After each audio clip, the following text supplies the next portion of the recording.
What's up? What's up, everybody? Can y'all hear me? If you can hear me, put a one in the chat.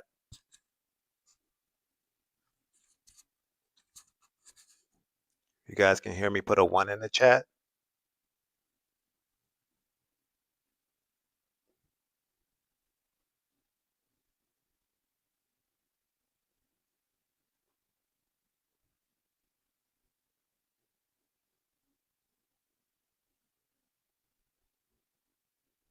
Okay, okay, perfect, perfect. I see the ones. I see the ones. I see the ones. Okay, this is my first live, y'all, so I had to work out a few little technical things on my end over here. Okay, yeah, I see those ones. I see those ones. I see those ones. Okay, that's what's up. That's what's up. I appreciate y'all coming over. I appreciate y'all coming over from Troy's World. That's my boy Troy. Oh my God, y'all. This is Alan Thompson. I'm sure a lot of you guys know me from Troy's World.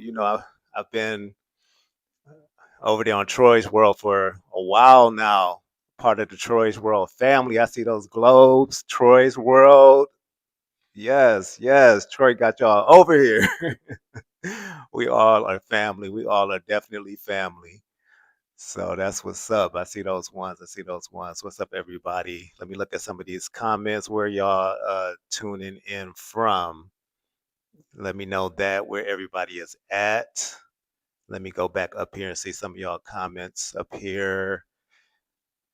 Adatelli. Oh, I know you. I've seen you in my comments under my videos. Thank you for joining me, Nisha. Good evening to you, Willie Brown.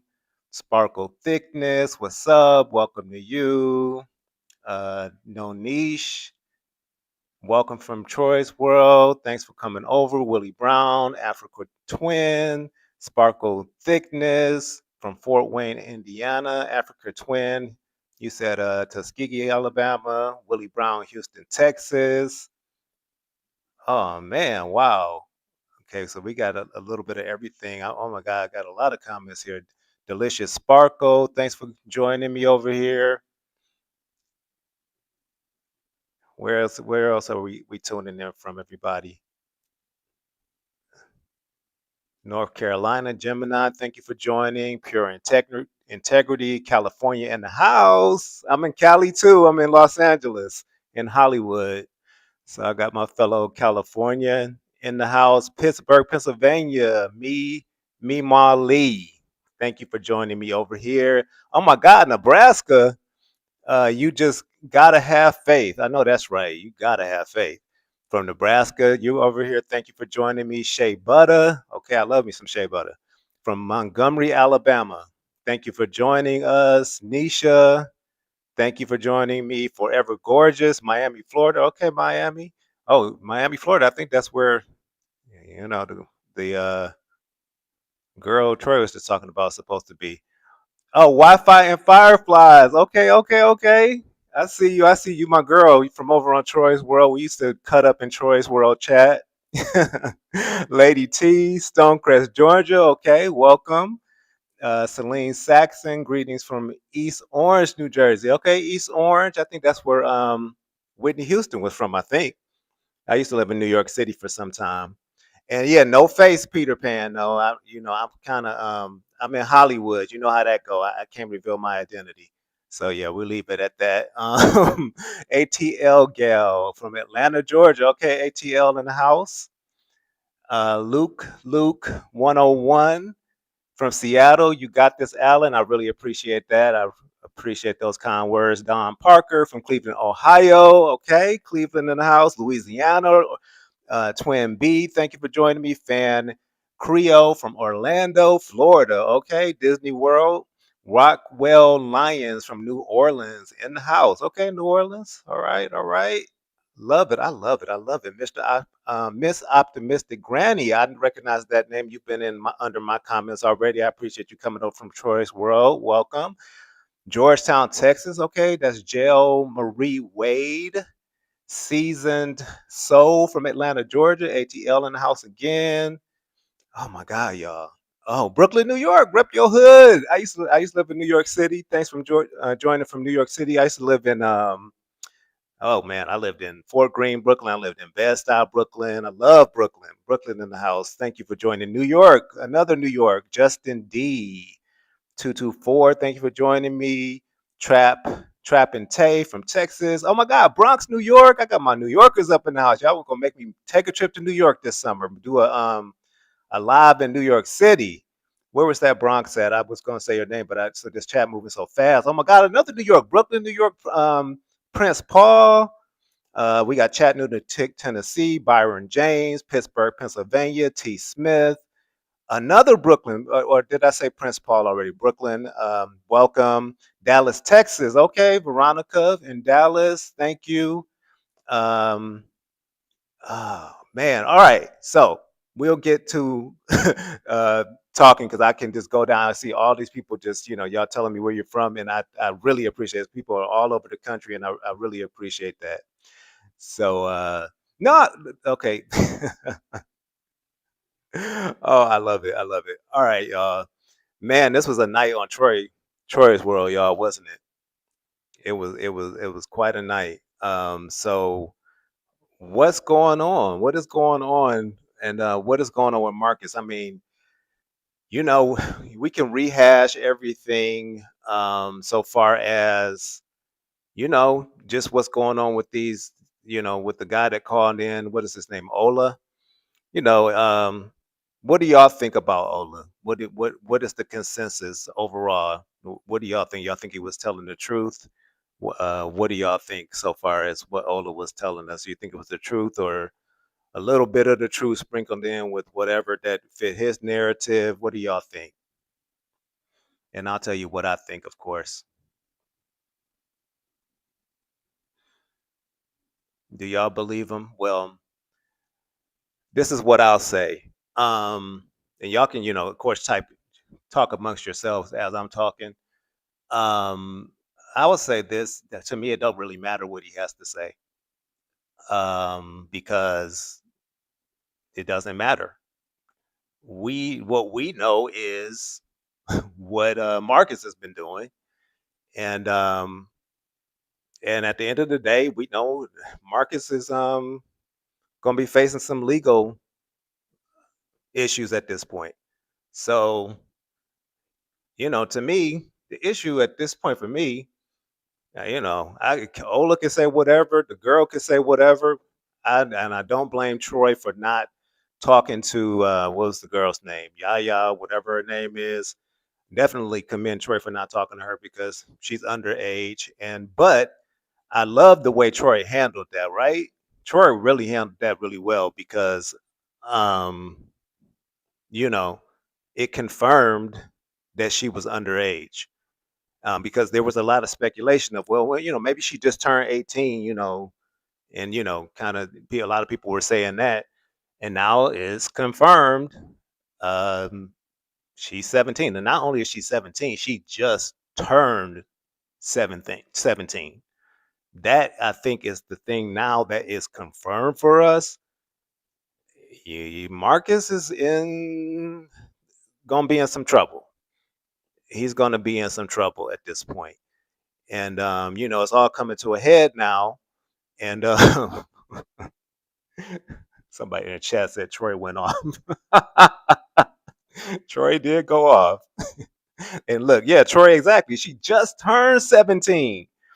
And so while I'm watching Troy, I'm like, Troy, I commend you. First of all, let's go back to that. Troy, I commend you about the way you handled that. Because we talked earlier. And look, y'all, I told Troy, I was like, you better not talk to that girl. I'm like, we don't know what age she is. I mean, I was like, we pretty sure that she's underage. I was like, you ain't, because okay, Troy, I hope you don't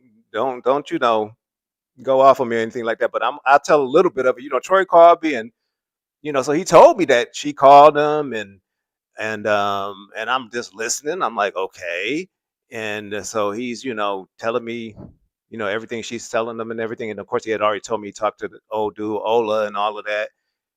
And so he kind of ran it by me like, what do you think? That's it's kind of like kind of just getting my opinion about her being on the show. And I said to Troy, I said, you ain't bringing her on the show. What are you talking about? Hold up, Troy. I was like, let's backtrack. I was like, uh, I'm not Alan, your producer right now. I'm Alan, your homeboy right now. Because okay, so let me give a little backstory. So I started watching Troy's World some months back. I guess it was maybe at the beginning of this year. Don't know how I came across Troy, but anyways, I just like everybody, I got hooked.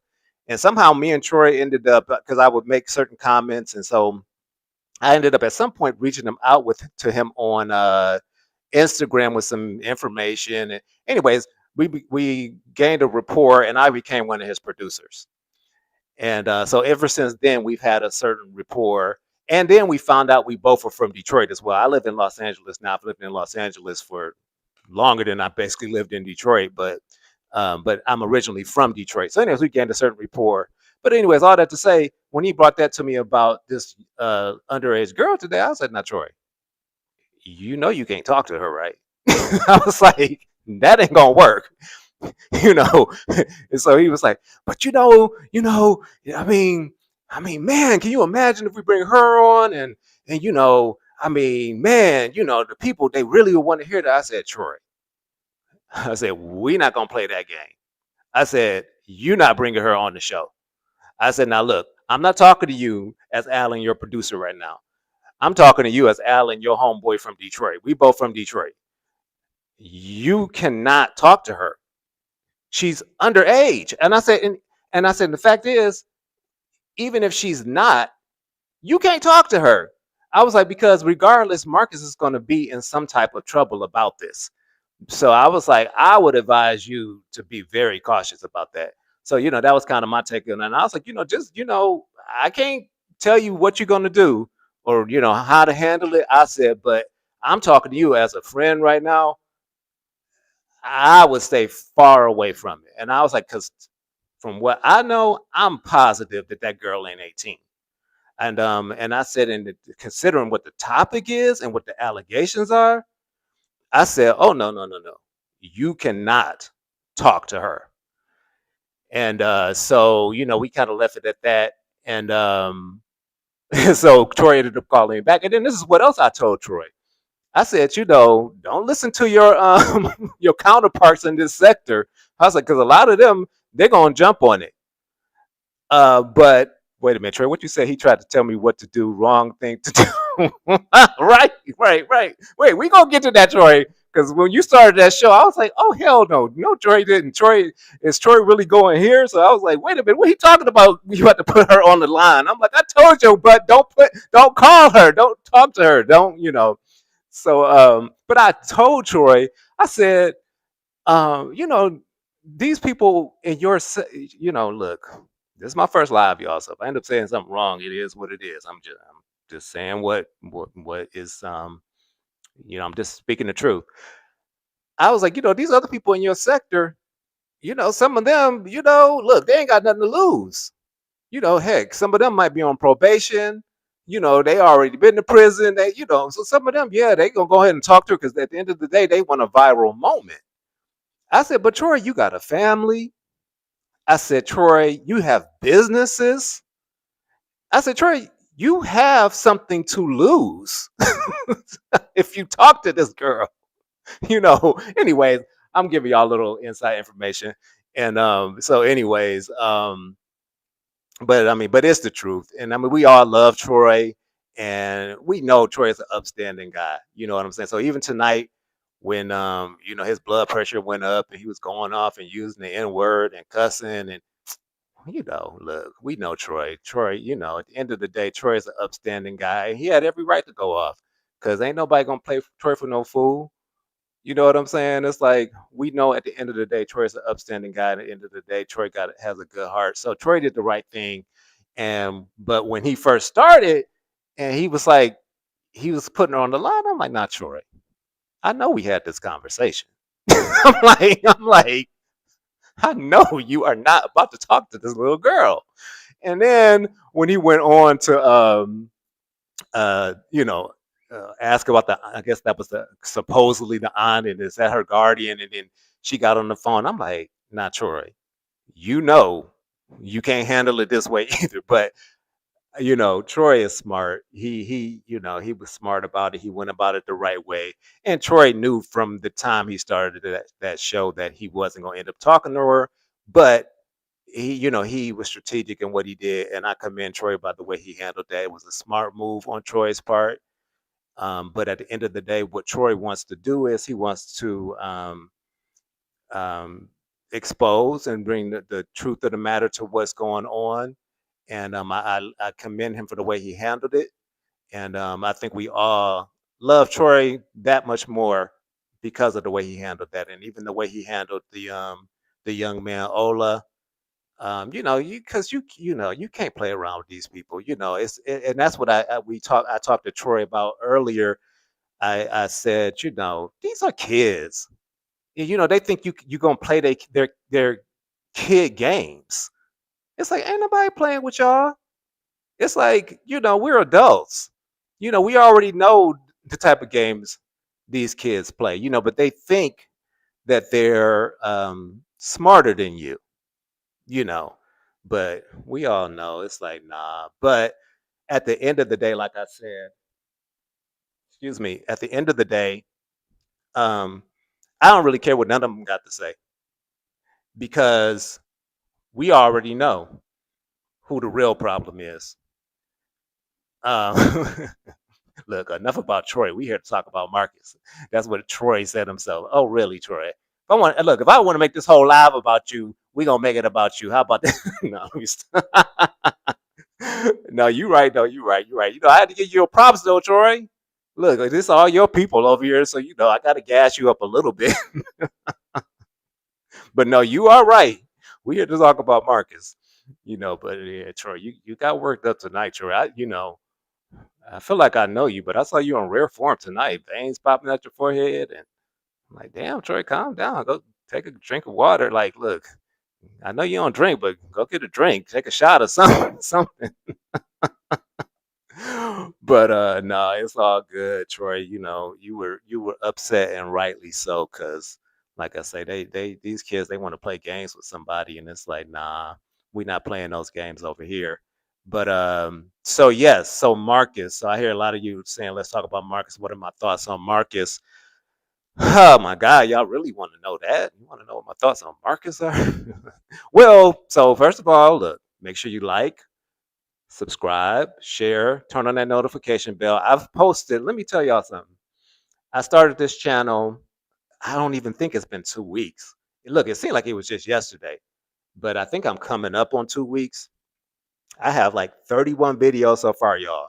So make sure you like I say, subscribe to my channel, check out some of those videos, and a lot of those videos you will find out exactly how I feel about Marcus. But we're gonna talk about it tonight too. So how do I feel about Marcus? Well, I at one point I didn't have much of an opinion about him because I just used to like to watch his videos, and I thought a lot of the stories were interesting, and a lot of the people that came on his channel um, was interesting. And I do see somebody ask me about, do I think Ola has that possession of that alleged missing laptop? I'll get to that in a moment. But let's talk about Marcus and what I feel about him first. I so like I say, I never really had an opinion of him. I just used to kind of watch the content. I would think certain things about him, like, okay, that was a weird ass question. Like, why are you asking these people? Of course, he always asks that question about did anything happen to you as a little child, and then kind of the follow up questions were always very strange to me. So I'm like, okay, this dude kind of weird. His word weird. You guys are weird. Y'all are weird for doing that. It's so funny. I always say, he calls everybody else weird. I'm like, you're the weirdest of them all. Like, do you ever hear yourself talk? Do you ever go back and listen to any of your videos? Like, really, dude. So, but all that to say, so I kind of always would kind of get those little things I'll go off. I'm like, okay, he asks really strange questions. So, but fast forward to this year, and I'm just like, what is really going on? And I feel like all of this kind of started with Quita, is when I really started noticing a lot of the really strange behavior with Marcus. because I really saw how he was really like, you know, seemingly, very interested in Quita, and when he was taking her on dates, and well, even before Quita, with the Sunny situation, him taking her to where did they go, to Jamaica, wherever they went. And so I would just always used to be like, what is going on? Like, are you interviewing these people? Or are you trying to find a woman like to be with? Like, what's going on? And but really, like I say, I still think with Quita is when things really started turning with him.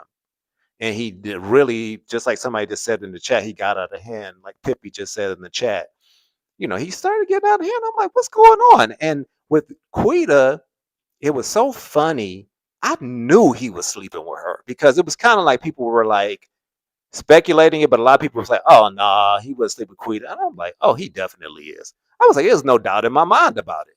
I'm like, because just the interactions, I'm like, yeah, like clearly they are, and so it's funny how, of course, that's come out now that they slept together, and I'm like, yeah, I saw that back then because you got to think about how crazy Quita got. And everybody used to be like, well, what's wrong with her? And remember just how she used to be coming at him in certain ways. And people were like, oh, she crazy. You need to leave her alone. And I remember, I think I told Troy at the time, I said, she acting like that because he been screwing her. I'm like, well, you cannot screw a woman and then try to act like, I mean, y'all not together. I was like, she in her feelings now. I'm like, that's what's going on. So now that that's come out, it's like, yeah, that's why she would be always acting so crazy towards him because she felt used by him, you know. And so, yeah. So I feel like since that time, everything just got progressively worse on his channel.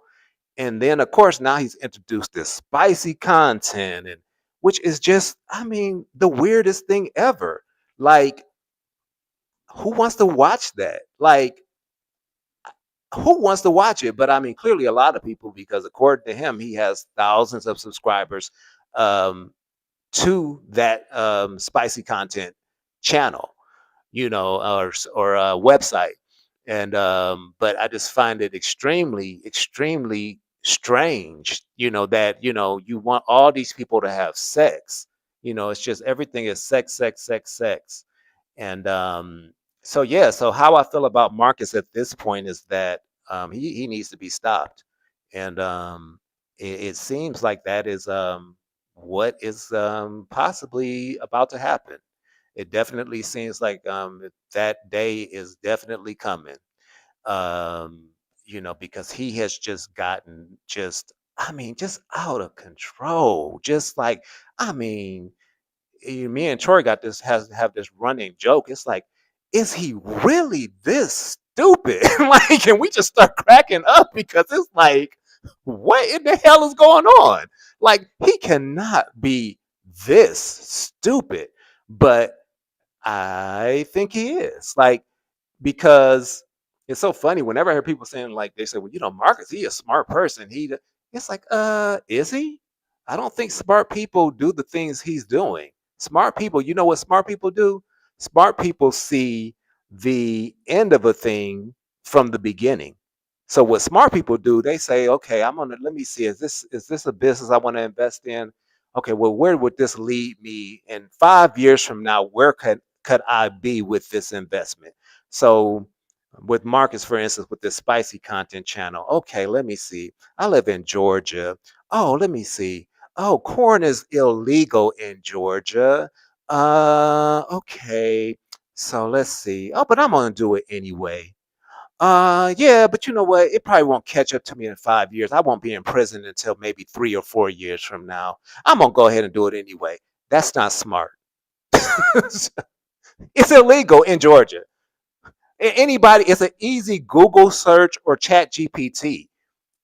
Corn is illegal in Georgia. And then on top of that, not only is it illegal, you're talking about the way he goes about it. You're using people that are not corn performers. These are homeless people. These are already people in illegal activity that you're using to do it. You're using prostitutes, you're using drug dealers, you're not getting them to sign any paperwork. We already know More than half of these people don't have IDs. So you're not checking no IDs. You're not having them sign paperwork. Okay, let's move on. You're not having them go get tested, which if you are doing legal corn, you have to have them be tested so that they're free of any STDs, so they're not passing any STDs on to other people and risking other people's lives. So now you're talking about not only you doing corn, you risking other people's lives because you setting these people up to have intimate relations with each other that could be passing diseases onto each other, which now you become responsible for. Oh, he real smart. Oh my God, he's so smart. Oh, he's so smart. Oh my God, that's so intelligent. Oh, he's such an intelligent person. Right. You can, I mean, just like I said, we always say, he can't be that stupid. But what I see that has happened with Marcus is what did they say? The love of money is the root of all evil. It's not having money is not the root of all evil. You can have money. It's not wrong with having money, but it's the love of it. And he clearly has been blinded by the love of it, and that's his God. So that's why whenever he quotes these scriptures to these young men, I'm always cracking up in my head because I'm like, who, what? Who are you talking to? Like, are you talking to yourself? Like, clearly, you see that like the stuff you're doing is not lining up with the stuff you're preaching to these, like how he recently said to Chaos, he who exalts himself will be humbled, and he who humbles himself will be exalted. This was literally what, a week ago, and look what's going on this week. So you don't play with that. Look, whether you believe in God or not, you don't play with that. And most people are smart enough to know that. Like, you know, even if you don't believe in God, you know not to play with God. I mean, I don't know, that might not make sense to some of y'all, but those that know. So, it's interesting that he just said that the other week to Chaos, and now here we go, fast forward to this week, and so I'm just saying. So I hope that answers the question about how I feel about Marcus. But let me also say this, and like I say, check out my videos on my page because I do break down a lot of how I feel because I get a lot of comments about y'all kill me. Y'all that hate Marcus, just don't watch him. Just don't watch him. Da da da da. Let me be clear. I don't hate Marcus because, first of all, I don't hate anybody. First of all, I don't know him to hate him. Even people that I know that I dislike, I don't hate. Hate is a very strong word.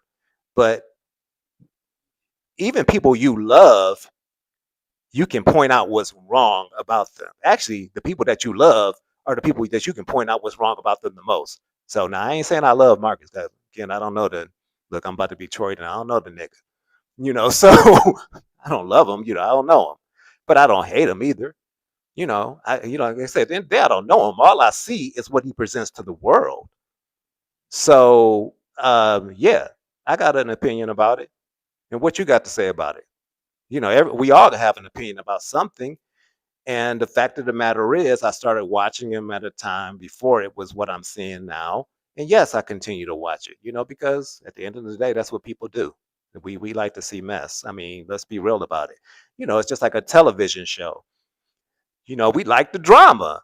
In a television show or in a drama or in a movie, you have a protagonist, you got an antagonist, you got the good guy, you got the bad guy. And guess what? When the movie go off or the TV show go about off, who we talking about the most? We talking about the bad guy the most because that's the way it's designed to work. So if he chooses to produce this content and put it out to the world, you got to expect people to talk about it. And that goes for the people on this channel as well. These people that go on there and they, first of all, tell all their business. And then they say, well, and then this person in the chat said this, and this person in the comments, and I don't understand why people, what don't you understand? You going online and you're telling your business to the world. So what do you expect? Like, people are going to talk about it. And whether they're right or wrong, they're going to talk. So guess how you get them to stop talking about it? You stop telling your business. That's how you stop. You get them to stop. I mean, people, granted, they talk regardless. That's true, but they don't talk about these people because we don't know who these people are. Not celebrities, and that's the problem. A lot of them think they're celebrities. Especially this feisty. And I mean, all of them. To be, let's be real, they do, but especially that feisty. She thinks she's a celebrity. It's like, chick, you're not a celebrity. You're a fool. You go on there with your wig, and you talk crazy, and you act like a crackhead, and then you wonder why people think you're on crack, and it's because that's the way you act, and that's the way you present yourself to the world. So yeah. So far as call-ins, are we doing call-ins? So I do see that. I saw that coming a couple of times. We are not tonight. I will get to that point. This is my very first live, so I'm kind of just introducing myself to everybody. But I will. What I'm going to do, I'm going to read the comments and I'm going to reply. And we'll just keep the conversation going that way. And you guys can, of course, put your comments in the chat, and I'll just kind of go back and forth with you guys that way for this first time. And then I'll work on getting to that call-in level because like I said, I'm working out all the tweaks on my end so far as the technical side and all of that. And I don't want to mess nothing up for my first live. So I think the best way is to do it this way. The first time. So I want to get back to another question. Okay, what are you saying here?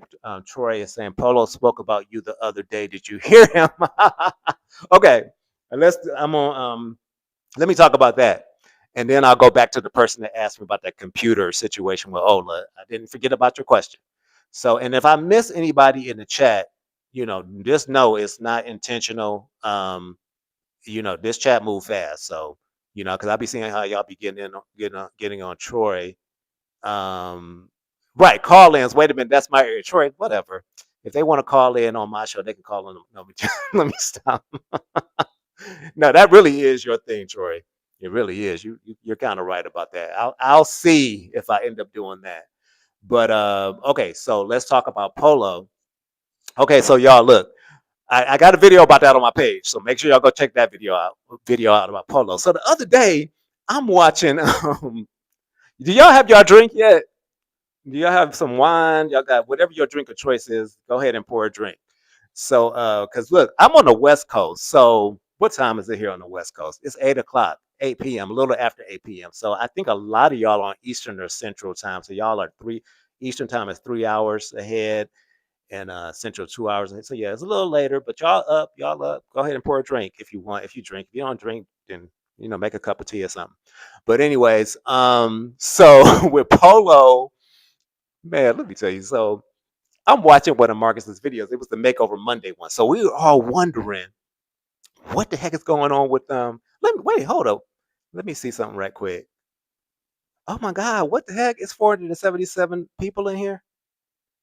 What the heck? This is my first live. Oh my God, thank y'all. Thank you guys so much. That is amazing. Okay. I don't know what made me just look at that. Okay. Okay. So let me keep going. Because I was about to say, let me see if I'm even talking to a lot of people like that. Okay. Troy, you ain't joking. I'm gonna talk about it. Okay, so Polo. So I'm watching Makeover Monday, the latest videos that Marcus dropped. So we all were wondering like, well, when is Marcus gonna drop some videos? Because we knew that these allegations had been dropped. Hey Cam, what's up? Welcome, welcome, welcome. Welcome to everybody just coming in. So so so finally he dropped videos Monday. And so me and Troy were like, when do you think he gonna resurface after these allegations? So I was like, I don't know. I was like, we might not hear from Marcus for a while. He might be like, damn, like they messing up my flow. And so I was like, I give him. At first I said a week, and then Troy was like, he can't stay gone for a week. And I was like, okay, I give him till Wednesday. And so sure enough, he dropped videos Monday. So so yeah. So anyways, of course he dropped the Makeover Monday, let me make myself look like the good guy. So the way I found out though wasn't because he dropped the videos. I got on YouTube um and I saw Miss Wanda was live because she has a channel. And lo and behold, the minute I went live, I see, little short Marcus hold that little camera phone up over his head, recording. I'm like, what is this little joker doing in Wanda's salon?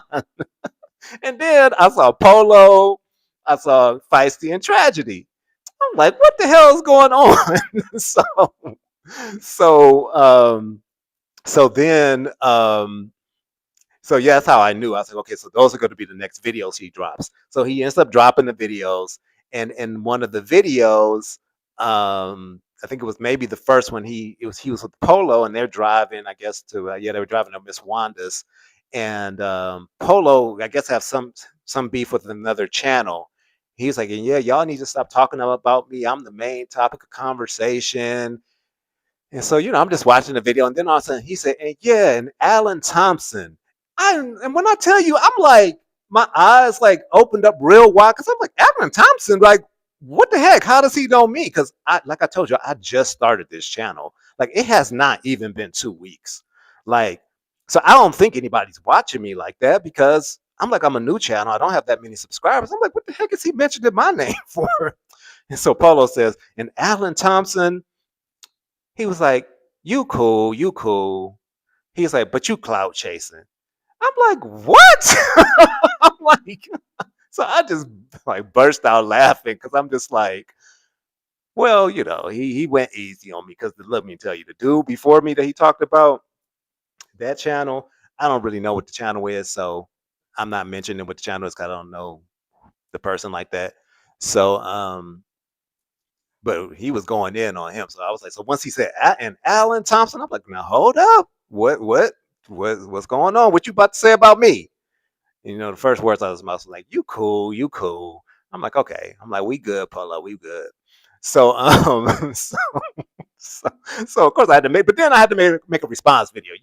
So Troy's thing is with this whole thing. Look, let me tell y'all about your boy Troy. Troy be trying to get me to be messy. Troy is like, oh, you got your first beef. You got your first beef. I was like, no, Troy, this is not a beef. I was just like, I'm going to respond, but it's not a beef. Like it's just, I'm gonna just say what I got to say. And I said, but I don't beef with people. I'm like, like I said, but I mean, if I need to, of course, if it's a valid beef, okay, I'll go there if needed. I'm like, but this it's not a beef. It's not a beef. It's all good. I'll be a cloud chaser if that's the case. If it's making me some money, guess what? I'll be a cloud chaser. It is what it is. But yeah, I found it funny, but it was kind of cool because, like I say, I'm like, I'm a new channel, and to be mentioned already on Marcus's channel, I'm like, what? Like, because they mention Troy all the time. Like, I'll be always telling Troy, I'm like, Troy, they always bring you up. Like, you're the first name they bring up. They're like, yeah, because Troy said, da da da da, but yeah, y'all, you need to call Troy. You need to call Troy. I'm like, Troy, look, you that guy. Like, you the first person everybody want to talk to. So yeah, so the um the fact that they brought my name up was just, it was absolutely hilarious. And yes, hey Golden, what's going on? Welcome, Hollywood besties. You've been watching my videos, yes. So yeah, I to the new people joining in, what I try to do is I get up super early and I always go for a walk every morning. So when I decided to do a channel, I'm like, dang, I'm always going for my walks in the morning. And I did used to record videos when I would go on my walks, and I would just post them like on my social media, like on Instagram and stuff like that. And I was like, you know what? I need to start going on these walks and talking about what I see on ASI, on Atlanta Street Interviews. I was like, hell, everybody else talking about it. Let me start my channel and talk about it. So literally, that's what I just decided to do one day, just like I say, less than 2 weeks ago. And that's how it started, y'all. Like, and literally, I just called Troy one day, and I was like, Troy, I'm about to start my YouTube channel. And of course, Troy was all for it. But like I've been a producer on his show, so it was kind of like one of those moments where it was like, But I knew it was the right time for me to kind of step out and kind of do my thing. And so that's what I started doing. Like, I was like, heck, I'm on these walks every morning. I might as well talk about what I watch online.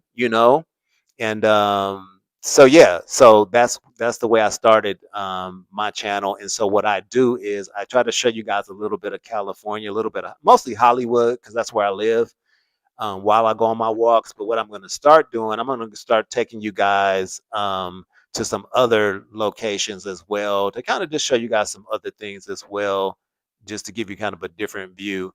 And that's what else Polo said. He's like, yeah, he's like, and Alan Thompson, he's like, you cool, you cool. He's like, he all the way in California and he watches. It was like he was shocked that I'm all the way out here and I watch. I'm like, yeah, y'all got people watching likely, all around the world. So yeah, thank you, Cam. I'm glad that you enjoy the walks. Yeah, the scenery is beautiful. That's the thing. Like, it's beautiful out here in Cali. So that's what I figured. I was like, some people maybe have never been out here, and so it's almost like you can come on a walk with me and enjoy the scenery, and then wait until it gets to winter time, y'all. And some of y'all that are in cold climates, you can just imagine you're here with me in sunny, beautiful California. So yeah. Oh, I saw Slime Talk. Okay, I noticed you from Troy's World. Welcome, welcome. Vegas, you're over here too. Welcome, welcome, welcome. Rep your hood. Welcome, welcome. I noticed a lot of these names over here from Troy's World. So I'm glad you guys are joining me over here. Becoming Danae, I was shocked to see Miss Wanda work with Marcus after the allegations. Yeah, I talked about that in one of my videos. So make sure y'all check that out. Um, mm, yeah, it is strange. Everything on Marcus's channel is just strange to me. Like, um, yeah, I talked about that though. I said I find it very odd. I think Miss Wanda has a good heart. I think her heart is in the right place, in my opinion. But I find it extremely odd but I think at the end of the day, she's doing it to bring business to her shop. It's almost like she's just looking at it as a way to draw because she knows Marcus has a lot of followers. But look, let me tell you, some things it just ain't worth it because this is my take on it. If I have a business, I don't care if it bring me business or not. If you're gonna end up having me in the courtroom testifying about something, it ain't worth it. So, but people think differently. That's what I always have to remind myself. But look, I'm probably the type of person. I think I'm the type of person I err on the side of caution with a lot of things. But I think that's a smart way to live. Because, like I said, at the end of the day, my black ass ain't ended up in nobody courtroom over something that, especially that don't involve me like that. So I'm just saying. But I was gonna address something else. I saw somebody say, "Yep, exactly, Golden. She's trying to bring traction to her shop." Um, you wonder what his defense is gonna be in court. Oh, she lied to me about her age. Yeah, he gonna try that, but I'm sure he's gonna get some type of counsel from a lawyer. But ain't no telling. Yes, I'm in Cali, Kita. Oh, you're in San Diego. I love San Diego. That's about what is it, like 2 hours from me? I take that drive sometime down to San Diego. And yeah, love it, love it, love San Diego. Um, okay, okay. I see somebody else from California too, Sparkle. Um, welcome, welcome, welcome. So yes, so let's get to you say interview Polo. It's interesting you said that. JL is your name? Oh, JL. I thought about it, but the problem with Polo, and so because my channel, I don't know if I'm gonna go the interview route. Because everybody interviews these people. It typically ends up being the same thing. But if you notice, Polo doesn't do a lot of interviews, and I think it's because his ass can't keep up with a phone. So I think that's what it is with Polo. So, but I thought about that after he called me out. I'm like, we should do an interview. But like I say, if you notice, he's one of the few that don't get interviewed a lot because I think he can't keep up with a phone. So we'll see, we'll see if I can make that happen. So let's go back to because of course I do try to read the chat as I'm talking to you guys. Venice Beach, Pippi. Yes, yes, yes. I can take you guys over there and show you what is it, Muscle Beach, where they do the workout and stuff like that. So let me go back to about the computer with this guy Ola. Yes, thank you, Slime Talk. Have a good night to you as well. Thank you for stopping in. I know it's later where a lot of y'all are at, so I understand. And Polo be too drunk too. Exactly, he be drunk. That's the other thing. So yeah, we'll see, we'll see. Um, so going back to oh, CJ. Okay, that's what else I was gonna say. Where's CJ? So okay. So you guys, I did a video about that too. Go check out that video. That was like maybe my second video because now this is the funnier part about CJ. He was. I don't think lately he's been, but literally he was right by where I live when I guess he first came out here because I live in Hollywood and I'm right by Hollywood Boulevard. And Hollywood Boulevard, for those of you that don't know, is a high tourist area. That's where the Hollywood Walk of Fame is, where all the stars are on the sidewalk and stuff. So if you guys watch some of my videos, I actually show a lot of the stars. In my latest video today, I show some stars at the end. So I incorporate that into my videos. And so CJ had been out there performing. So they have a lot of street performers on Hollywood Boulevard. So he was at this corner when he first got out here and he would be rapping and stuff. And he would be posting that. And I'm like, what is this Negro doing right around the corner from me? So I had literally just started my channel not knowing he was out here. And everybody was like, you need to go find CJ. You need to go find CJ. I'm like, let me tell you. So I did this video about that. So go check that video out. I think it's like maybe my second or third video. And but I was like, anyways, just go check the video out. I did a video about it. But yes, CJ is in Los Angeles currently. So let's go back because I didn't forget the question about the Ola laptop and the laptop. So yeah, so that was one of the main conversations on Troy's World tonight about that laptop. And what do I think about that? I don't think he has a laptop. I mean, I think if anything, tragedy has told him that he could maybe give him a laptop because.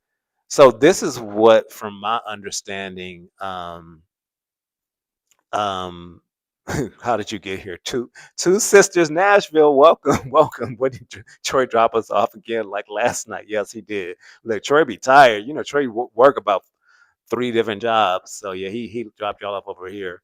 So we're continuing the conversation. Um, I don't know if he has that laptop or not. What I think is that he somehow, of course, is connected to Feisty and Tragedy now, and Tragedy is probably telling him that he will give him the laptop because, from what I understand, um, yeah, that's what I'm thinking. That's what I'm thinking. And then you got to think about it. Yeah, I don't want to say too much because I don't want to get into stuff that I don't know for sure. Um, but clearly he's in contact with Feisty and Tragedy some way. So this is what is interesting about it. So like I said, I'm going to talk about what I do know. We know from watching the videos that Marcus supposedly cut ties with Feisty and Tragedy or fired them, whatever the hell that means. Because I'm like, how you fire people that don't work for you? Because contracted workers need a 1099 form, and I know you ain't giving them no 1099 forms. So, but what we do know is supposedly somehow Tragedy now knows about this laptop, and is the one that gave it to him supposedly. Anyway, so you wonder, well, so clearly, what it seems like is that Marcus is working with Feisty and Tragedy again. Is what that sounds like to me. So it seems like now Feisty and Tragedy are plotting against Marcus, and they're trying to include Ola, and they're telling him that they're going to give him this laptop.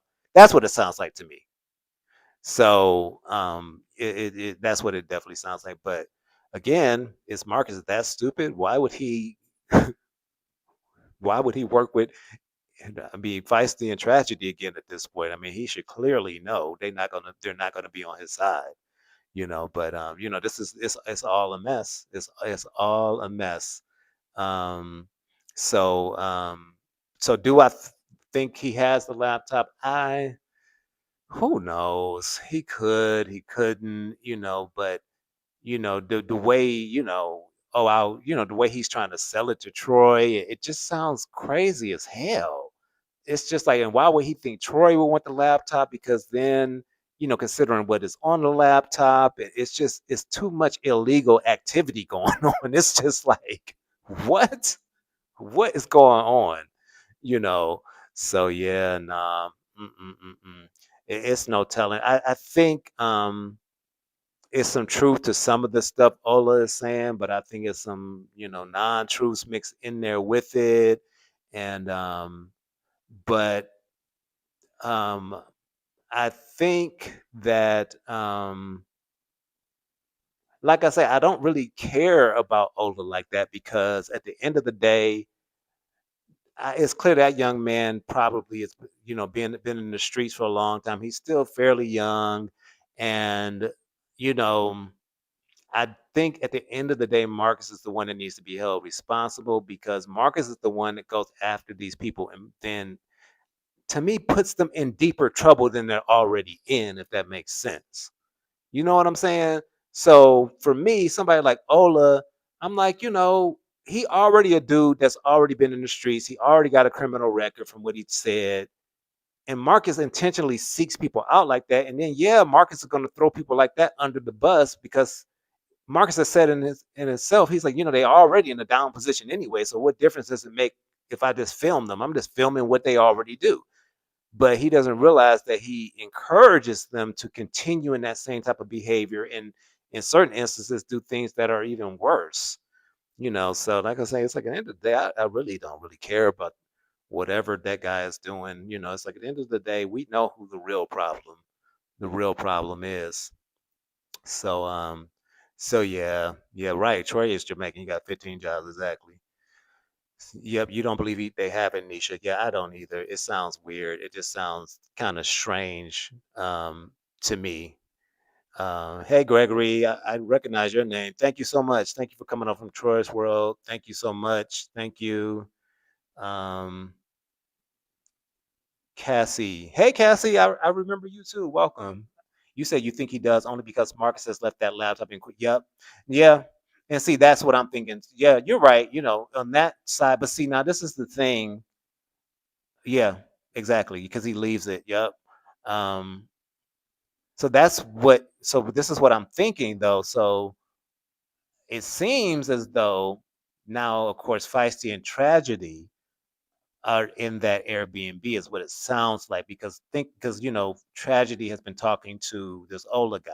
So that's very strange that Marcus would trust Feisty and Tragedy, and then Marcus is stupid enough to leave a laptop that he knows he has, I mean, incriminating evidence on. It's like, how are can you be that dumb? But I mean, clearly, you know, he must be. So yeah, CJ out there like rep your okay.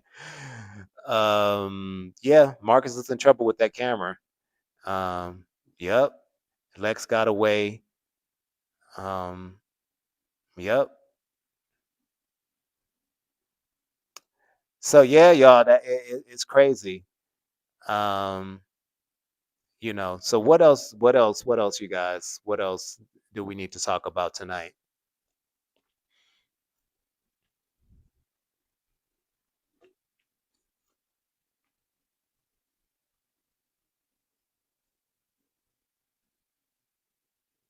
Marcus can't encourage himself. Marcus, oh, dirty bird. Okay. Oh man, yeah. I mean, you can't make this stuff up, y'all. You really cannot. And it's just crazy to see it happening in real time. It's like, I feel like it's like we all saw it coming. We just didn't know how soon it would happen, and I feel like now it's just like, dang, how it's like it seems like something that's taken a long time, and then once it happens, it's like all of a sudden it's fast. That's what I feel like now. It's like wow, like he really got himself in a lot of mess at this point. Especially now, and I mean it's been confirmed now tonight that she is 17, y'all. You know, that's crazy. That is crazy. Um, yep, exactly, Fuzzy. We warned him over and over again. Um, and but this is the thing about somebody like Marcus. You warn them. You keep telling them like, but he feels like it's an attack. You know, oh, y'all are all against me. Y'all are being weird. Y'all, it's like, no, we trying to keep your butt out of prison. It's not people hating on you. It's people letting you know, like, look, like, you better look at what you're doing. Like, this is not going to lead you to anywhere good. But some people learn the hard way. So it is what it is at the end of the day. So yeah. Hey, Rach, what's going on? I recognize you as well. Welcome. Why is Hollywood so quiet when you walk? I don't remember it like that. Oh yeah, yeah, yeah. Oh, so it's so quiet when I walk because I go out super early in the morning. So I walk like at 6 a.m. Well, it's not by the time I'm out there, it's probably more like 7ish, around 7 a.m. So yeah, it's just not a lot of people out typically by that point. But by like 10 a.m., then of course everything is picking up. And so yeah, that's why it always looks so. And I do that intentionally. 'Cause of course, I'm walking around filming and stuff like that. It's easy to navigate and talk and walk, and so I go out super early before I start my day, and I do that. Yes, hey, Buki. Yes, I did notice his change in mood in yesterday's video. I did a video about that, about Marcus's change in mood. I mean, it was very noticeable. You could tell he's very concerned. His demeanor was very solemn. He was trying to laugh and joke, but you know how you can tell somebody doing that, but it's like, nah, you're not fooling me. Like, yeah, you could definitely tell he's very concerned. And I mean, like I say, now it's confirmed tonight why he's concerned because she's 17 and she just turned 17. So he's definitely very concerned. But the part about it is it's not the first time. Because we've questioned things in the past, like, are you sure this girl's 18? With certain ones in the past. So this ain't his first time. He just thought he would never be caught. And my theory is, I've talked about this in another video, is Marcus knows they be underage, but what he does, they tell him whatever their real age is, and he thinks he can just put whatever age once you post the video, and people are just gonna believe it.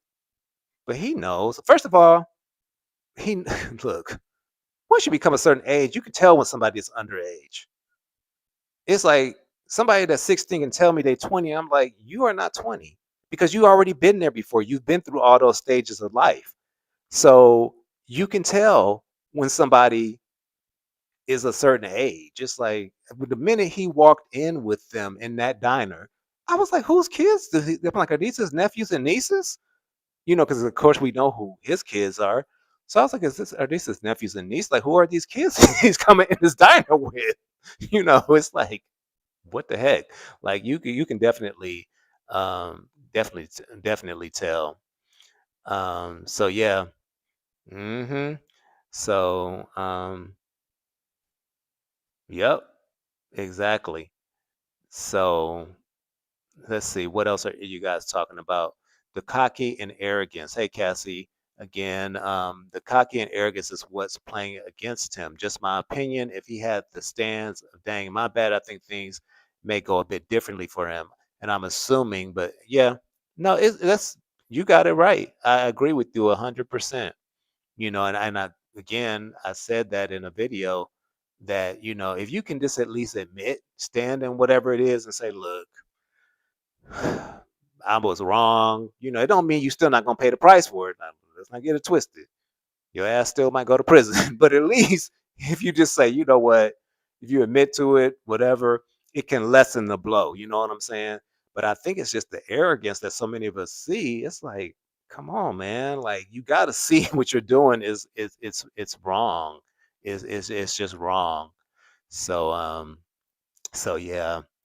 And yep, he thinks he can buy his way through it. But the problem is, just like he said, who said that? Pippi, hey, He thinks, yeah. Well, he mentioned in that video he paid a $5,000 lawyer retainer fee supposedly already. And I find that hard. Well, I don't find it hard to believe because that is about how much it would be, but he gonna be paying a lot more than that. And the problem is, I don't think he has the resources for that. People think he makes so much money. He not making that much for what them lawyer fees is gonna be. When you talking about you feeding, the amount of kids he has and the other bills and what you got left over after that is not as much as them lawyer fees are gonna be. So, so yeah, so we'll see. So hey, your pleasure. What's up? Welcome in. Let me know what's on you guys' mind. What else you guys want to discuss?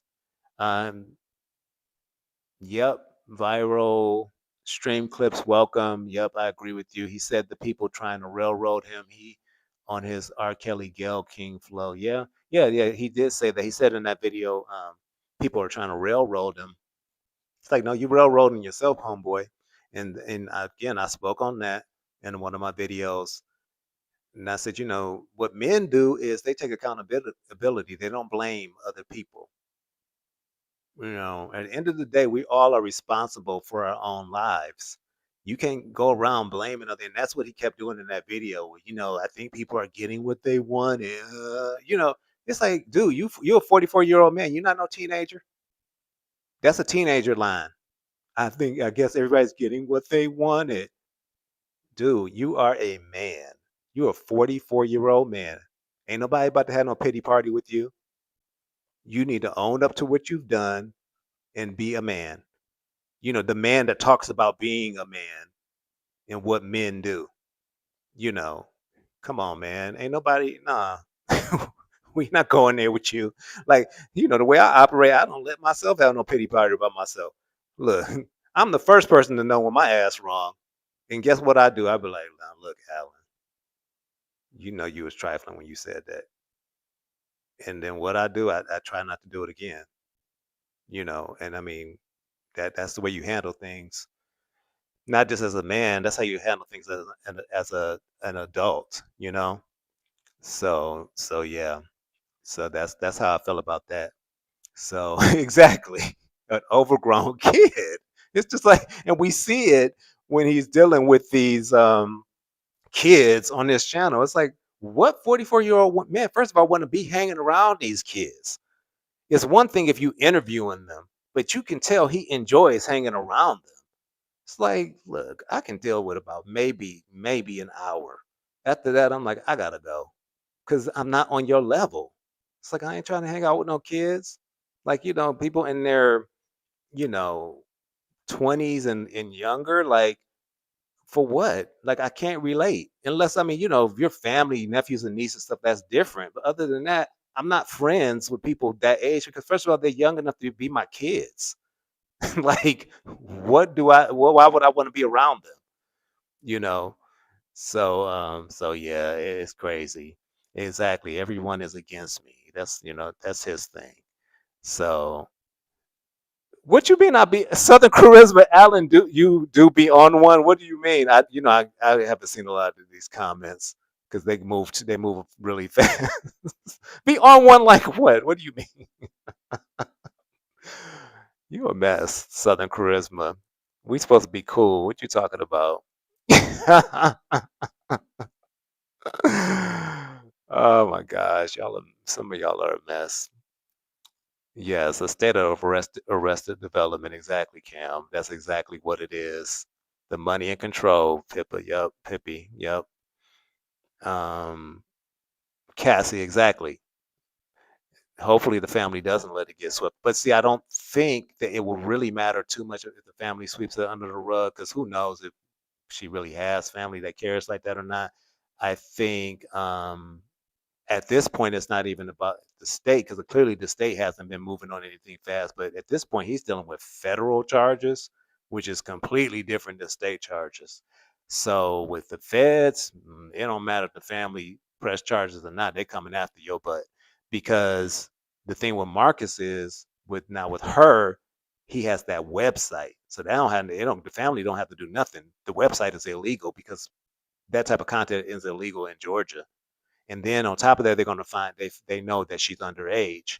So the family actually doesn't have to do anything. It's the fact that what he's done is illegal in general, and it's a federal case at this point. The state don't even, it's not even state charges. It's the feds will prosecute regardless. So, and I think that's what he's dealing with. And I think that's why his demeanor was like that in that video, that Makeover Monday video, because he knows he is in some deep. This is some deep stuff, and especially now that it's an underage and it's confirmed. That's CP. Him is like they don't play with. They do not play with that. So yeah, that's it's very it's unfortunate. It's definitely unfortunate. Um, definitely unfortunate.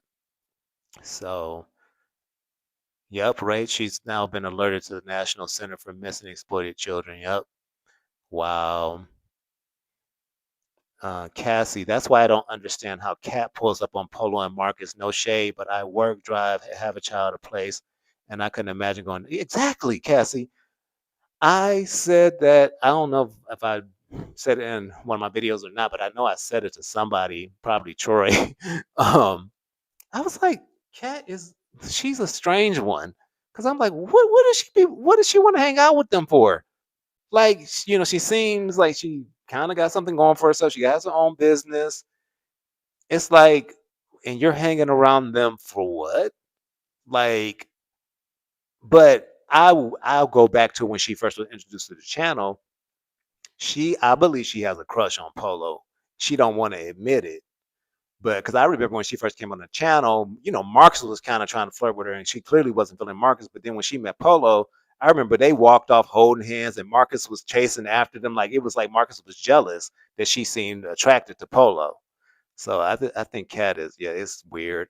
I just don't understand anybody that has something going for themselves. A woman that has something going for herself, wanting a man that is homeless and a drunk. I mean, what does he have to offer you? Like that is the confusing part for me. So thank you, Pippi. Thank you for that. I don't know the law, but I know enough about it. Um and then what I don't know, you know, I can always find out if I need to know. But I mean, I think it's important because it's like, especially as people of our demographic, look, you better, because we don't get treated fairly when it comes to these type of things.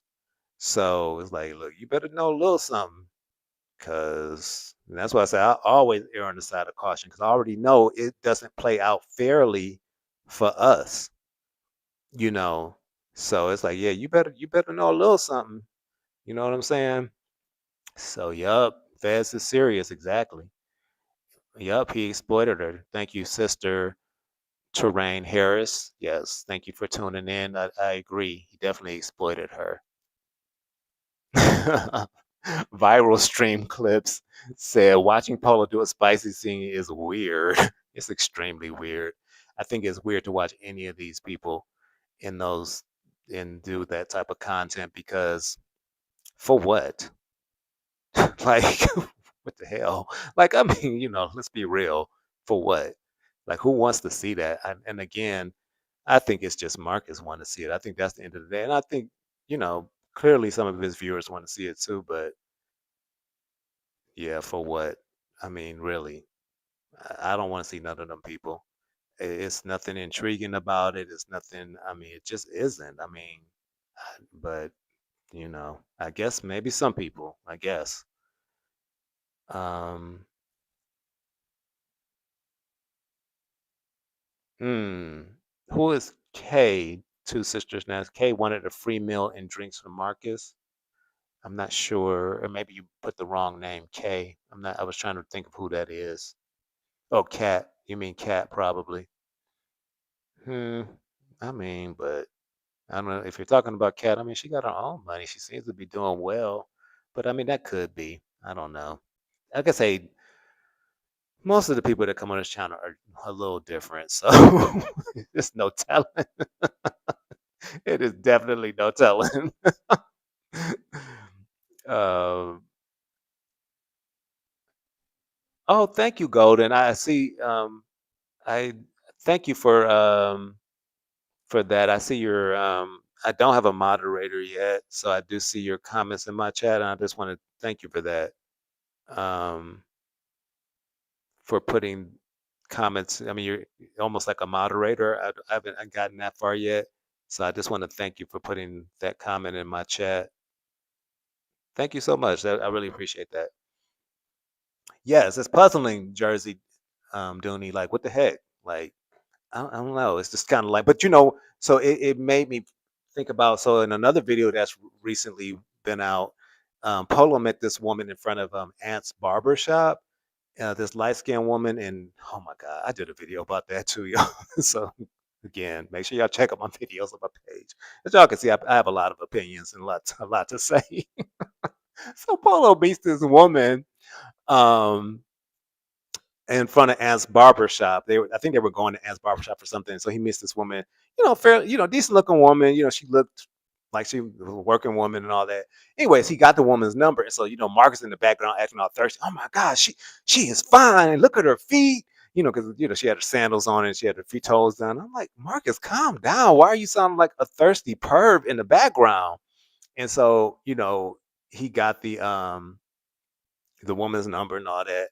And that's just when I said to myself, I mean, I guess, I'm just out of the loop. I'm confused. Maybe it's something that women are attracted to homeless men, and men that are, I mean, because, I mean, Polo doesn't look like the typical. This is what I will say. The people on ASI, the Atlanta Street interviews, they don't look like what you think of when you think of a homeless person. When you think of a homeless person, you think of the people that are like, you know, super dirty. They wear literally the same thing every day. They're you think of a certain image in your head. I mean, like, I will give it to the Atlanta homeless community. Like, you see a lot of these women in interviews. I mean, they be having their wigs on. They all got their lashes. If they ain't gonna have nothing else, they gonna have the lashes. They gonna put some makeup on. If anything else, they gonna put a little bit of lipstick on. I just be like, okay, they gonna have a change of clothes. I mean, they might wear the same outfit for a couple of days, but then they're gonna change at some point. So I mean, I guess, but it just still is mind-boggling when I see somebody like Apollo. He pulls the women. He definitely does. And then when I saw this particular woman, that was probably the first one I saw was that I thought was, you know, a decent looking woman. And Kat's not a bad looking woman either, but I mean, I don't feel like they ever officially said that they liked each other. But this woman definitely seemed like she liked him and gave him her number. And apparently they went on a date, went to the movies and all of that. But I was just thinking in my head, like, what would she want with him? Like, I mean, that's a project. That is a major project. Like, I'm just like, oh, I guess. I'm just like, I guess. Yes, so thirsty, right, Golden? I mean, it was just like, are you okay? But so what I touched on in one of my videos was, um, I said I think with Marcus, so people are always saying all these years how Marcus is jealous of Polo, and I used to be kind of like, well, I don't think that. But then now, fast forward, I'm like, maybe so, because I think Marcus doesn't understand how Polo pulls all these women, because clearly Marcus, I mean, we can see it. Marcus don't pull nothing. Like, whatever he pulls, he is. I mean, first of all, his interviewees, which he pays. So I think Marcus is confused as to when he sees Polo just walking up to a woman and then being able to get her number like that. Marcus can't do that. Like, he don't do that. And that he can't. So I think it is some level of envy there. Even him in the background, like, oh my God, yeah, nah, she was fine, she was fine. And then he even has said, he said, yeah, now, see, I needed to holler at her. He said that to Polo. I said, that comment is very telling, because that's not a homeboy that is congratulating you, really. That's letting you know what he's really thinking. It's like I'm not really happy. Like really, I deserve that before you deserve that. Is what you're really saying, So it's just like, yeah, it's just strange, very strange. Let's see what else you guys are saying. Yeah, so thirsty. Tragedy was dissing Marcus the whole time. Mark was too defeated to fight back. Wait. Who said that? Viral, viral clips. Oh, viral stream clips 26. Yes, yes. Oh my God. Yeah. So in that latest Makeover Monday video, look, I was cracking up. Let me tell you, this is what I will say. A lot of people don't like tragedy, but let me tell you something. That boy is not that stupid. Now he has a very smart mouth. I will give him that. He got a smart mouth. But when he told Mark, what did he say to Marcus? He said, so I guess he has something about Marcus on the money. So he brought that up to Marcus. He's like, yeah, well, what about the money you owe us? This is when Miss Wanda is doing his hair. And so Marcus was like, whatever Marcus said, it was like Marcus was deflecting. So it was almost like Marcus wasn't denying that he owed the money either, was the weird part. And then tragedy, this is the part that really I started cracking up. He's like, and yeah, and what about these underage kids? I was like tragedy. I was like, this fool right here. And Marcus like, all right, we're not gonna talk about that.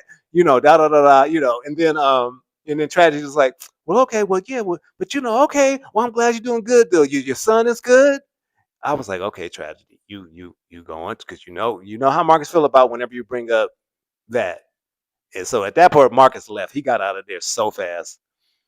I'm like, this Tragedy. I'm like, that boy is dangerous. I'm like, he has a lot of mouth on him. That is definitely for sure. But I would say in that moment, it was justified. I was like, it was justified in that moment. I was like, yeah, he deserved that. So yeah, I thought it was hilarious. So wait a minute, somebody asked something I wanted to say something about. They're all funky bunch. Y'all be nice. Love. Who said that? Love for Earl. Welcome in. You are funny. Yeah, they are off the funky bunch. I mean, mm, yeah, I mean, I think we all kind of think the same thing when we watch it. Functional homeless, exactly. Kathy, what you say? Nah, I wish I would be a homeless humper. Marcus is jealous of Polo. K Duckworth, welcome. Yeah. Marcus done everything Polo done pulled up with. Yep. So let's talk about that Will Beasy too. Um, welcome in, and I agree with you. I with Marcus has been shown that whenever somebody else has something, he has to have it. Like with that feisty situation with Polo. Remember, Polo was so pissed off, and Marcus at that time, I think um, Feisty kept contacting Marcus about taking care of her ID, and Polo was upset about it. And Marcus was like trying to act like he didn't understand why he was upset. And then when he saw Polo one day, and Polo was like, he literally asked him something like, did you sleep with Feisty or, whatever, something like to that effect. And Marcus was like, no, Polo, is that what you think? Like, and Marcus denied it. And when I tell you the way Polo was looking at him, it was like he knew that Marcus had messed around with Feisty. And then you fast forward to when CJ called him out on it. I think it was on one of Marcus's live, and Marcus ended up admitting to sleeping with Feisty. And so it was like, well, dang, Polo wasn't crazy. He knew that he and Feisty, Marcus and Feisty had relations. And so that's again when we really started seeing Marcus for who he was. Just like, dang, man, that's how you roll. And then, okay, somebody else had brought up Lex. I did see somebody, Pippi, you asked about Lex. So that ties into that. When Lex came into the scenario, that's the girl from Ant's barber shop that kind of was Feisty's quote unquote replacement. When he met her that night, it was clear that Marcus was trying to holler at her. And then all of a sudden it was almost like Marcus was even trying to make her Feisty's replacement on his channel. And then all of a sudden you saw him, they were on a rooftop by that next day. He was interviewing her, and then she was all done up in some dress, and her hair was done and makeup. And it was clear that what was going on. But you knew that that was somebody that Ant clearly was interested in from the night previous, even though Ant was drunk, and he was acting a fool. But it was like Marcus knew that that was somebody Ant was trying to, be with like that or get with. And but it was clear Marcus was trying to get into it. Ant even called him out on it. It was like, what you trying to steal my girl from me? He called him out on it. But it's like, yeah, that's how Marcus roll. It's like, yeah, it's just it's kind of crazy just to see it. You know what I'm saying? This is like, dang man, that's how you do it. It's like, it's crazy. So yeah. So I think that lady is a little weird. K Duck, what lady are you talking about? We talking about so many different people. What happened to Ant and Lex?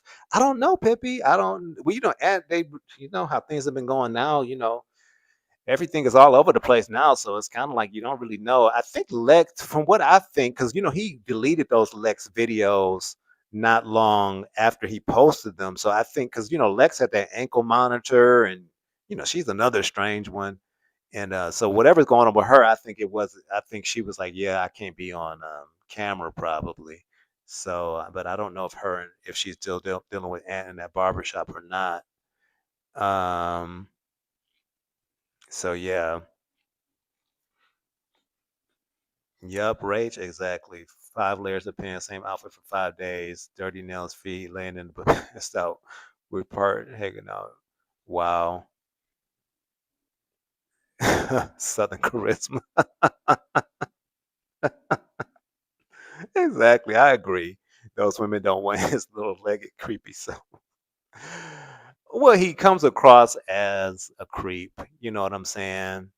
And everybody seems to see it but him. It's like, man, stop being so thirsty. Like, calm down. It's just like, I don't understand. I had a friend like him actually, and it's so crazy. My friend had the same name as him. So I'm like, I don't know if it's something about that name. No offense to the Marcuses out there, because they're not all the same. But I did have a friend with that same name, and he was actually oddly very similar. So I don't know. But it's just like they just can't control their urges and their, yeah, and all of that. It's weird. So so yeah, he does talk down to Polo a lot, right? K Duckworth, he talks down to him a lot. But then it's like at the same time, but then it's like Polo is his homeboy. So, but I don't think Marcus, I don't think he knows what a friend is. It doesn't say Marcus is the type of person that ever had any real friends. And I think that's why he befriends so many of these interviewees, because I don't think he ever had any real friends. So people that never have had any real friends, they don't know how to be a friend. You know what I'm saying? Because it's like my friends, still like my two best friends, those are my childhood friends. So we like family. So at the end of the day, it's like ain't nothing, we will do to come between, that bond that we have. So that's true friendship. But if you never had that, you don't know what that is to be loyal to somebody and to know, look, I got your back, you got my back, no matter what, we here for each other. And that's what I see with Marcus. It's like at the end of the day, he only has his best interest at heart. And and that's not a real friend at all. So um yeah, he's definitely jealous of Polo charisma and personality. He looks at Polo like why they want you and have nothing. Yep, Cassie, I agree with you. That's exactly, I think, what it is. I think he's just confused by it because I think Marcus looks at it like, look, he's, has a certain amount of money and seems to be, doing fairly well. But then it's like at the same time, he knows he don't be pulling no women like that. But I mean, but the problem with Marcus is it's his perspective and view on it, and that's what women see. It's like Marcus looks at women as sexual objects only. Even the way he talks about T, when he's like, "Oh, I got a good woman," and and It's the things he says she does for him, and all of it is based on sex, mainly, and the fact that she cooks for him. It's like, what else? Like, and I mean, granted, Polo does have sex with any and everything, but I think at the same time, Polo is a cool person, and he does have a certain level of charisma and just personality where at the end of the day, he's still cool, because even you can kind of see that with people even he's been with previously, he's still cool with them because he at the end of the day, he's a friend to them. So I think that's part of the difference. So sugar come joy. Sugar cone, I'm sorry, sugar cone joy. Welcome in. Yep. hmm Yeah, Marcus lame as hell. That's it. That's all. Yeah, that I mean, kind of sums it up. Kind of sums it up.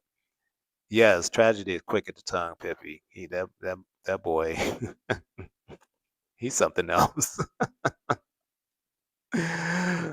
Yup, call him a pervert and demanded his fee. Viral streams clip. Yup, exactly. Whose live was that? Let's see. Feisty got drunk and told Polo she and Marcus had relations. Love for Earl. Oh God. Wow. The 90s lady that likes Paul. Okay, yep. That's who we were talking about. That the lady he met in front of Aunt's barbershop. Yeah, Marcus called her 90s. This is 90s fine. That's not, she ain't got the wig on. She got her natural hair. She ain't even got no makeup on. And I'm like, we get it, we get it. Like, calm down. Just like he's annoying. I'm sorry. Like, I think that's when I started getting annoyed with this channel as well. Marcus started inserting himself as the focal point. Before we never saw his ass. Like, and barely heard, he would interview the people. So he was always behind the camera, and the people were the focal point that he was interviewing. And now it's like he's trying to make himself, the lead character. And it's like, we're not here to watch you or hear from you. And I think we've all began to see how annoying he is. I'm like, dude, you're annoying. Like, shut up. It's like, and then even like the people he interviews, like, this is the feisty crew, all of them, you could tell they're annoyed by him too. I mean, look how long they last. They all end up turning against him and revealing whatever against him because it's like he annoys them at the end of the day. But he wants them to be loyal, and he thinks that they should be loyal towards him. It's like, look, they see right through him. They see right through him. They definitely do. You're the company you keep. Exactly. Viral stream clips. You're the company you keep. That's exactly what I said. I've been saying that. It's like, you want um you saying you're this and you're that, but we see what you're around, so far as Marcus, it's like all we see you around are these, prostitutes and drug addicts, and that's what you are too. I mean, that's all you're around. That's who you are. You know what I'm saying? So we definitely we see it now. We see it. So he was checking out Strawberry, and it blew my mind. Yeah, that was weird, right, Cassie? That was so weird. But I remember when he interviewed that Strawberry chick, but I guess he had to take that video down because of whatever she was showing, like certain body parts and stuff. And yeah, that was. I mean, it's just weird to see that he's attracted to stuff like that because you just know. First of all, they're what the type of work they do. So they're sleeping with any and everybody, and then they're on drugs, and then they're not attractive. So, like, I mean, you look at them, you look at the wigs they got on their head. Like, I think the Strawberry chick, I don't think she had. I think her, well, of course, when they do those drugs, the teeth are messed up. You know, um, it's sad. And I don't want to say they're not attractive like that, but they're not because they've abused themselves, their bodies, so they don't look attractive. You know what I'm saying? So it's like, and you want to be with that? It's strange. It's very, very strange. So, yep, he enjoys the company of the people that are beneath him to hide his insecurities. You said it, a mouthful, Golden. That's exactly what it is. Those are the only people that buy any of the mess that he talks, and they don't even buy it though. They listen and just go along with it. But even in their minds, they're like, "What are you talking about?" Like they just go along with it because they know that he give them a little $20, $30 here and there. But even to them, they're like, "What? What are you talking about?"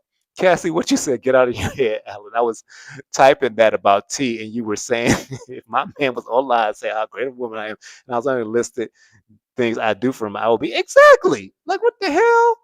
Like, yeah. I mean, it's just like, she cooks for me and then she brings me breakfast in bed and, whatever he's saying about the sexual stuff. It's like, do you hear yourself? Like, like what the hell? Like, is there anything else you bring to the table?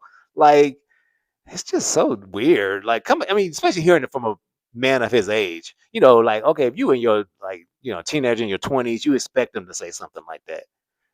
But it's like, Marcus, you sound like a damn fool. Yes, exactly. Unsolicited advice, Golden. That's exactly what he does. And I talked about that in one of my videos. I was like, I don't give advice to my nephews and nieces are the ages of a lot of these young people, like in their 20s, stuff like that. I mean, at this point, some of my nephews and nieces are in their 30s. And I'm like, I've never just told them what they need to do or like gave them advice. Like, I'm like, now they know I'm here if they need it. I'm like, but I ain't wasting my breath. Because guess what? People gonna do what they want to do regardless of what you tell them. So, I ain't wasting my breath. Now if I see you clearly about your harm yourself, that's different. A life or death type of thing, that's different. But Marcus, what I've learned about Marcus, he likes to run his mouth. Like I listen to him sometimes. I'm like, can you shut up? Like, like even like the interviews, it's like, can you let the people talk? Like, when you notice great interviewers, they have prompting questions, but once they give those certain prompts to get certain answers, they let people talk. And if you notice what Marcus does, he answers a lot of the questions for the people. And I'm like, that's not even what they meant. Like, but you're just telling them what they meant. Like, shut the hell up. Oh God, Southern Charisma. Yup, the manosphere, red pill type of ideology. Yeah, he is because I remember him mentioning that Kevin Samuels was his mentor, and we all know about him.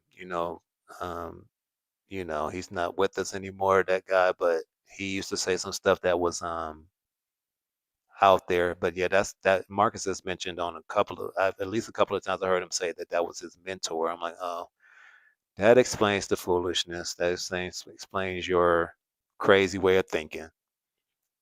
Um, has it been worked out who was filming that girl? He got a whole bunch of people caught up, even the viewers of his weird. The girl from tonight, I think he filmed her. Or is that who you're talking about, Rach? I think he filmed that girl. I'm not sure though, but if that's who you're talking about. And then, Matt, when we talk about him, you want to be a character. So, okay, here are our opinions. Exactly, Cassie. Exactly. Gas station pill weirdo. um, Cash looked like an ant from Ant. Oh Lord, farm with those long eyelashes. Prince Paul, welcome, Prince Paul. Um, yeah, let's talk about Cash a little bit. I saw another comment, but the way these comments move, all of a sudden, then they disappear. It seems like. But anyways, Cash. Yeah, man, please. Mm-mm. Yeah, it's just so funny. Like everybody is always like about Cash. Like, oh, she's so, whatever. I don't know. Let me just be nice, I guess. What do y'all think? What do y'all think? Because of what's going on, I bet he's going to marry T this year. Well, we'll see how that works.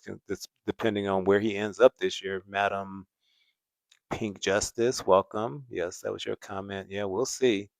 Tired of Marcus saying my kids love me, right? Pippi, exactly. He's too boasty for sure.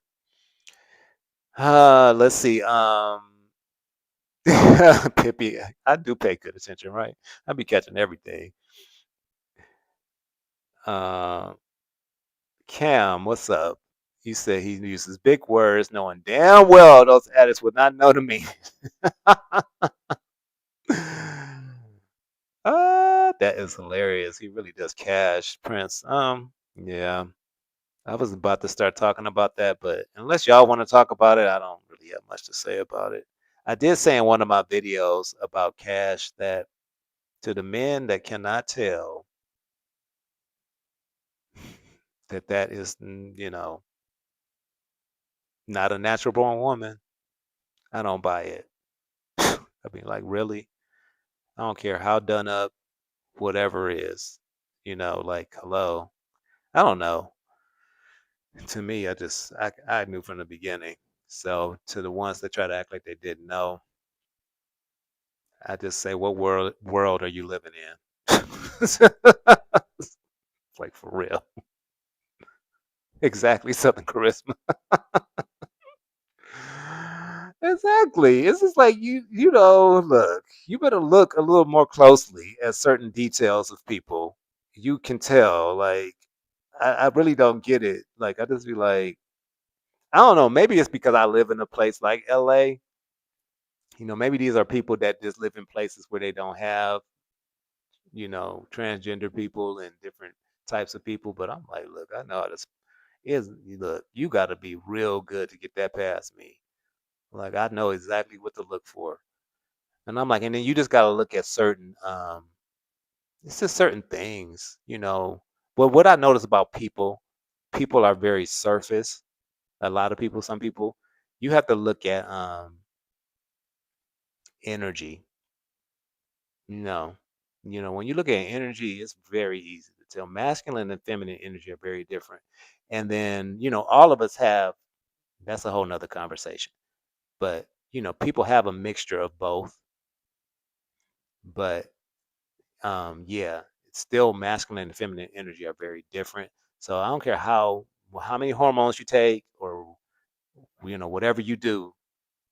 Like I said, the clues are there. Definitely there if you want to know. Uh,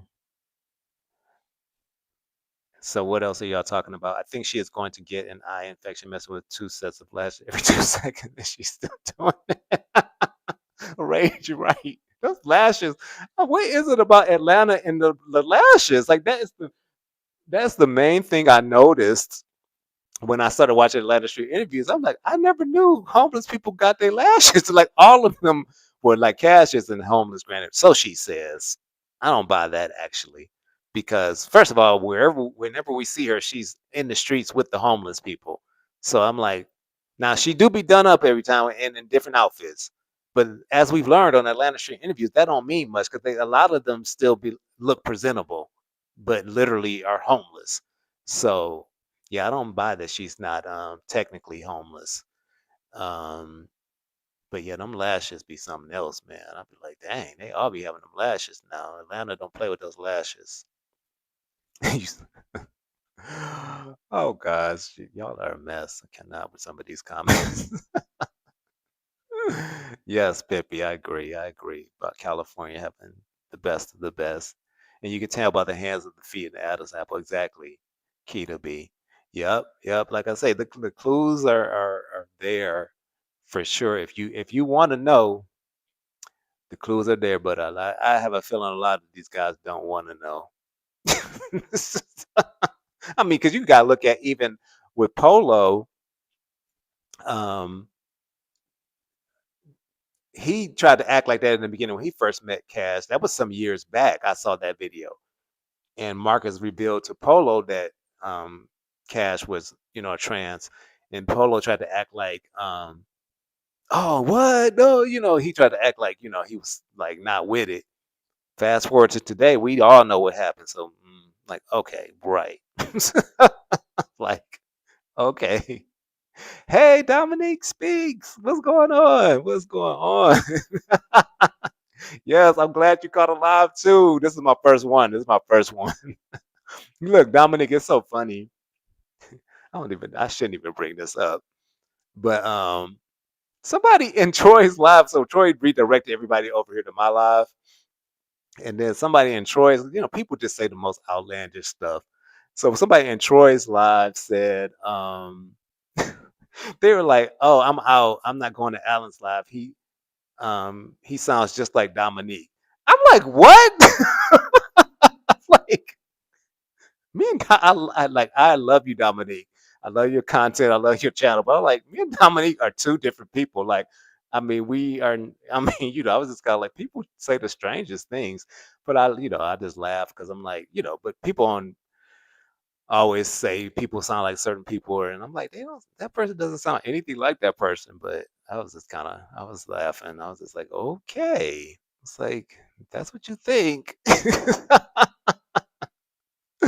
I'm glad you're doing good, Dominique. That's good. That's what's up. That's what's up. So, yes. Okay, Cassie in Maryland. Okay, they have a stronger population. Cassie. Okay, got you. Got you. Yeah, yeah. I know that about Maryland, the DMV area. Then definitely, most definitely. Um, Mr. Snuffleupagus on Sesame Street. Golden. Lord Jesus, y'all are crazy. I cannot with y'all tonight. Love for Earl. I'll send Marcus on Greyhound to Skid Row. Buy him a bus ticket to Western. Oh, look, he would look okay. Love for Earl. He would not survive in those parts of LA. That's the thing, and I've said that before. I'm like, yeah, he in the right place doing what he doing. Cause he come out here to LA and like you said, go to Skid Row, Western, like you said, Western Figueroa. It's a whole different ball game.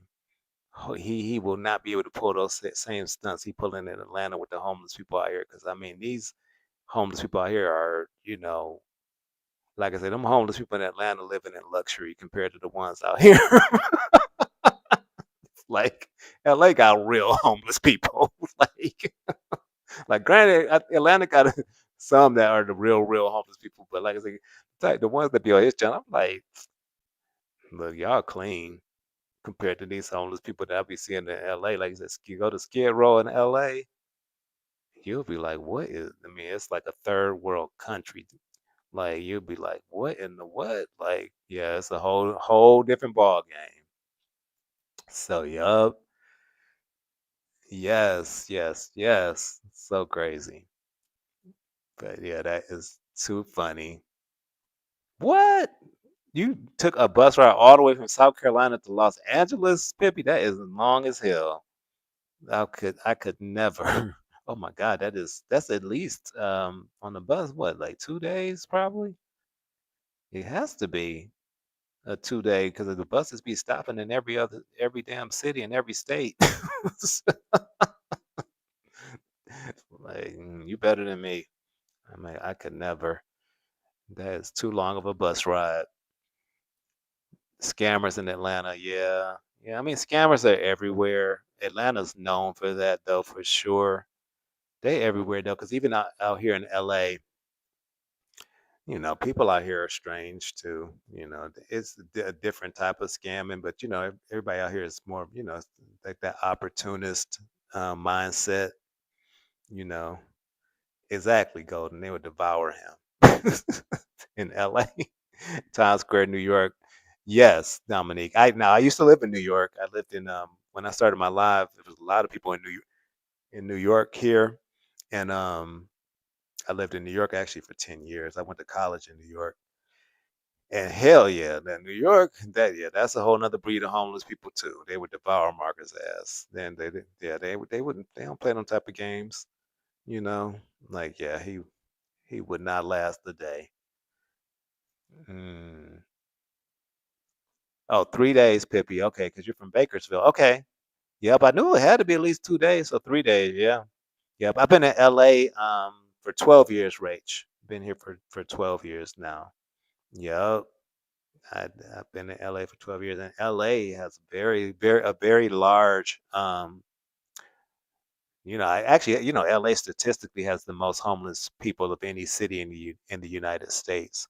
I think because from what I've learned and read, and I've seen a lot of documentaries, because the weather here is good year round, so a lot of people come here from all around the country because of that, because they figure, well, if I'm gonna be homeless, let me go somewhere that's warm, you know, and um, and then the other factors here, just because the cost of living is so high, and so the home is a large homeless population here. Even here in Hollywood, when I'm walking around doing my walks, y'all probably see some of the homeless people when I'm passing by. Like, it doesn't even matter where area you're in LA, they're everywhere, like everywhere here. But then, the highest concentration is, of course, on Skid Row downtown, which is blocks and blocks of tents and all of that. It's crazy. Like if you ever see it, you won't believe it. Like you just be like, This is legal. Like, how do they let this just be like this?" It's blocks and blocks of tents, like, and they just have taken over that whole area. But it's been there since forever. Since it's been there since before any of us were even born. Because if you look at the history of it, it it was something that was developed. It was intentional when they developed Skid Row, and it was something about coming back. I forget which war it was, but it was for the veterans from those wars coming back. They created this community where they basically could go, and they literally made this area of Skid Row to divide the homeless population from, like, the people that were not homeless. Like, it was intentional at the time when they did it. And like I said, this was literally back in, like, I want to say like the 1930s or the 1920s. But if you look it up, if you Google it, it'll tell you it's really crazy when you think about it. So it's crazy that it was that long ago and it's still there to this day. And it's blocks and blocks in downtown Los Angeles. And when you drive through it, you wouldn't believe it. You wouldn't think you were in Los Angeles anymore. It's just like, what? How? How is this? How are y'all letting this just be like this? It's crazy. But yeah, what y'all talking about? After the fact, she tried to set Troy up with Yaya and her fake auntie to try to scam him for a botched interview. She has gone too far. Yeah, that was strange. Um, Trophy 777, welcome. Yeah, that was weird. That was strange. That whole way that she put the quote unquote auntie on the phone, and which clearly was likely not her aunt, or if it was, the aunt wasn't even of age. Yeah, yeah. They playing games. They playing games. Rach, what'd you say you missed the late 80s and 90s Sherm epidemic? Mm, hmm. I'm not sure about that. I don't know what that was. You got to break that one down for me. Pippi, homeless took over Venice. Oh yeah, they're all over it. Even in Santa Monica, it's tons of homeless people. And Santa Monica was kind of known to be the more bougie beach, and they're even there now. Even downtown Santa Monica, the rats in New York will box Barks and break his phone. Exactly. Look, them rats don't play in New York. Let me tell y'all, I'm so glad I don't live in New York. No, I mean, well, I still love New York. I go all the time still, but let me tell you, them rats ain't no joke in New York, man. I remember one time I came out the train late at night. When you come out of the trains late at night out of the subway, if it's late night and when not as many people is around, I'll never forget one night I came up at that train station. The rats was having a party. It was just like I came up and it was just rats everywhere. I'm like, oh my God, like New York is not a joke when it comes to them rats. It's like, yeah, he wouldn't survive with them rats for sure. Oh God. That is hilarious. Y'all are crazy, man. Hey, Keita B, welcome. Right, they show Beverly Hills like it's Cali. Right. I mean, it is Cali, but it's not the only part of Cali. And now Beverly Hills, they do a good job of keeping the homeless out because, of course, that's it's rich and there's all the celebrities and and they have a different police force than Los Angeles, so they don't play that in Beverly Hills. You ain't gonna be homeless in Beverly Hills. So Marina Del Rey, yes, I love Marina Del Rey. Now you won't see as many homeless. I don't know if I've really ever seen any homeless people in Marina Del Rey. That's really bougie as well. And Redondo, I love Redondo Beach. Yup. Redondo, that's one of my favorite beaches, Redondo Beach. And it's not a very touristy beach, Redondo Beach. Really, Marina Del Rey isn't either. But they're some of the most beautiful beaches and the nicest. I like both. Um, Pure integrity, welcome. LA was simply beautiful. What is now called Skid Row was great place to shop, eat. Okay, in the 50s, 60s, and 70s, my parents would take us there often, and we'd have an. Okay, that's good to know. I didn't know that. Okay, that is wow. Thank you for that information, Pure integrity. I appreciate that. That's just crazy what it is now. It's definitely not that now. Wow. Yeah. Oh, okay, Rach. I see what you mean now. Hallucinating. Yeah, I missed that. Well, in the 80s and the 90s, like that time, I wasn't here. I was in Detroit. I grew up in Detroit. So, but we had some areas like that in Detroit too, but wasn't in those areas. Like big cats, hell yeah, go to them brats in New York. Oh my God, I still have nightmares to this day. No, look, them New York rats are on a different level. Sleepy Hollow Cemetery, long history in New York. Okay, cool, cool, Rach. Um, Cassie, right? And she originally said the aunt knew of ASI, but the aunt, right? And then she said she didn't, and then she didn't know the name of the detective. I'm like, look, y'all needed to practice y'all skit before y'all got on this damn call. It's like, stop playing fucking games. Oh, excuse my language. Stop playing games. Um, You saw a rat with a whole pizza slice, Keita. No, you're not lying. Because I literally have seen that be when I lived in New York too. I mean, I'll never forget one night I was in the train station and the subway station in New York. And this is when I used to hang out, like go to clubs and stuff. And I remember when I was so drunk, and I was in the subway and I saw this big rat in the subway tracks. And I never forget, I was like, is that a rat? Like, I remember I just was like, and I remember somebody was on the other side of like the platform, and I was like, I have never seen a rat that big. Like that thing was like as big as a possum. That thing was so big, and I was asked, and I remember I asked the person because they were like on the other side of the platform because it was late, so it wasn't a lot of people. I was like, "Is that a rat?" Or I was like, "Am I that drunk, or is that really a big rat?" And they was like, they was like, "Yeah, it's a rat." I was like, "Oh hell no!" Let me tell you, that thing was so damn big. I'm like, look, them New York rats, look, they be eating good. So yeah, I believe you when you said you saw that rat with a slice of pizza. 'Cause them rats be eating good in New York. You're looking to move out of New York. New York City is too complicated. Prince Paul, it is. I didn't know you were in New York. I guess probably I did actually, because at the beginning I think you told me. Um, yeah, and New York it's a lot. It's too much. So I went back to New York last year. Time has gone by so fast. I'm like, was that last year? I think it was. Yeah, it was last summer. I spent the whole summer in New York actually. So and I was thinking about moving back. Is why I did that. And after spending the summer there, I was like, hell nah. So I was like, I'm good. I'll come and spend some time here. I'm going back to Cali though. I'm like, just what you just said. It's complicated, and it's not become less complicated. Is the problem? Like, so I lived there when I was in my, like I say, my 20s. Well, I moved there when I was 18, and then I was there for 10 years, and that was back in the late 90s, early 2000s. I'm giving away my age now, but anyways, um, and back then it was manageable, even though it was still complicated then, and it was still expensive then, but it was more manageable. Fast forward to today, mm-mm. No, it's crazy. It's ridiculous. It's way too expensive.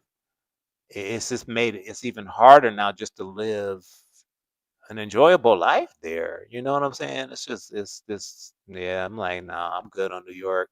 It's good to visit. I still love New York, but you gotta be rich to live. You just gotta be rich. I mean, people say the same thing about LA, but LA is way more spread out than New York.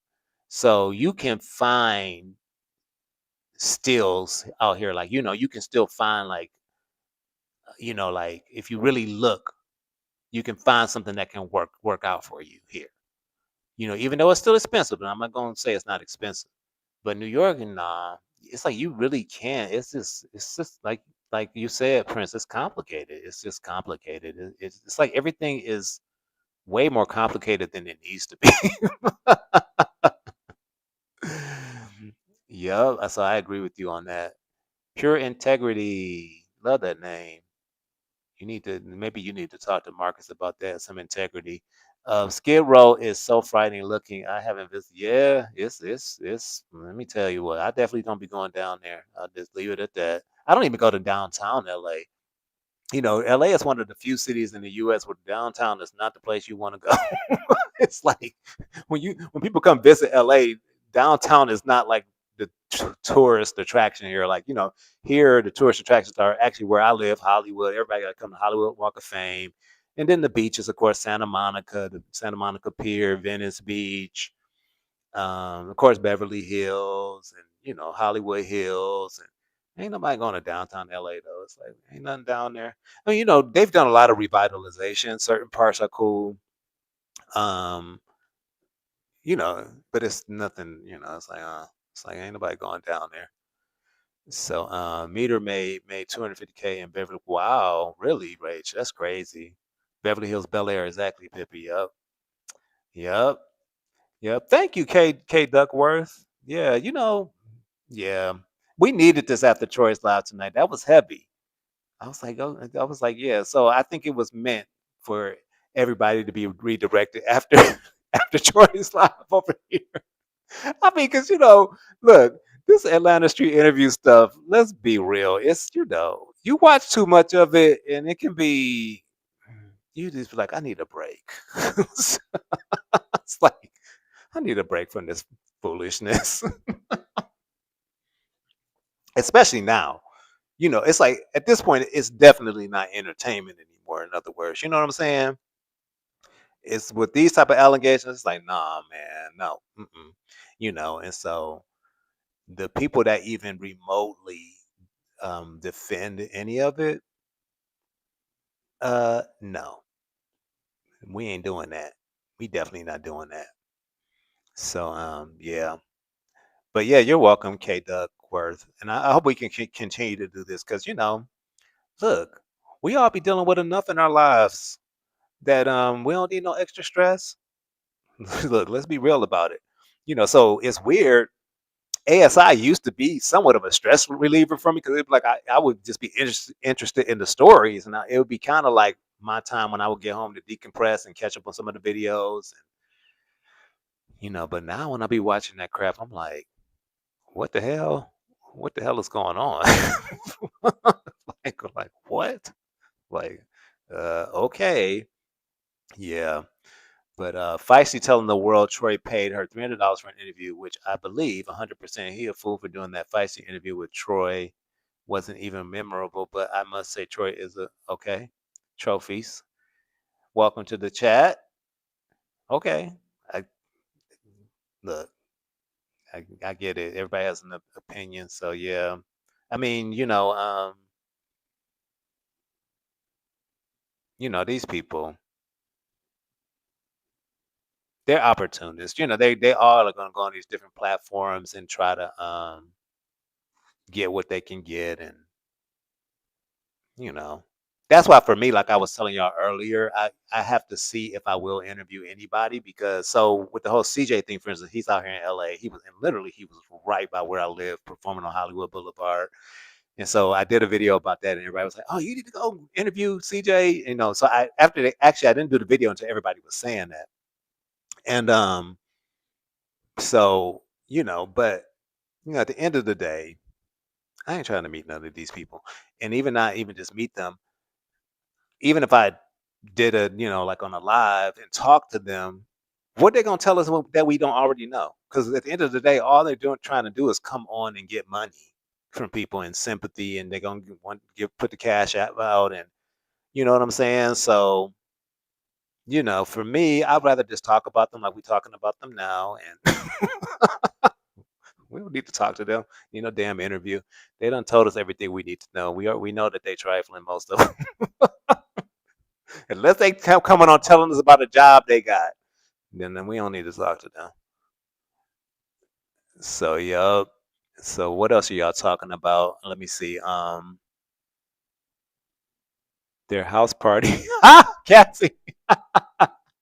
Yes, I was interrupting them rats' house party. Them rats was having a party. I mean, when I tell you I came at that damn train station, it was like a scene from a fucking movie. I mean, a movie. Excuse me. I'm trying not to, cause like gotta watch my language. It was like a scene from a movie. I'm like, what the hell are all these rats doing on the street? They were just like going crazy. Well, it's like trash. In New York, they pick up the trash like 3 days out of the week. Most cities it's like once a week you put the trash out. In New York, they do it 3 times a week because with the way New York is set up, everything is so close together and everybody's on top of each other, so they collect the trash more often.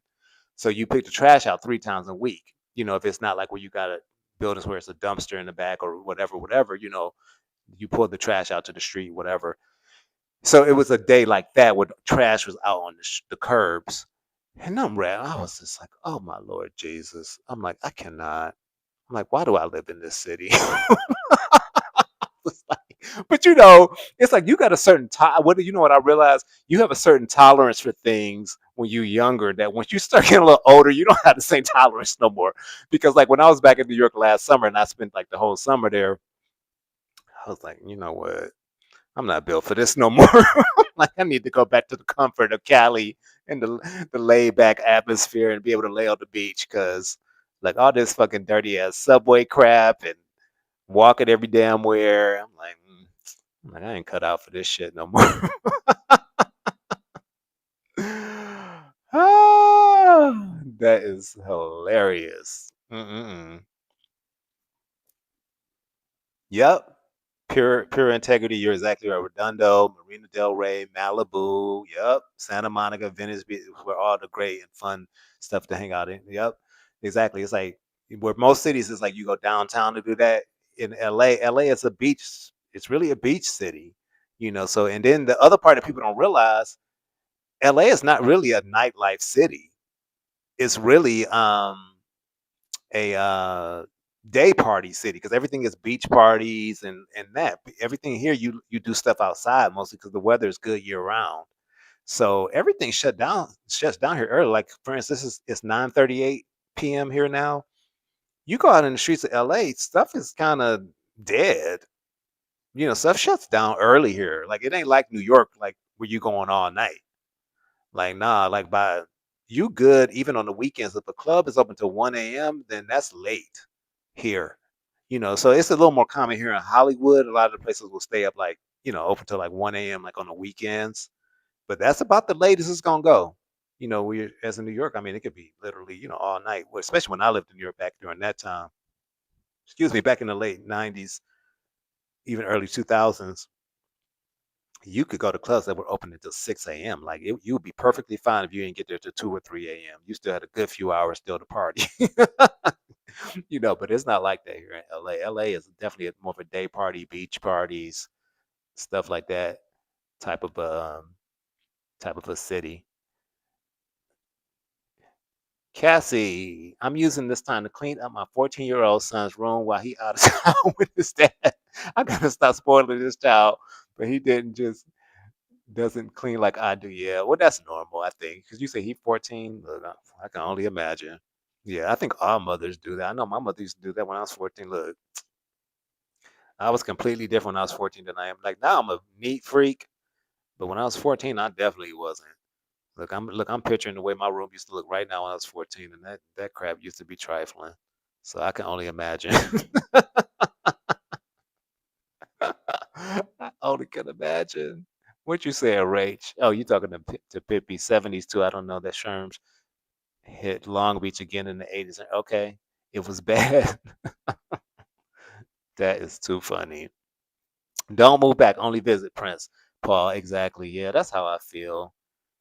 it's unfortunate because when I was like, say, when I was back in New York City last summer, I was just like, dang, man, it's just different.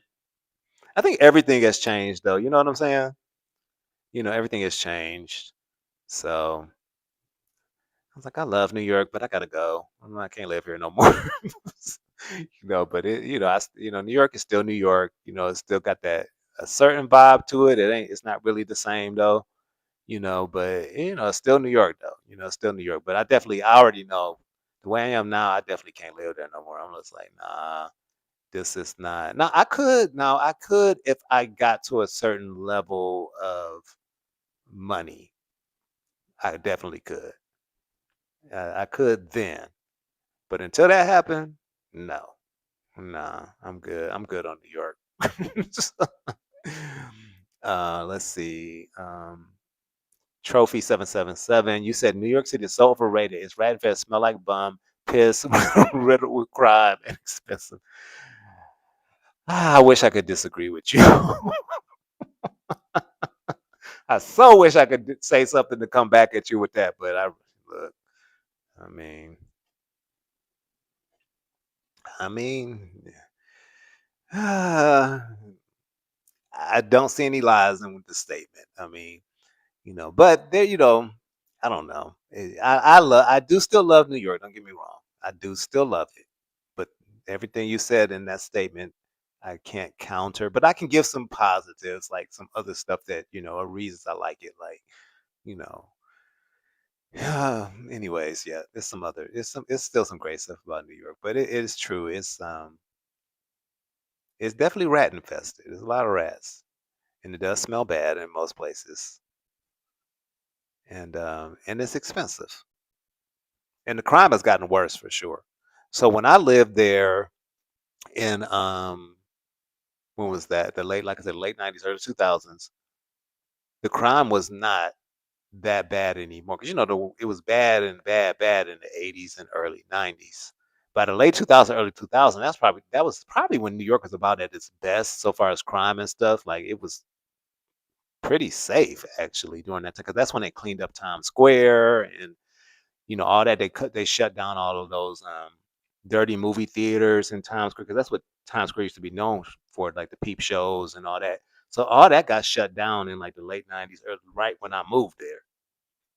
But it still was there, but it wasn't like it used to be. It wasn't as many because they made all of these laws where it made it hard for those places to remain in business. And so yeah, so that was to me the height of New York City. But like now, yeah, I don't know. In New York, it's just yeah, it's different. It's definitely different. So and they not scared either. Golden exactly. Them rats in New York are not scared. They bold. They definitely are. A studio apartment here is 20 exactly, Prince. And that's what when I was back last summer. Trust me, I was looking. I even went to look at some places, and you right. And a lot of those places are not even in the greatest areas. For 2,500, and then the little space you get, and then there are older buildings, and yeah, that cost. And see, that's the difference that I tell people with New York and L.A. In L.A., at least if you paying 2,500, like you can get a one bedroom in L.A. for 2,500. I mean, you still paying a lot of money, but at least you going to get a one bedroom, and you can even get a one bedroom for 2,500 in LA in a newer building, you know. So that is the difference. Whereas in New York, hell no. You get that same one bedroom in New York in a newer building that's 2,500 in LA, it's gonna be easy 4K, $4,000, So yeah, that's the difference. Um you want to move somewhere, Cassie, but you don't um want to move your son. Yeah, that's understandable. But your son, he's 14, so it won't be long before he's 18. So then you can move then once you yeah, you don't have that much no look. He gonna be 18 in he 14. Look, you see how fast time is going. He gonna be 18 in a heartbeat. So then you can yeah. Yeah, so you want to move on from Maryland. I like the DMV. I've never of course lived there though, so I know it's always different living somewhere than visiting.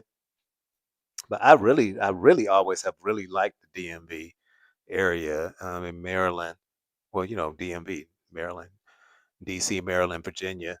Um, I've always really liked. Whenever I go, I'm like I thought about moving there at a certain point.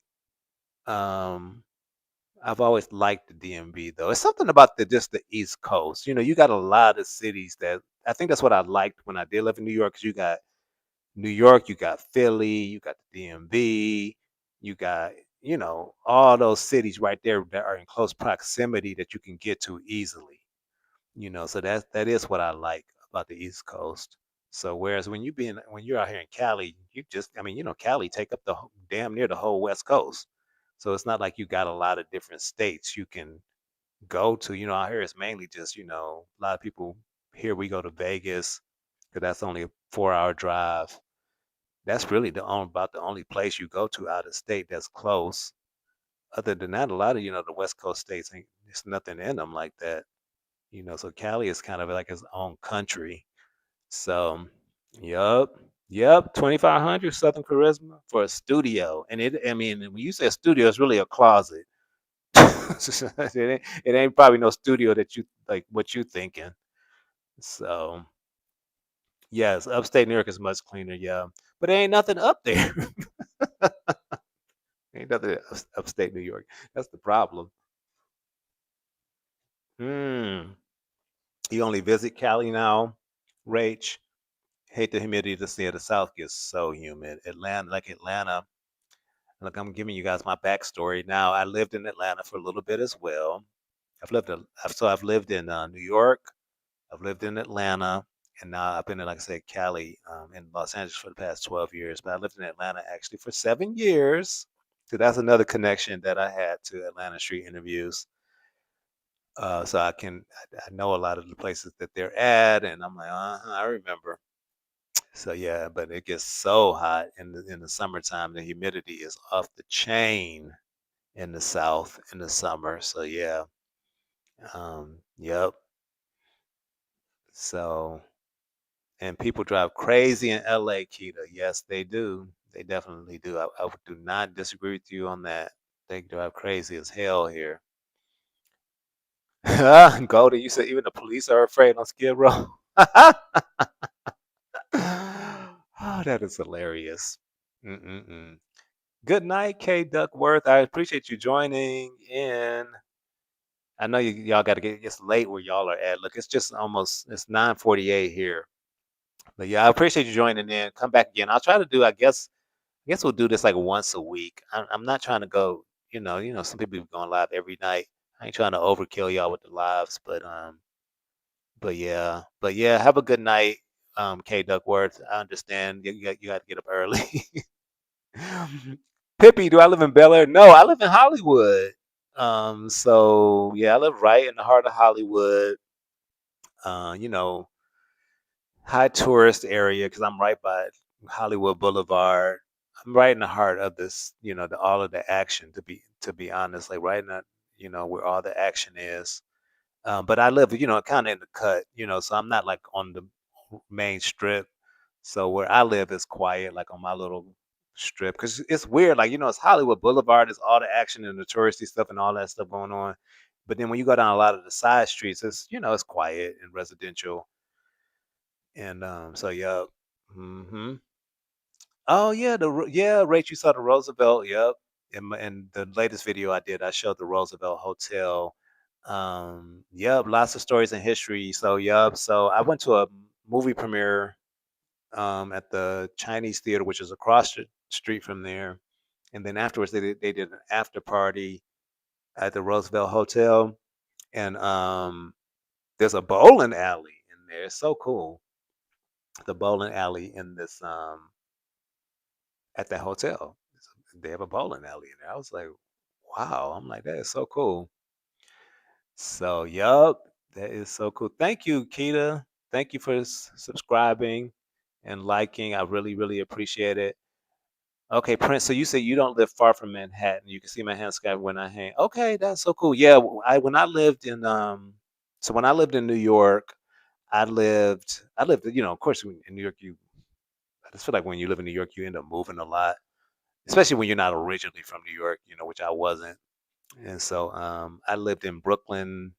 And I lived in Fort Greene. I lived in Bed-Stuy initially, and then Bed-Stuy do or die, which Bed-Stuy is completely different now. It's gentrification. So, but then I lived in Fort Greene, which was pretty much even nice, really nice back then, in a more expensive area. But yeah, when I lived in Fort Greene, I could see Manhattan because it's right there. It was just one stop from Manhattan. I think it was the D train I lived by. I lived right on the Cab and St. Felix, right by what's that hospital? Brooklyn Hospital, what's it called? Was it Brooklyn Hospital or is it the Cab? No, yeah, I think it's called Brooklyn Hospital. I lived right there. So yeah. So that's cool. Um So let's see, what did you say? Oh, you live in a new building. Okay, Prince. Okay, cool, cool. Go. You said the rap population in New York could change our political climate if they could vote in its millions of it exactly. Because yeah, they're right. They always say the rat population outnumbers the amount of people in New York, which is true because the way rats multiply. So they definitely outnumber the amount of people, the 8 million people in New York. So yeah, that's definitely true. Yeah, yeah, right. I like the DMV too. Who's this? L'Oreal Co 6918. Yep, I like it too. Welcome in. I don't think I saw a comment from you yet. So welcome. Yeah, I agree. I like the DMV as well. I always have a good time when I go. Love for Earl. I'm originally from Southern California. We moved to Madison, Alabama. Okay, cool. That's a big difference. I have a friend here that's from here in LA, and she moved to Alabama some years ago, which is a big deal. She hates it though, but she had gotten older, and you just have to do what makes more sense. Tennessee, okay, right, you're in Tennessee. Cool, Tennessee. Yeah, I've been to Memphis. I've been to Nashville. Tennessee. Yep, I like Tennessee. Well, and actually, my mother's originally from Memphis, um, Tennessee. Um, I hate the way these comments. I see something and then all of a sudden this comment shoot up. Um. Oh, okay. I see now. Okay. Yes. Pure integrity. Yes. Living in Cali, there's places to visit. San Francisco, exactly. That's what I said. California's like its own country. It's so much within the state. That you go to all those different cities and they're all completely different. Yep. That is exactly correct. Oh, Cassie, you going to bed? No, no, you can't go to bed. No, you're on the East Coast. I understand. Thank you. I'm glad you enjoyed it. Look, we got to just talking about whatever now. We hanging out. Like I said, that Troy live was heavy. That topic is heavy for me because it's like, this that topic. And that's why I told y'all when I told Troy when we talked about it earlier. I was like, you ain't talking to that little girl. Nobody want to talk to her. Ain't nothing to be talked about. You know what I'm saying? Because look, we know what it is, and Mark is gonna have to deal with whatever it is concerning that, you know. So, thank you, Cassie. I appreciate that comment a lot. Yeah, that's what I was like. Let me just chop it up with y'all so we can get a little more acquainted. I had already started posting my videos. I was like, yeah, I guess I need to go live. Like, you know, I didn't really want it to be a forced, like platform of making it about one thing or the other. I just wanted to come be able to chop it up and talk and let it be organic, you know. Yeah, because like I say, look, we all got enough stress in our lives as it is. We don't need somebody else's stress. So, a lot of people they be like, getting so worked up about this stuff. I'm like, look, now at the end of the day, I'm gonna talk about it. When I go to sleep, I ain't thinking about it no more. Look, I'm just being real. Like, I got my own things to be concerned about. Like, let's be real here now. You know, let's see here. Living in Cali, you can also take a visit to Catalina. Yes, yes, yes. Pure integrity. Yup. Catalina Island. It's like a vacation. Like, and it's just right there. Yup. That's a hidden gem. Catalina Island. Um, Yeah, right. Just a bowling alley in there. At least it was when that movie premiere I went to was that was a few years ago. So, but I'm assuming it's still in there. So, yep, at the Roosevelt Hotel. Why we still up? Slime Talk. Why you still up? I'm on the West Coast. It's 9:55 p.m. here. But the question is, why you still up? Because I think aren't you in Atlanta? So it's almost what almost 1 a.m. there. People be up, but I'm a night owl. I'm normally up until like one or well, yeah, one or two to be honest. But then I get up super early too. So Mobile, Alabama. I never have been to Mobile. Where have I been in Alabama? I've been to Huntsville and I've been to Birmingham, Alabama. I've never been to Mobile, Alabama. So yeah, mm-mm. Is a place I would love to. Yeah, Catalina Island. Yeah, it's beautiful. Um, okay, east of Memphis, Rach. Okay, cool, cool. Yeah. I forget the name of the town my mother was from. She wasn't from Memphis directly, so I forget the name of the actual town she was from outside of Memphis. Um, I can find out, but it's slipping my mind the name of the actual town that she's originally from. So, yeah, Rach, exactly. It's unfortunate for Marcus, but yeah, at the end of the day, right is right and wrong is wrong. And like I said, we all saw it coming. It's just like, dang, what are you doing, dude? Like, we all saw it coming. We definitely um all saw it coming. Yes, Golden, exactly. No toxicity, only organic, smooth vibes. I like that. I like that, Golden. Exactly. That is it. That is it. That is it. So that's it. That's why, like I said, when I do my videos, it's like I take y'all on my walk with me. We talk about it.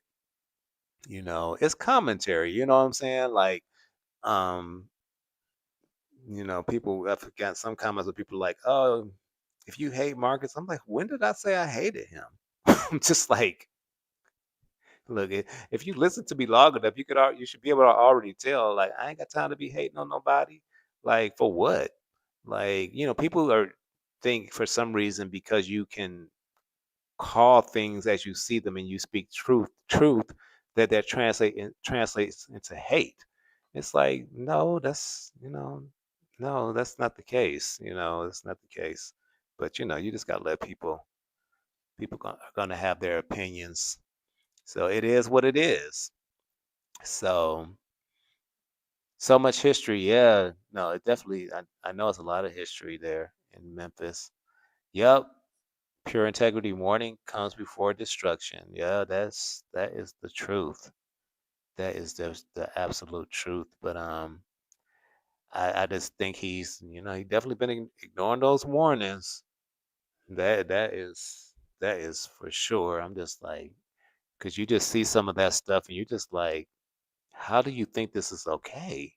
Like, it's like, you know, I just don't get it. I really don't. I don't get it. Hmm. Interesting, Rach. Wow. There's juking classes, really? Okay. Wow, that's cool. That is really, really cool. Wow. Yeah, so we got a good mix of people from all around. That's cool that, we got people from kind of all around the country in here. That is what's up. Yeah, so that's been cool. Like we got a little chance to hang out and get acquainted and what you say, Golden? They're buying what Marcus is selling, so they can't see why everyone. Oh, yeah, yeah. I think they've been quiet now, though. I think, right? I don't know. I really haven't been hearing. I don't think too many supporters at this point. I don't think. I mean, I think you would be foolish to condone anything at this point. Like I said, look, when it comes to this type of subject, it's just not cool. It's not cool at all, and everybody needs to be on the same page for sure. Um, yeah, I agree, Rach. It's been fun and interesting for sure. It definitely has. It definitely has been. Like I think this happened on the right night because Troy was in rare form tonight. Like he was stressing me out for a bit. I'm like, Troy, calm down, calm down. I'm like, oh my God, Troy. Like I was just like, so yeah, I think it was meant for everybody to come over here and decompress afterwards. It just kind of have a moment to kind of just, like, yeah, yeah.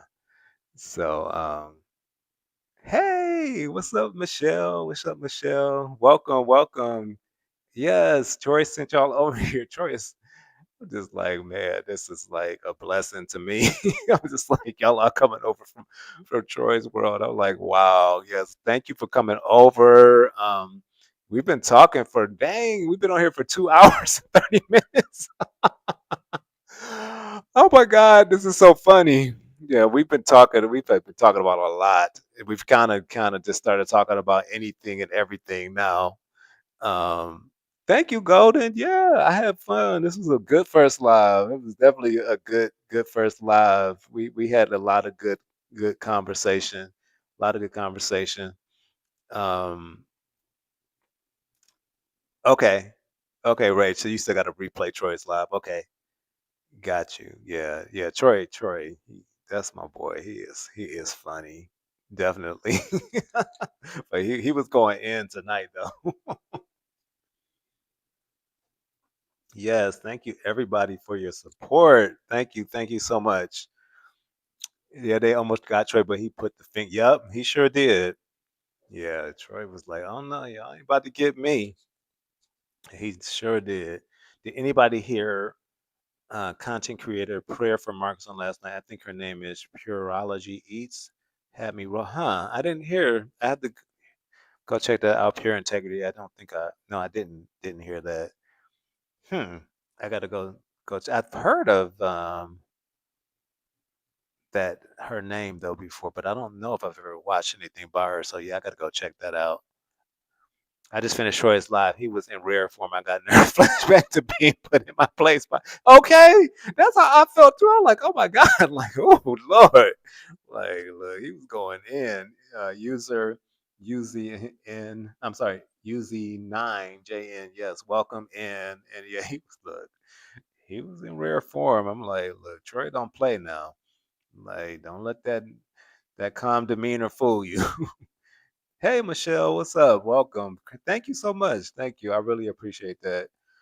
I felt like I was in trouble. I was still commenting, Keita. Right. Love for Earl. Good night. Good night. Thank you for coming. Make sure to come back and join, and make sure you subscribe, turn on your notifications so you know the next time I go live. Yeah, yeah, Troy. He was not playing tonight. Oh man, it's like, mm-mm-mm. But it's a lot. It's a lot. It's just like, but you got to feel for the, like I said, that's why I said I really don't have much to say about any of them, any of that latest crew he had, because we don't know the full story of their backgrounds, but at the end of the day, we know like I say, who the real problem is. So you know, it is what it is. So I did too, pure integrity. Yep, exactly. It's definitely been real. It's definitely been real, you know. And we're definitely gonna do some more lives. And like I said, as I grow my channel, I'll come up with more where some of you guys can call in and stuff like that. And of course, I don't want to copy Troy. I don't want to take Troy's idea. So, we'll come up with maybe a different way of doing it, but I definitely want to get a chance to be able to, you know, do some form of, I guess, where we can talk without me just replying to the comments.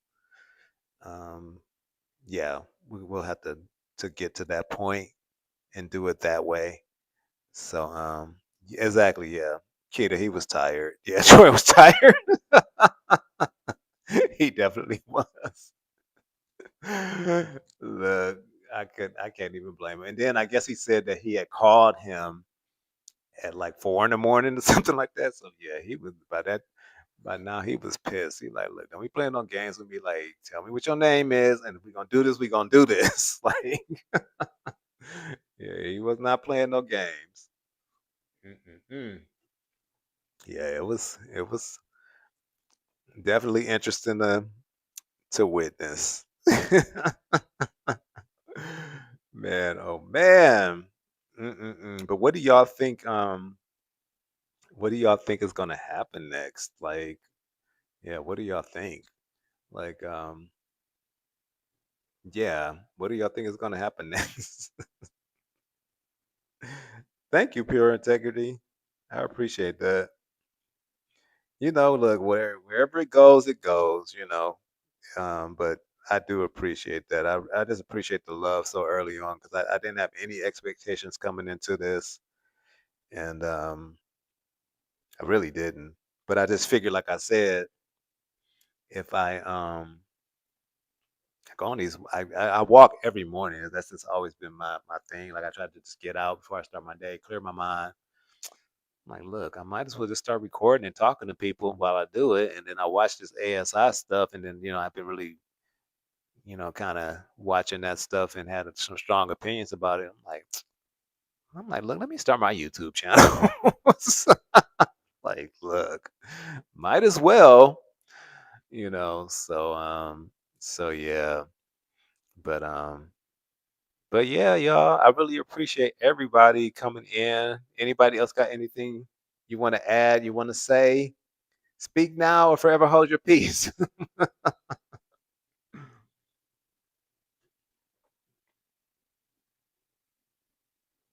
Kita, we will be here to watch. Thank you. I appreciate it. Yeah, I definitely appreciate all the love and the support. I definitely do. I truly, truly do. Yep. I'm assuming most of my people, most of you guys are on yeah, from what I've seen, most of y'all are on the East Coast or Central Time. It's sad what's going UZNJN says it's sad what's going on. As a parent to a teen, there are becoming less safe spaces for teens as children. Even the internet targets are you. Yeah, mm, yeah, I agree. It's yeah, and that's why I said I don't have anything to say about you know the the victims. You know what I'm saying? I don't have anything to say about them. You know, and some of you might not agree, but even this Ola guy, I don't have anything to say about him because whatever. Okay, I mean, well, we don't know if he really knew or not her age. I will give that part. So that part is wrong. If he knew what her real age was and he still did what he did, that part is not right. It's not. But again, we know the person behind all of this. You know what I'm saying? So, like I say, I don't have time to dissect if whether what he's saying is true or not, or what is. Like I say, I know who the real problem is. So that's my bottom line. That's the person that need to be stopped. So that's how I think.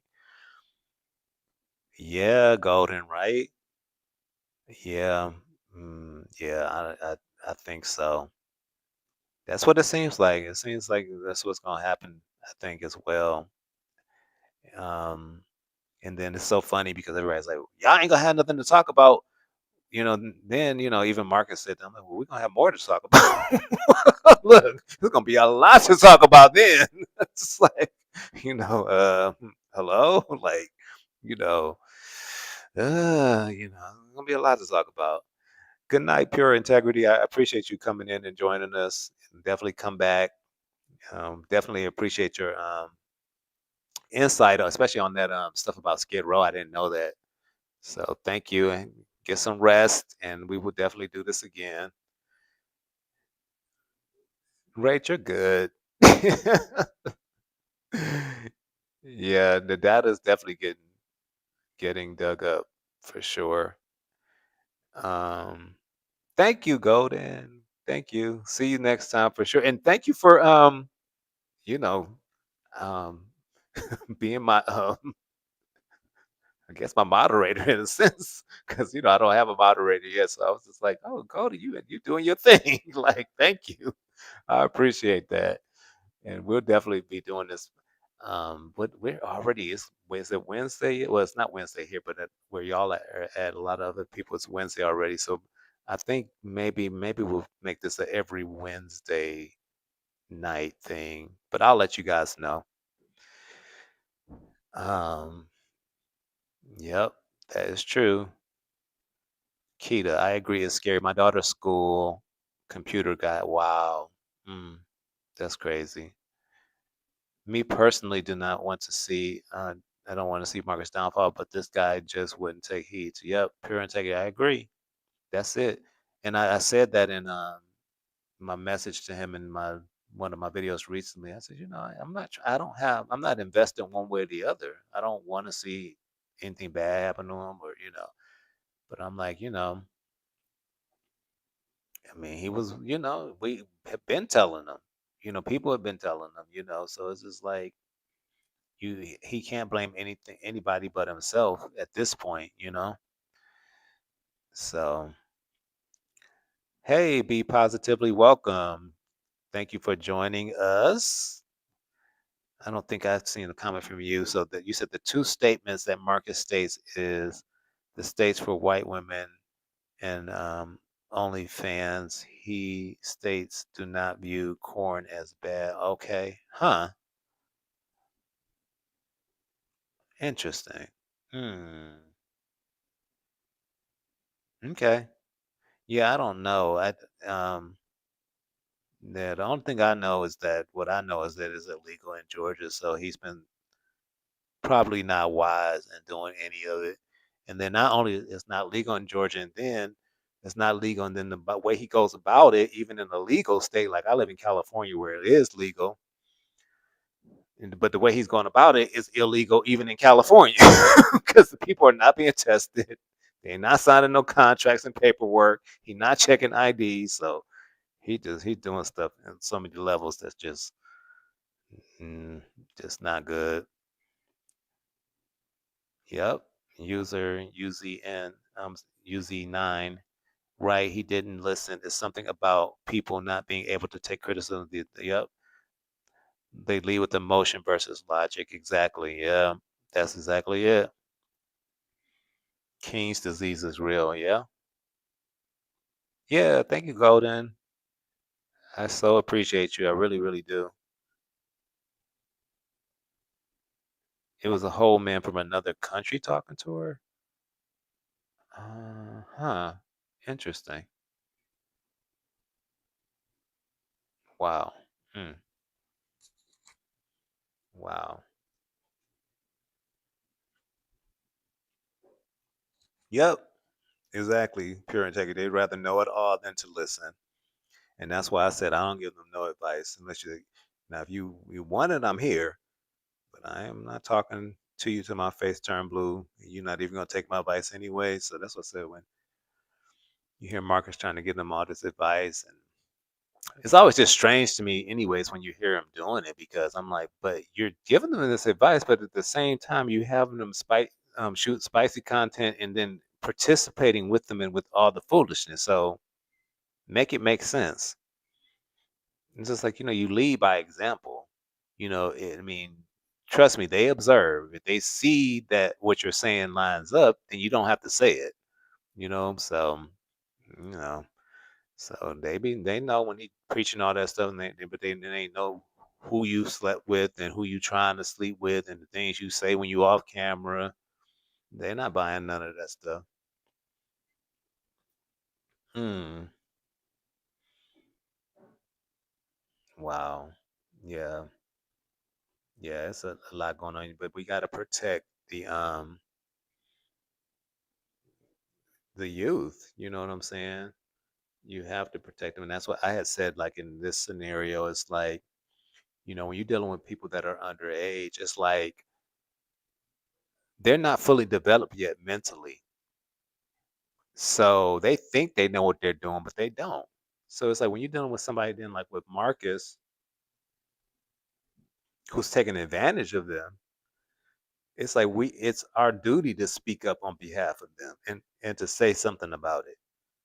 Because it's like, no, you got this grown man, doing this type of stuff. It's like, nah, no, no, no, no, we not doing this. This is what we're not doing. So nope, exactly, pure integrity. It doesn't come from a pure place. It's advice. And it's obvious. When I listen to him, it's nauseating for me. Cause I'm like, whenever I'm around people that look, whenever I'm around people that talk too much, it's nauseating. It's like, shut up. Especially when they're talking too much and you could tell it's BS. It's just like because yeah, let me, you know, go back because I can talk a lot sometimes. So I can't say I can't really say that like that, but I can at the same time because it's like I can talk a lot sometimes, but then sometimes I don't. Like sometimes I can be actually a pretty quiet person, but somebody like Marcus, he just talk a lot all the time, and not only do he talk a lot, he don't be talking. He don't talk. He don't. He's not talking about anything. It's just like I'm like, what are you talking about, dude? Like, shut up. Like that's just what I'm always thinking when I'm watching. Because again, you see what he's saying and then you see what he's doing. So it's just like, okay, we're not buying that. So yeah, yep. Hmm.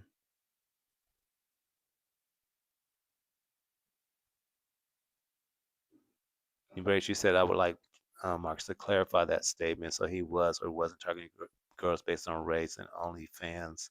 That says a lot without saying it. Yeah. Well, he said that. I know he did say that, like, with certain people, like there was this one guy that Feisty met recently, and he basically said he wasn't gonna film with him because he wasn't, black. And he told him the reason why. Like, but he muted the video when he told him the reason, so it's like you didn't know exactly what he said to him. But then I know in another video he said, um, basically he said because they will come after me if I shoot with you. He said that in so many words. I'm like, okay, so what? What did you what? It's just you can't make it make sense. So so yeah. Hmm. User UZ9J. That's interesting. So you think it's witnessing the long term effects of Bush's No Child Left Behind? Wow. Thank you, pure integrity. Thank you. Yep, lost and misled.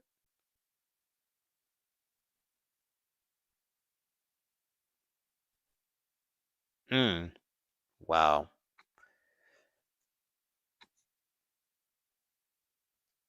Great. You said key to not being nosed is protecting. You did good. I would yeah. Yep. Yeah, it's crazy, y'all. It's definitely definitely crazy. So, but like I said, we have to at this point all of us should be saying or doing something, you know what I'm saying? Cuz at this point it's definitely gone too far. So, so yeah. So yeah, so what do y'all think he's going to drop some more videos? Look, those videos yesterday. Like this Negro done dropped videos that's an hour long each, 3 videos that was like 50 something minutes. He has never dropped videos that are that long. I'm like, oh, look, he trying to make that money back. He's paying for that lawyer because I'm like, why are these videos so long? So then I guess he didn't drop any today, huh? No, he didn't. So I don't know. Were those his last videos? Lord. I don't know. I don't know. I don't know, y'all. This is I think gonna get real interesting real fast, real fast. So, mm-mm-mm.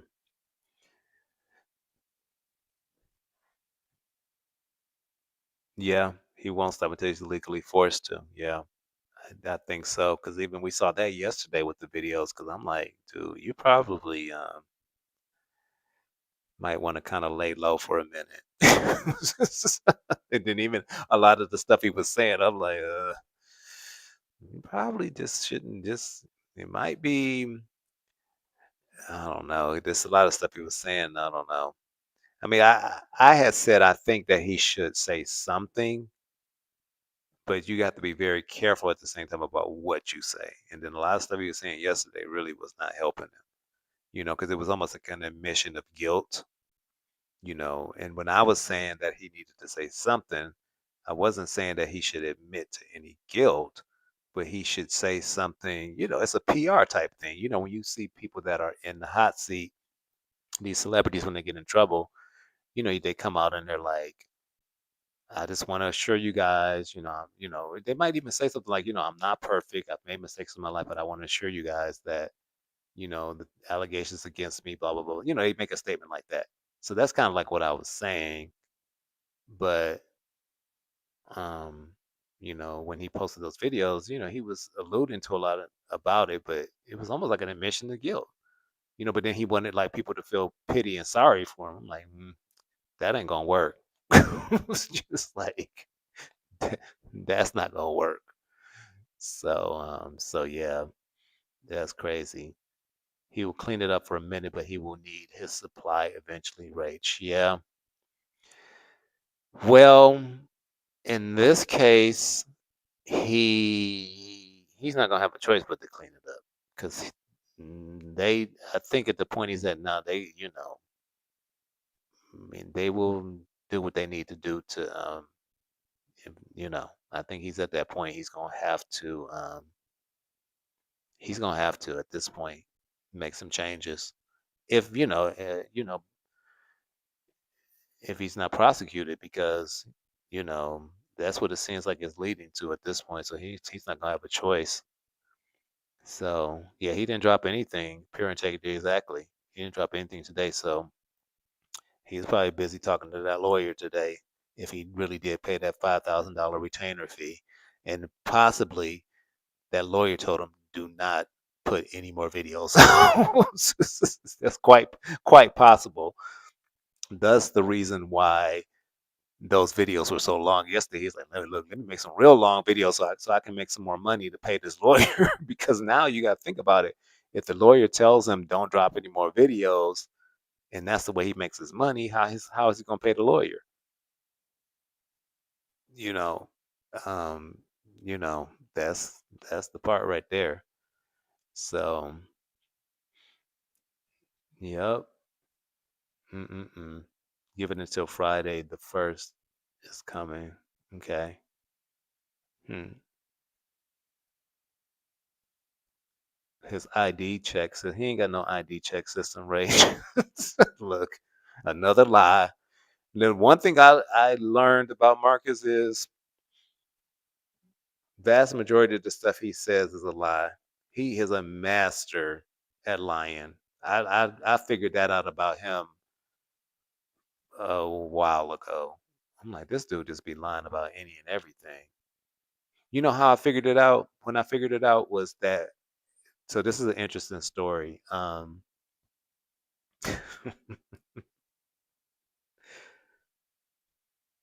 got to tell this story in the right way.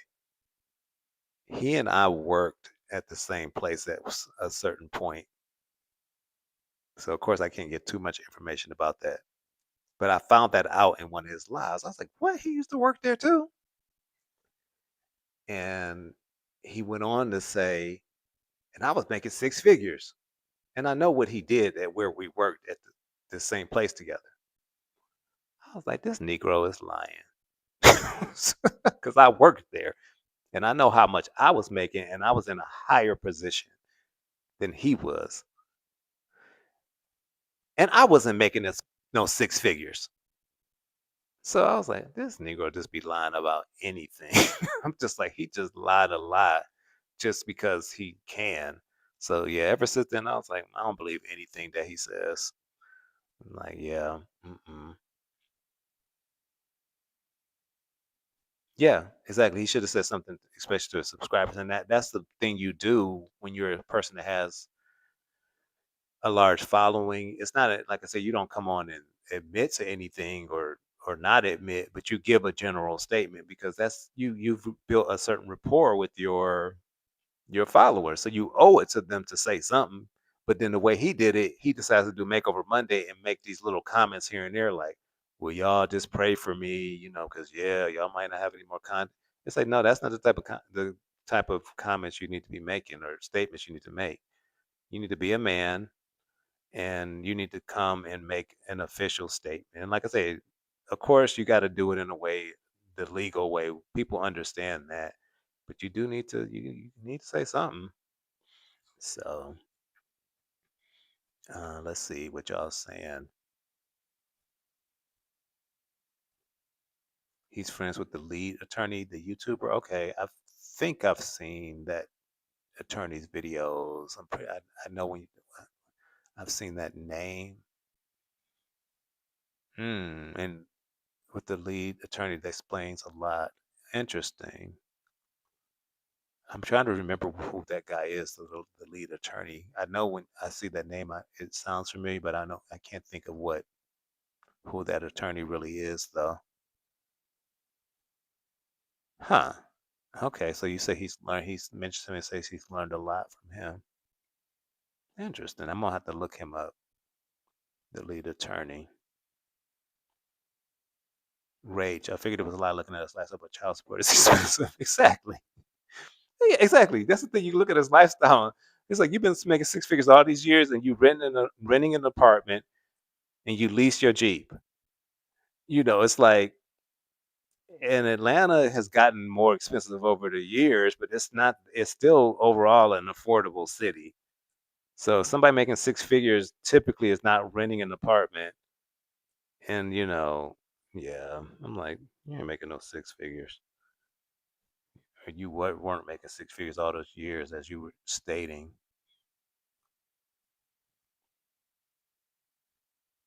Mm-hmm. Exactly.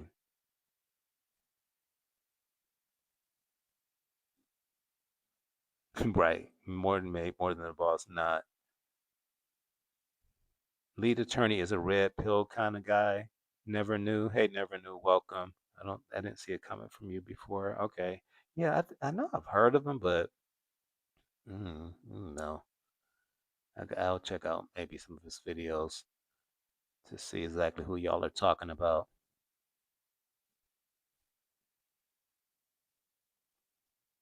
Pure integrity. Marcus became big as he's gotten from the subscribers, and without the subscribers, he wouldn't have gotten as far. Yep. So he should say something. Exactly. Yep. I agree with you 100%. I definitely agree with you. He owes it to them to say something. But I think I mean clearly I don't think he thought that this was ever gonna go down the way it's gone down. You know what I'm saying? I think for some reason in his mind he thought he was just gonna get away with it. I don't know why. So, I mean, anybody with an ounce of intelligence would have known, like, okay, hold up, let me backtrack here.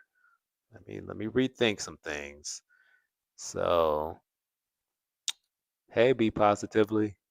Marcus using polo because he knows polo is popular. Yeah, I mean, he knows at the end of the day, Polo is gonna people will tune in when they see Polo. So he definitely, yeah, he does, and that's kind of what he does. You know, he goes to the ones that he knows will meet his bottom line at the end of the day. He wears the same suit.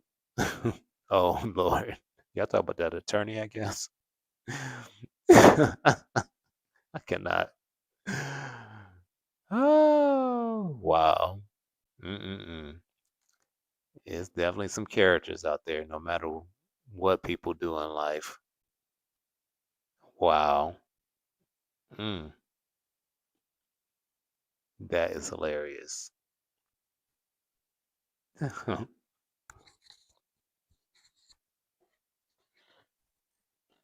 y'all saying that the attorney wears the same suit? Is that what y'all saying? Mm, I cannot. Wow.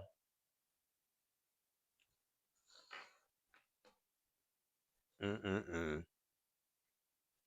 But we'll see what happens. Like I said, this week, if we get any more videos or not. Right.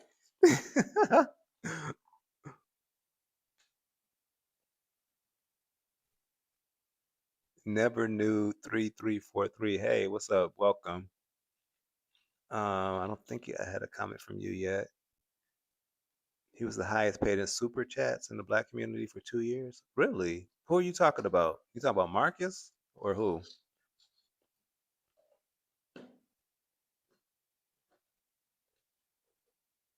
Probably not a real attorney wearing the same suit. Mm, mm-mm. Let me look. Well, y'all keep talking about this person. Let me see who y'all talking about, the lead attorney, because I feel like I've heard of him, but um, y'all a mess talking about this man wearing the same suit. I cannot. Let me see what y'all talking about this man, the lead attorney. I'm looking him up now. Talking about that man like that. Let me see the lead attorney. Oh, this man, man, please.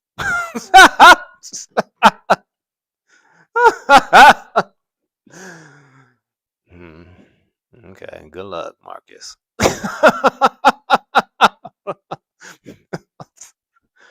Look, I told y'all I thought I knew who y'all talking about. The minute I looked up to I saw his face. Oh, okay. He's look Keita. He's not a real attorney, maybe dog license. Exactly. Look, that's why I just had the reaction I had. Like, oh, okay, that's what y'all talking about. Oh Lord Jesus, you can't make this stuff up. Oh gosh. Mm-mm-mm. Mm-mm-mm. I cannot. Y'all are messing here. Oh gosh. Mm. This is so funny because the reason I know about him is because a friend of mine sent that lead attorney to me one day or some video. I don't even remember what the video is, but I was just like, oh, okay. Yeah, like I would even question if he's a real attorney. So yeah. Mhm. But that sound about right for Marcus. Marcus again. People be talking about how smart he is. That's the type of lawyer he would get. Somebody that would put him under the jail. Lord Jesus, help us all. Oh gosh, it was a while. What is this? Never knew. You said it was wild. A couple of years back, people were fighting to see who can give the most. Really? Wow. Let's see his shoes, Keita. Lord Jesus. Rach, I agree. Integrity. He first disgusted me, asking the little white special couple. Oh yeah, that Rach. You going back now, Rach. The white special couple with Josiah is about gay stuff, threesome. Yeah. Mm. That lady was about 9 year olds in the mind. Yeah, exactly. Yeah, they were mentally whatever was going on, and Josiah's went to live with them, and then when Marcus found out that they had that threesome, and then the question, it was just so strange. Now that I'm thinking back, that is actually when I had initially said that with Quita, that was when the weird stuff started happening, but that was when it really started getting weird, actually. Because I was like, what? Like Josiah did what? It's like I was like, uh, I was like, what is going on, really? That is actually when it started really getting weird. Like, yeah, that was mm.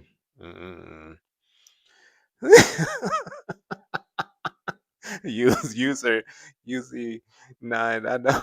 Look, it's just you gotta laugh. You gotta laugh. White socks for white socks. Oh God, just what it's when you think about some of this stuff, it's amusing. It can be amusing at least, because you just look at it and you're like, is any thought going into any of this in Marcus's mind, like about like what am I doing? Like, yeah, pure integrity. It was unreal and nasty. It was just like I almost forgot about that with Josiah's and that couple. That was just ridiculous. It was so crazy. It was just like, what? And then the questions Marcus was asking about it, that he was asking the guy about um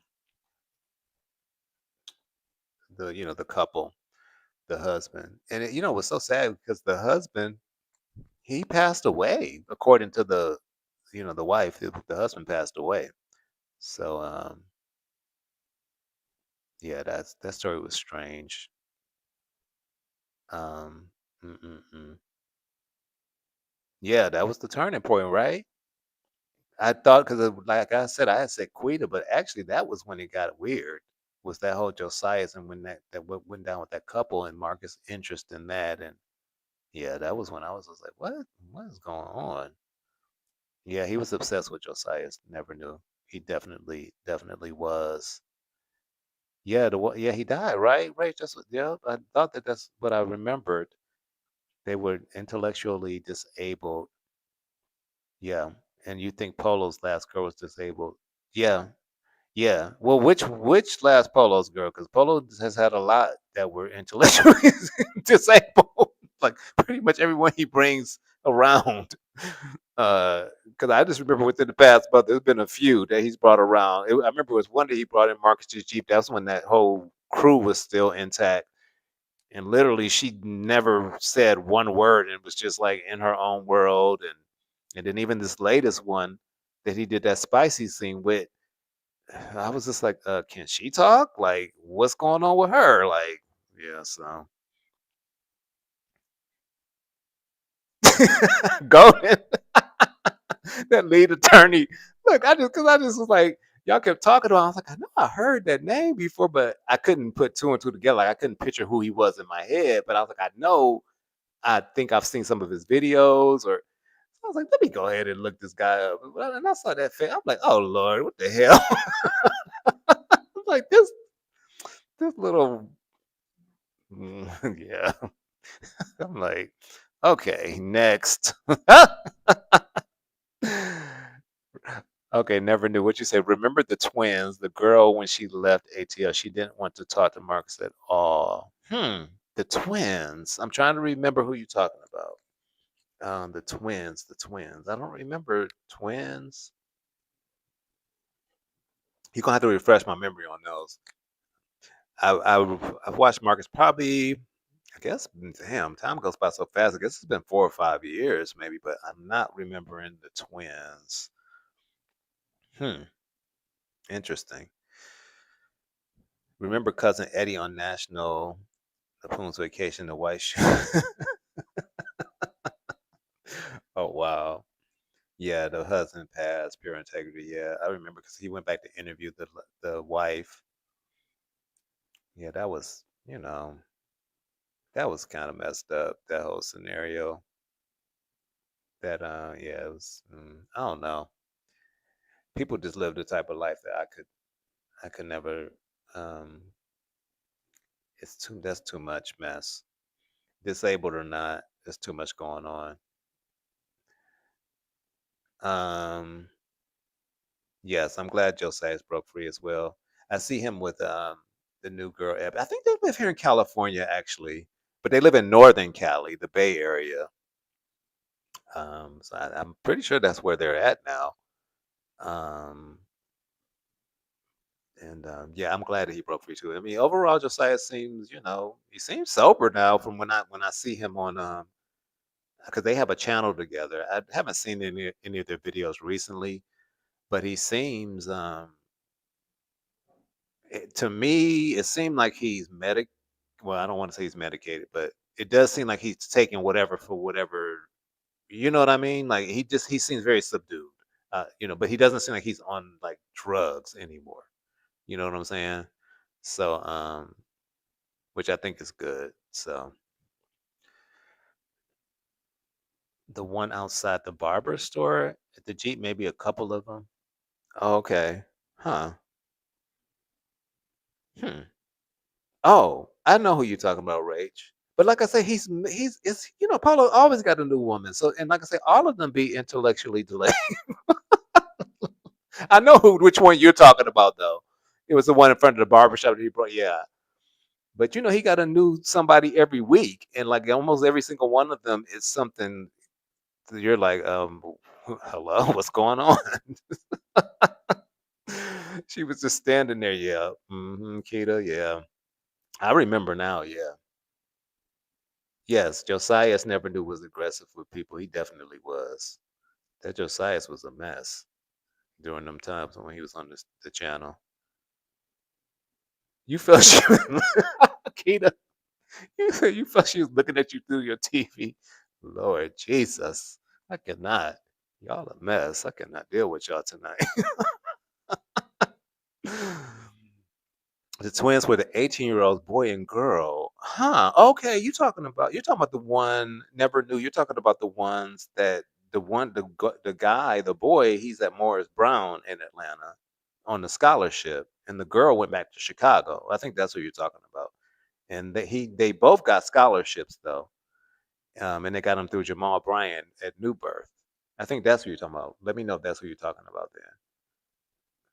Yeah, one went to college. Exactly, T. Smith. Hey, T. Smith, what's up? I haven't seen you make no comments tonight. I know I've seen you around, but yes, right. One went to college. The boy went to college. He's still in college. I think he's like a junior now at Morris Brown in Atlanta. Josias was loaded out of his mind. Marcus, right? Josias, he was. Yeah, he. I'm glad that he got away though, because like I say, now when I see him, the times I have seen him on the channel that him and his girlfriend have, he seems definitely like he's at least, he seems sober now, so that's good. Yeah, Oakland Rage. Yeah, I know they're in the Bay Area, but yeah, you're right. I think it's Oakland specifically. Her parents helped them get an apartment. Oh, okay, he got his ID and finished this program. Okay, very good. That's good. That is very. Yeah, I'm glad Josiah's got himself together because he was definitely on a road to nowhere. So, what Rage? What did I say? You said, "Dang, Alan." What did I say? Look, y'all been saying so much. Y'all got me cutting up.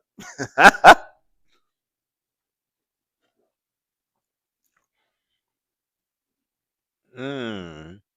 What you say, Rage? You said, mind you, I see all this stuff on other channels. Okay. Pure integrity. You said you believe that Josiah's father had a lot to do with making sure that Josiah severed the relationship with Mark. Yes. I believe that as well, pure integrity. Because I remember the father would come down and he would be trying to get Josiah to come back with him to Ohio. Yeah, they would. He definitely wasn't with the shenanigans of Marcus and what Marcus was doing. So I believe that as well. Maybe he meets them at programs, Keita. You talk about Polo? Yeah, yeah. Of course he does. Them women. I'll be like, where the hell did he get this woman from? Like, I mean, they all be the same type. Like, it's like, yeah, it just be like, hello. It's like the lights are on, but nobody is home. Like, Lord Jesus. Jemiah was the yes, okay, yes, I can't remember the boy's twin. I can't remember the boy's name either. But he Marcus just recently talked to the boy actually within the past month or so. I think maybe he put it on the B side or I can't remember. But the boy was seemed to be doing well. 'Cause I remember the boy said he was a junior now at Morris Brown, so he's stuck with the school and getting through college. And I think Marcus did that video as a damage control. I can't remember what was going on going on at the time, but then all of a sudden he was interviewing him like as a damage control thing. Like, oh look, I did something good. Like, okay, great. Like, and you ain't even do it because that was Pastor Jamal Bryant and his church that gave them those scholarships. And the girl, like I said, she didn't take it. She went back to Chicago for whatever reason, and then the boy, the he took the scholarship. Jaden, okay, yes, Jaden. Thank you, user UZ9. Keita, I remember Marcus hanging outside of the home. Okay, wow. I fell asleep, Alan, but I did. Oh, okay, T. Smith. Okay. Thank you. I appreciate it. I know I've seen you in comments on my videos, so yeah, I definitely recognize you. So I appreciate it. I know it's late where most people are at. It's just 10:46 here, so this is still prime time for me, y'all. Oh man, that is hilarious. All of Polo's women. Polo gets more action than regular. Okay, Rach. I just be saying, I'm like Polo. I'm like, okay. But I've done a few, I guess, a few videos on Polo already. Let's be like, Polo, you better slow down now. Like, he's 44. Like, you doing a lot, homeboy. Like, that's a lot of partners. Just a lot of sex. I don't know. I'm just like, mm-mm. I can't. There's a lot going on. But I guess, yes, T. Smith, I agree. I think Ebony is good for Josiah. It definitely seems that way. Yeah, the pastor did it. Jamal Bryant at New Birth definitely did that because what happened, I think somebody from his church saw those videos of those twins, and as a result, Pastor Jamal Bryant reached out to Marcus and told him that the church wanted to give them those scholarships. So, and when you think about it, whenever Marcus is in the hot seat, that's really the only story he ever brings up of the good, quote unquote, good that he did. And it's like, and you didn't even do that. It was just because somebody saw them on your channel, So it's like, no, it's like, okay, great.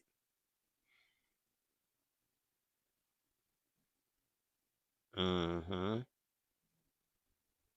Yep. Wow. Mm-mm-mm. Hilarious, y'all.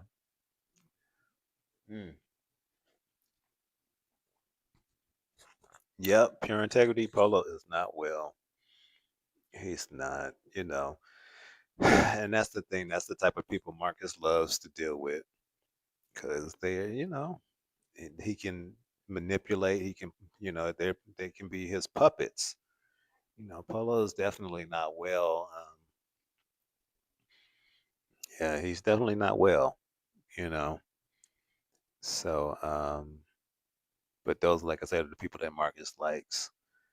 That's another reason why Feisty became what she is now. I talked about that in my latest video. It's like Marcus created that monster. Like, when you saw her when she came on the channel, she's unrecognizable now. Like, she looked completely different when he first interviewed her versus now. So Marcus loves those people that he can pull those strings and manipulate. And so I was saying in today's video that I dropped, it's like, at some point he needs to take accountability for the part he played in this machine he built. He always likes to say, well, I'm just filming. This is already the way they are. It's like, nah, you got to take accountability for the part you played in all of this. So, Marcus knows. Exactly, T. Smith. Yeah, he tries to take accountability for that, and that's really the only story he ever really brings up when he talks about the good stories. He brings up a couple of other ones. There are some other ones, granted, but I feel like all of those type of things have just happened as it's never his intent going in. It just kind of happens because people see the stories, and then people reach out to him, but it's never his intent to help.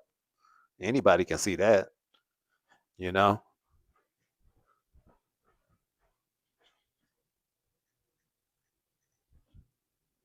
So yeah,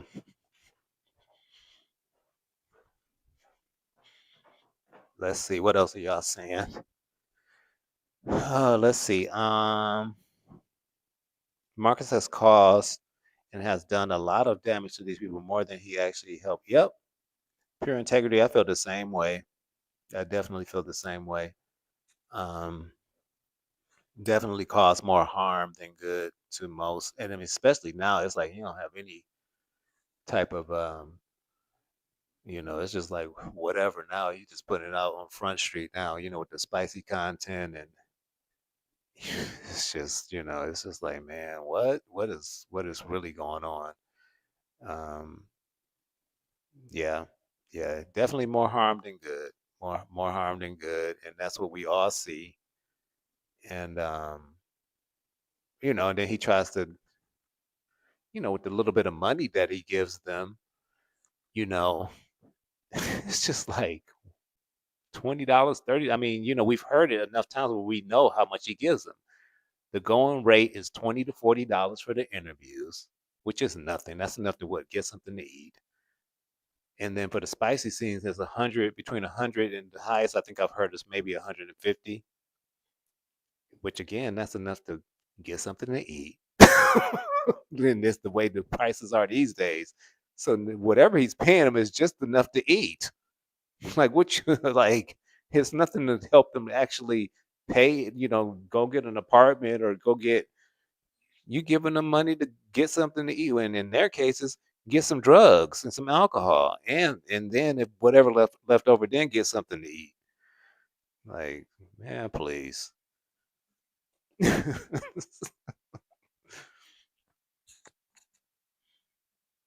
Yeah, and now he's trying to play victim, exactly. Hmm. It's like, nope, we ain't buying it. That's what I said yesterday with the makeover Mondays, and then the little comments he kept making, trying to be the victim. It's like, ain't nobody trying to hear that now. Like, and he even made the comment about, yeah, you know, pray for my family and all that. It's like, again, you put these people in front of your family. You did that, you know. So, yeah, yeah. $20 isn't enough. Exactly. What is $20 today? What is 20? I mean, look, a meal from McDonald's is $20 in this day and age. So it's like barely. You know what I'm saying? It's like, what is $20? Like, but to somebody that's homeless and desperate and an addict, yeah, that's, anything is a lot to them. It was just like the other day. I had just finished recording a video, and it's so weird how actually when I'm doing this has happened twice. Right when I finish recording, a homeless person will come up to me and ask me for something, or I'll just so happen to pass one and they'll ask me for something. And the other day, one walked up to me and asked if I could spare some money. And I didn't have any money on me, of course. Like, most of the time you don't carry cash on you anymore. But I do typically will have a few dollars sometimes, but I didn't. But I had some change at the bottom of I carry like this little bag with me. Some people call it a man purse, whatever. Man purse, whatever. So I had some change at the bottom of it. And I was like, I don't have any. I said, I had some change. I was like, if you want some change, I can give you that. I mean, of course, it was fairly a good amount. And I gave it to him. I said, and actually, because I was like, it's probably more than $1, but I just gave him all the change I had at the bottom of it, and he just took it. But he was so grateful But to us, it'd be like you say it like, "Oh, all I have is some change," but to them, it's like, "Oh, yes, I'll take it, I'll take it." So yeah, when they hear $20 to them, it sounds like something, but it's like, what you gonna get with $20? Like a number one and a number two from McDonald's, like look, type of bills we be having. It's like, what I'm gonna do with $20? Like, look, these bills over here, like, they ain't even putting a dent in nothing. Like, but something. Yep, yep, exactly. Something to eat and to drink. Yep, the pay rate tells you exactly what he thinks of them. It's an insult. What it's an insult, especially for the regulars. The ones that I can kind of get it for just the one-off interviews, but for the people like Feisty and you just giving them 20 a pop or 40 a pop for the different, and then I mean, they literally are the ones sustaining your channel. It's like, nah. Mm-mm. Exactly. A cup of ice is $2. Your toast costs 35. Exactly. Yep. Yep. The people that Mark is manipulated are the real victims. Yeah. The lead attorney. Hey, remnant of hip hop. What's going on? Welcome. The lead attorney is a divorced family lawyer. I don't know why I'm so tickled by this lead attorney person. Well, you know what? Anyways,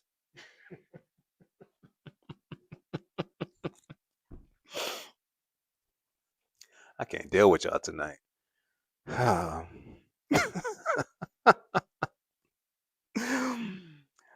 I told you, like, a friend of mine sent me a video of his one day, and yeah. So like this, so funny y'all brought him up tonight because I was like, oh, I've heard of him, but I couldn't remember who he was. So it was just funny when I pulled him up.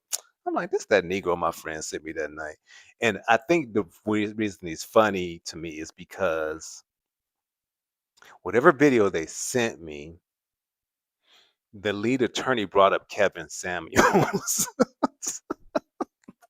So, and then at another point tonight, we were talking about how Marcus, but somebody brought up what is it called? The manosphere? Is that what it's called? And I was like, oh, well, Marcus has said that Kevin Samuels was his mentor, when Kevin Samuels was living. And so that's why it's kind of tickling me because then somebody brought this lead attorney, and literally whatever video this friend sent me at one point, the lead attorney was talking about Kevin Samuels like he was a part of that manosphere too. I think this lead attorney is a part of it. I'm like, look, nigga, you better get you a real attorney. Like, look. Anyways, so yeah, that's why I was kind of tickled by it. I'm like, okay, you better look. You better get you a real attorney. I'll just put it that way. We might have to reevaluate McDonald's for a first date, right? The unhouse will meet you at the ATM. I'm not giving you $20, right? Mm. Mm-mm-mm. Yes, his mentor. That's what he said at one point. He said it more than once. And I'm like, well, it explains a lot of your foolishness because I know everybody has difference of opinions, but Kevin Samuels, yeah. Anyways, I won't talk about people that are not here to defend themselves. So, yep. Mm-mm-mm. That is something else, though. What are y'all still doing up? I know most of y'all on the East Coast. Y'all are still up.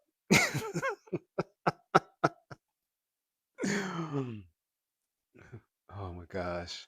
Do y'all have to be up in the morning or y'all work from home or what is going on?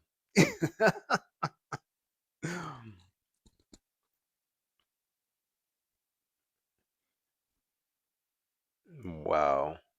Mm-mm-mm. We got how many people we got left in here? Oh, we still got a good amount. We started with like 400 something. I think we at 182 now. So y'all been chilling with me. Okay, okay, okay. Watching the stock market. Mm. What's going on with the stock market? Lawyer wasn't even like, this is not my field of expertise. He drafted the retainer. Right, right, right, right. He like, oh yeah, I'm a divorce lawyer, but I'll take your 5,000. Lord Jesus. Oh, okay, got you, user. User, you wait for it to open. Got you, got you. Where are you at? Where are you at? Everybody else has been telling me where you at. I don't remember where you said you were um, tuning in from. Okay, right, you're retired. You retired young. I did. Okay, I hear that. We kind of are similar in that regard. I'm semi-retired as well, but I still do some things. Of course, you never truly retire, but I definitely work on my own terms and schedule. Not looking good lately. Oh wow, yeah, I know. Yeah, I know. Usually. Oh, you're in Ohio. Okay, I think you told me that. Yep. Wow. Hmm. Okay, Rach.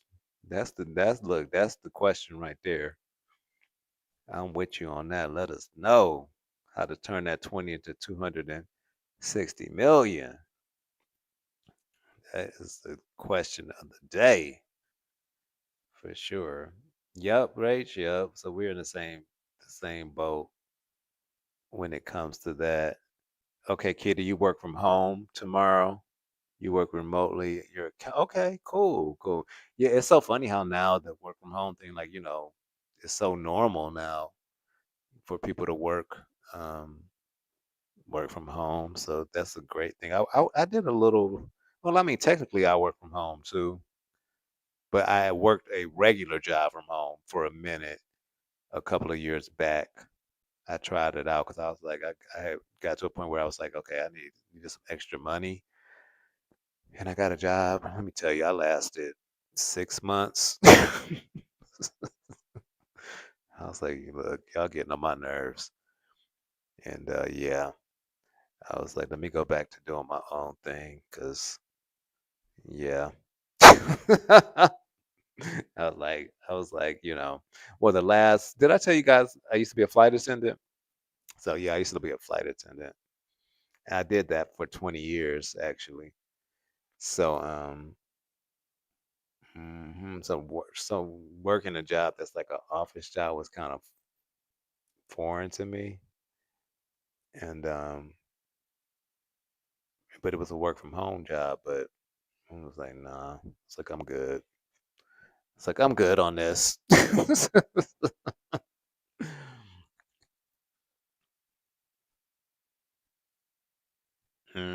Kevin Samuels is probably turning over in this grade that Marcus would even associate him as exactly.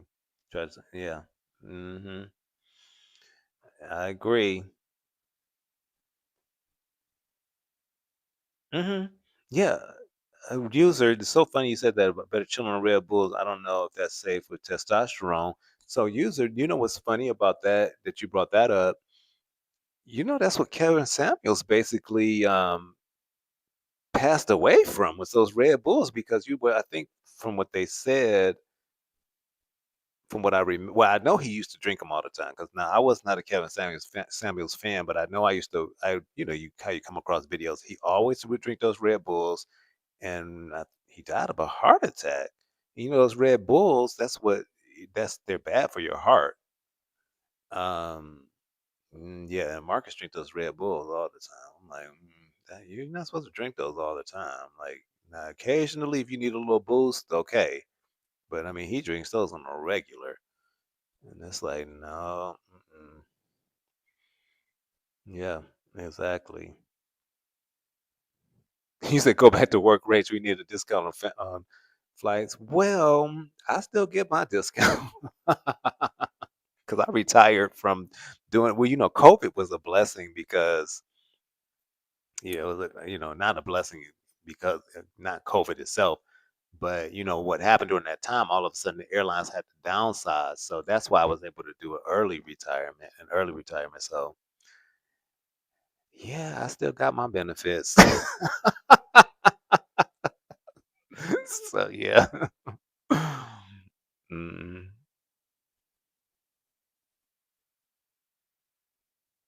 Yeah, right. You gotta, yeah. Your daughter, I'm sure, is young, so, but I mean, even still, though, she shouldn't be drinking them like that. Yep, great. Yep, that's how I ended up doing like early. Otherwise, I of course wouldn't have been able to do any normal type of retirement. Oh, definitely pure integrity. Those Red Bulls are awful for you. Like, yeah, and they actually they have the warning on the Red Bulls about that. It's like you ain't supposed to be drinking them things every day. Like, mm-mm. Yep, cheetah, exactly. Yeah, you start getting them heart palpitations, and yeah, you got to be careful with those energy drinks. Yeah, yeah, some the people get addicted to them. The Red Bulls UZ9, yep, they get addicted to them.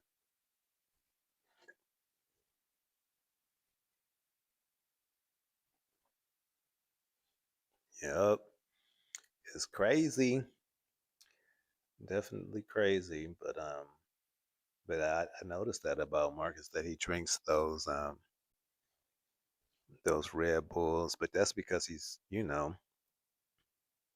probably doesn't get much sleep because I had said that in a recent video about how he be ready to go. No matter what time, day or night, somebody call him, one of his characters call him, he ready to jump up and go shoot them spicy scenes. So.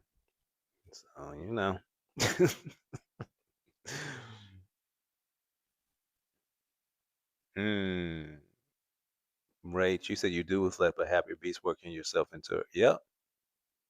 You mean look, Rach, we the same when it comes to that. Um, yeah, we're definitely similar when it comes to that. People think you need a lot to live, but most of the time it's like people are living beyond their means. And I mean, clearly I know that because I live in California. I live in Hollywood. And people are always like, how do you afford that? How do you I'm like, well, you gotta make it work. Like I say, most people live beyond their means. You're spending money on crap you don't need. So it's always a way, but most people overspend. I mean, I've been guilty of it myself. But now, like knowing, for instance, I work for myself, and the type of work I do is like, um, it's not like 9 to 5, and it's not every day. So I just know how I have to, you know, I can't be like when I know for sure, when I was working a regular job, it's just different in that way. So yeah, exactly. But at the same time, like I say, like you just said, it's like it's a different sense of peace that you have. That's why, like I said, when I worked that regular job, I was like, like I'm good on y'all. Goodbye. I'm like I'm good. So yeah, no more Atlanta interviews. Hey, 1015 Fuzzy, welcome, welcome, welcome. We don't know. So he dropped 3 videos yesterday because he was MIA for a few days after the allegations, and and then he was alluding to the interviews he dropped yesterday. They were Makeover Monday interviews or videos. He was alluding to he doesn't know what the future is going to be, and that it might be an end to an era. So, yeah, we don't know. And then he didn't drop any videos today, so we are just seeing what's what and what's gonna happen. And but you just make sure you subscribed and you hit your notifications. I'll be sure to keep you guys updated on what I find out. And but it seems, I mean, I we don't know. We don't know at this point. I mean, I'm thinking he's gonna be trying to drop as many videos as he can until whatever happens, because he's gonna have to, because that's how he makes his money. So, but we'll see. Gas station pills, testosterone, Red Bull, age, Marcus might not. Lord Rachel, Lord Jesus, no, no, yeah. Marcus did say on yesterday that he jumped up at 3 a.m. because he was chasing a phone call that probably wasn't that serious, but Marcus got to chase the almighty dollar, exactly. Pure integrity, yep. Yeah, I remember saying at one time, it was so funny. I think it was that feisty and tragedy interview, not interview, but spicy scene. Oh my God! And he went and he said, "Oh, they called me. They want to do a spicy scene." He's like, "Oh, it was like 1 a.m." He said, "Well, tragedy and feisty called me and they want to do a spicy scene, so I'm heading to go pick them up." I'm like, Negro, you were more than happy to go pick them up, because like, who in they right mind let somebody call them at 1 a.m. and you gonna jump out of your bed and go and shoot us? Like, that was because you wanted to do it, because anybody else in their right mind would be like, I'm in the bed, like, can we do this tomorrow? Or so yeah, it's look, he like, that's the way he makes his money though, so that's just an interesting way to live your life. Cause I'm like, I'll be damned. I'm like, because first of all, when I go to bed, 9 times out of 10, I turn my phone off. So, and then, but if I have to set my alarm, then I put it on airplane mode. So still, I'm not going to be disturbed until the alarm goes off. So, yeah, that's a crazy way to be living. Yeah, user UZ9. Yeah, work yourself to death. Yeah, yeah. 9 to 5s are just. See, I never really worked a 9 to 5, so I lived in New York. I went to college in New York, and then yeah, I did some stuff in entertainment, and then with the way entertainment works, so you don't get a lot of money. But of course, you don't get a lot of money initially. Then it's not consistent work, and then so I became a flight attendant. And so, but after you become a flight attendant, when you work as a flight attendant so long, the schedule becomes very flexible. So, but you're making a decent amount of money to cover your, expenses, and then you get all those great benefits. So you're able to travel and you got all your medical, dental, 401k and all that. And so that's really the only type of work I was accustomed to. I never really knew what a 9 to 5 was like that. So, yeah. So, like I said, when I tried that work from home job after I did that early retirement, then I was like, "What the hell is this?" I'm like, I can't do this." So yeah.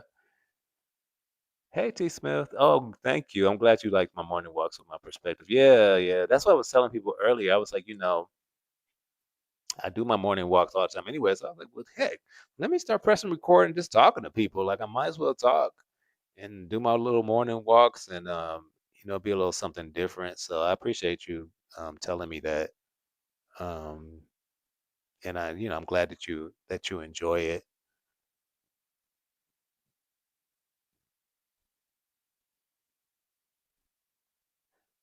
Okay, Rach, what you say? Weird side note: what happened to Nickelodeon that moved out of the building on Sunset years ago? Oh, okay, yeah. You know what? And I'm right by there. I don't know. That's a good question. Is Nickelode well, see, I don't really watch TV anymore, so is Nickelodeon even still a thing? It's so funny 'cause I loved Nickelodeon as a kid, but I don't know what happened to them when they moved out of the building. But in California, what's happening a lot is a lot of those, a lot of that stuff has moved from California now because of all the taxes and stuff and the expensive. Because like for instance, with movies now, like here in Hollywood, um, Hollywood is not Hollywood anymore like it used to be because it's become too expensive for all these movie studios. So interesting enough, where the number one place where most movies are made now. Do you all know? So let's do a little. This is my first live, so I was about to say I could do like you do those little polls or whatever, but we won't do it that way. I'll just have y'all put it in the chat. Do y'all know where the number one city now is in the U.S. where the most movies are actually shot? Put it in the chat if what city you think the number one city where most movies are shot at currently. And it's been this city for the past at least 10 years or so or more. What's that number one city now? It's not Hollywood anymore. Can y'all guess what city it is? Put it in the chat.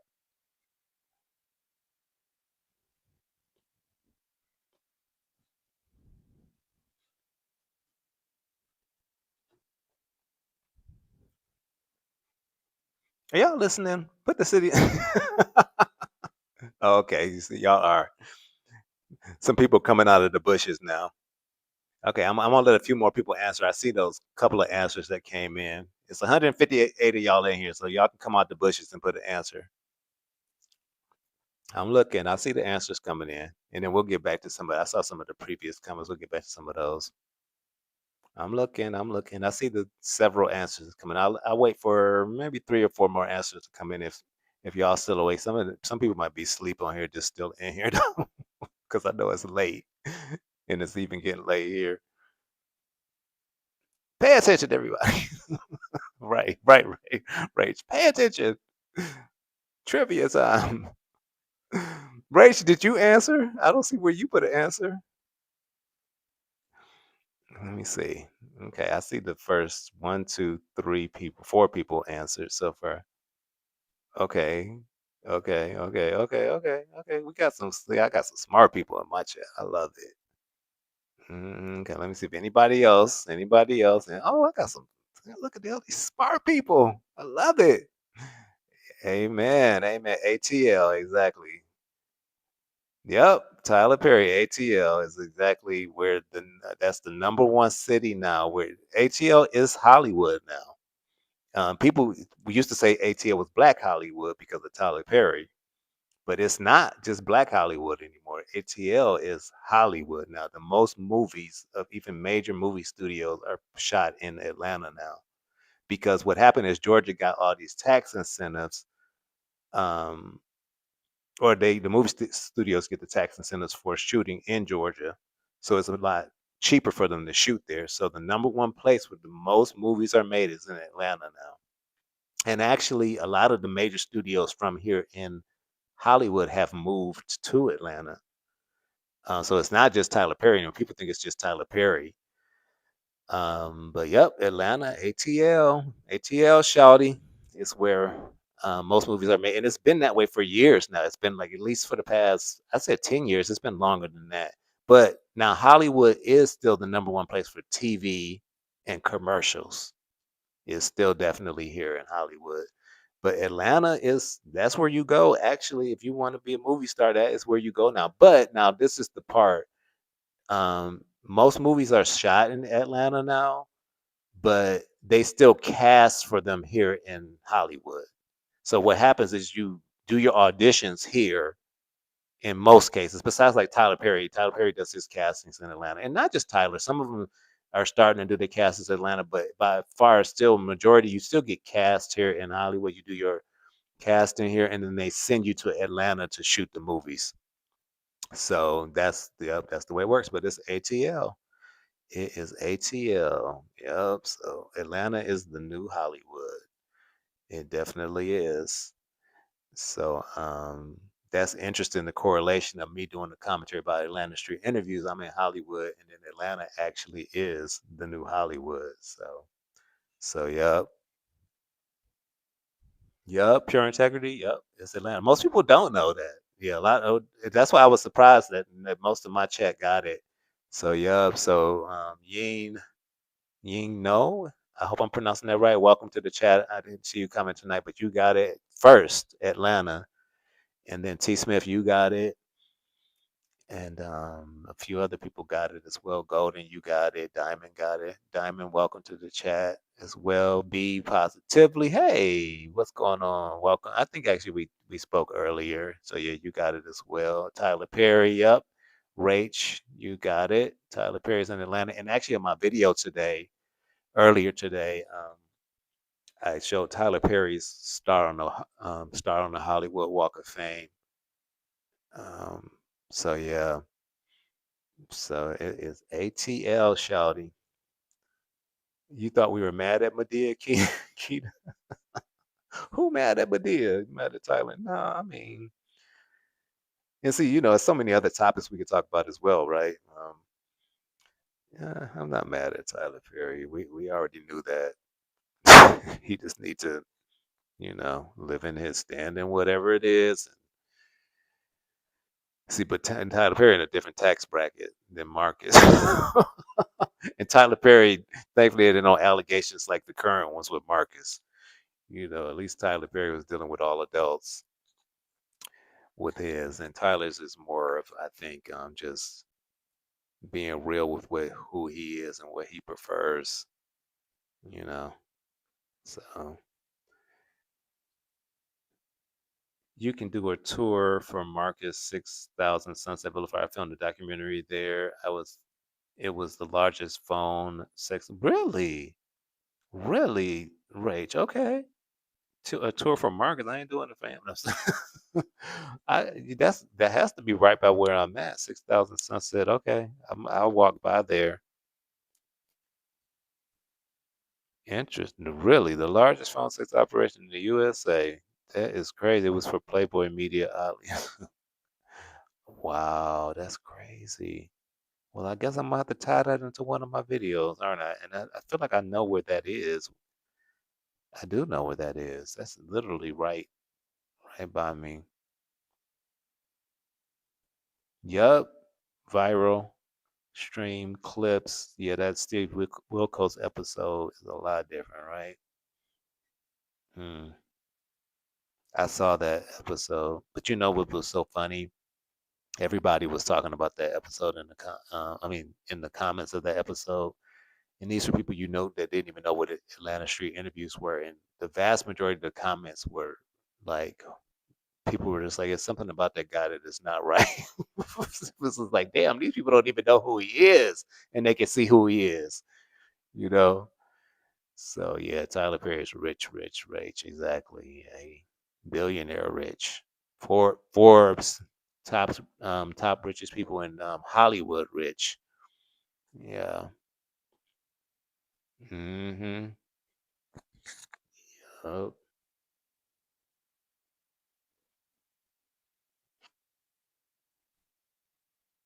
Mm.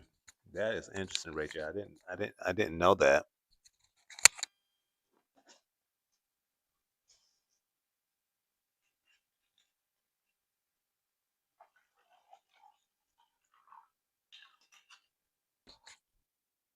Wow. The more you know. That's so funny though, because like those type of operations are not even around anymore. Like the even reading that is like phone sex operation. How they used to have literally like those type of call centers like that for that type of stuff. That's so interesting. Hmm. Wow, that is crazy. Mm-mm-mm.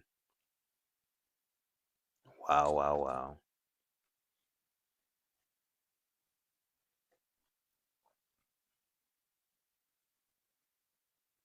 wow. What are y'all still doing up? Like I know why I'm still up, but what are y'all still doing Oh yes, great weirdos in Hollywood. Oh my God, it's yeah, yeah. I mean, it's LA in general has a lot of weirdos, but then when you're in Hollywood, it'd be on a whole nother level. I'd be like, oh Jesus. I'm like I said, my building, thankfully, it's kind of in the cut. So like, it's you wouldn't even know you're in Hollywood in my building, but then you just walk up a block and you go to Hollywood Boulevard. You're like, oh, look. It's like, okay, we are definitely in Holly weird. So yeah, that is too funny. Hmm. Yeah, raided and closed down. Wow. I see, Keita, y'all up. Okay, Pure and Take, you're in Cali too. Okay. So yeah, we're on the same time. Yeah, it's actually only 11:26 where we're at. But I know like most of the people in here are like on the East Coast or in Central Time, maybe some in Mountain Time.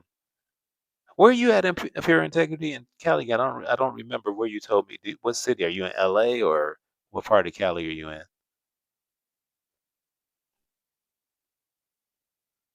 Okay, after your time in brief filming there for a few days, right? Yeah, okay. It's different out here. It's different, but it's different. But I like it though. I don't, the thing about out here is it's still laid back. You know what I'm saying? It's laid back, it's chill. You know, the people can be kind of weird, but they don't bother nobody. That's the thing I do notice. Like they don't really bother nobody. You know, just be like, okay, whatever.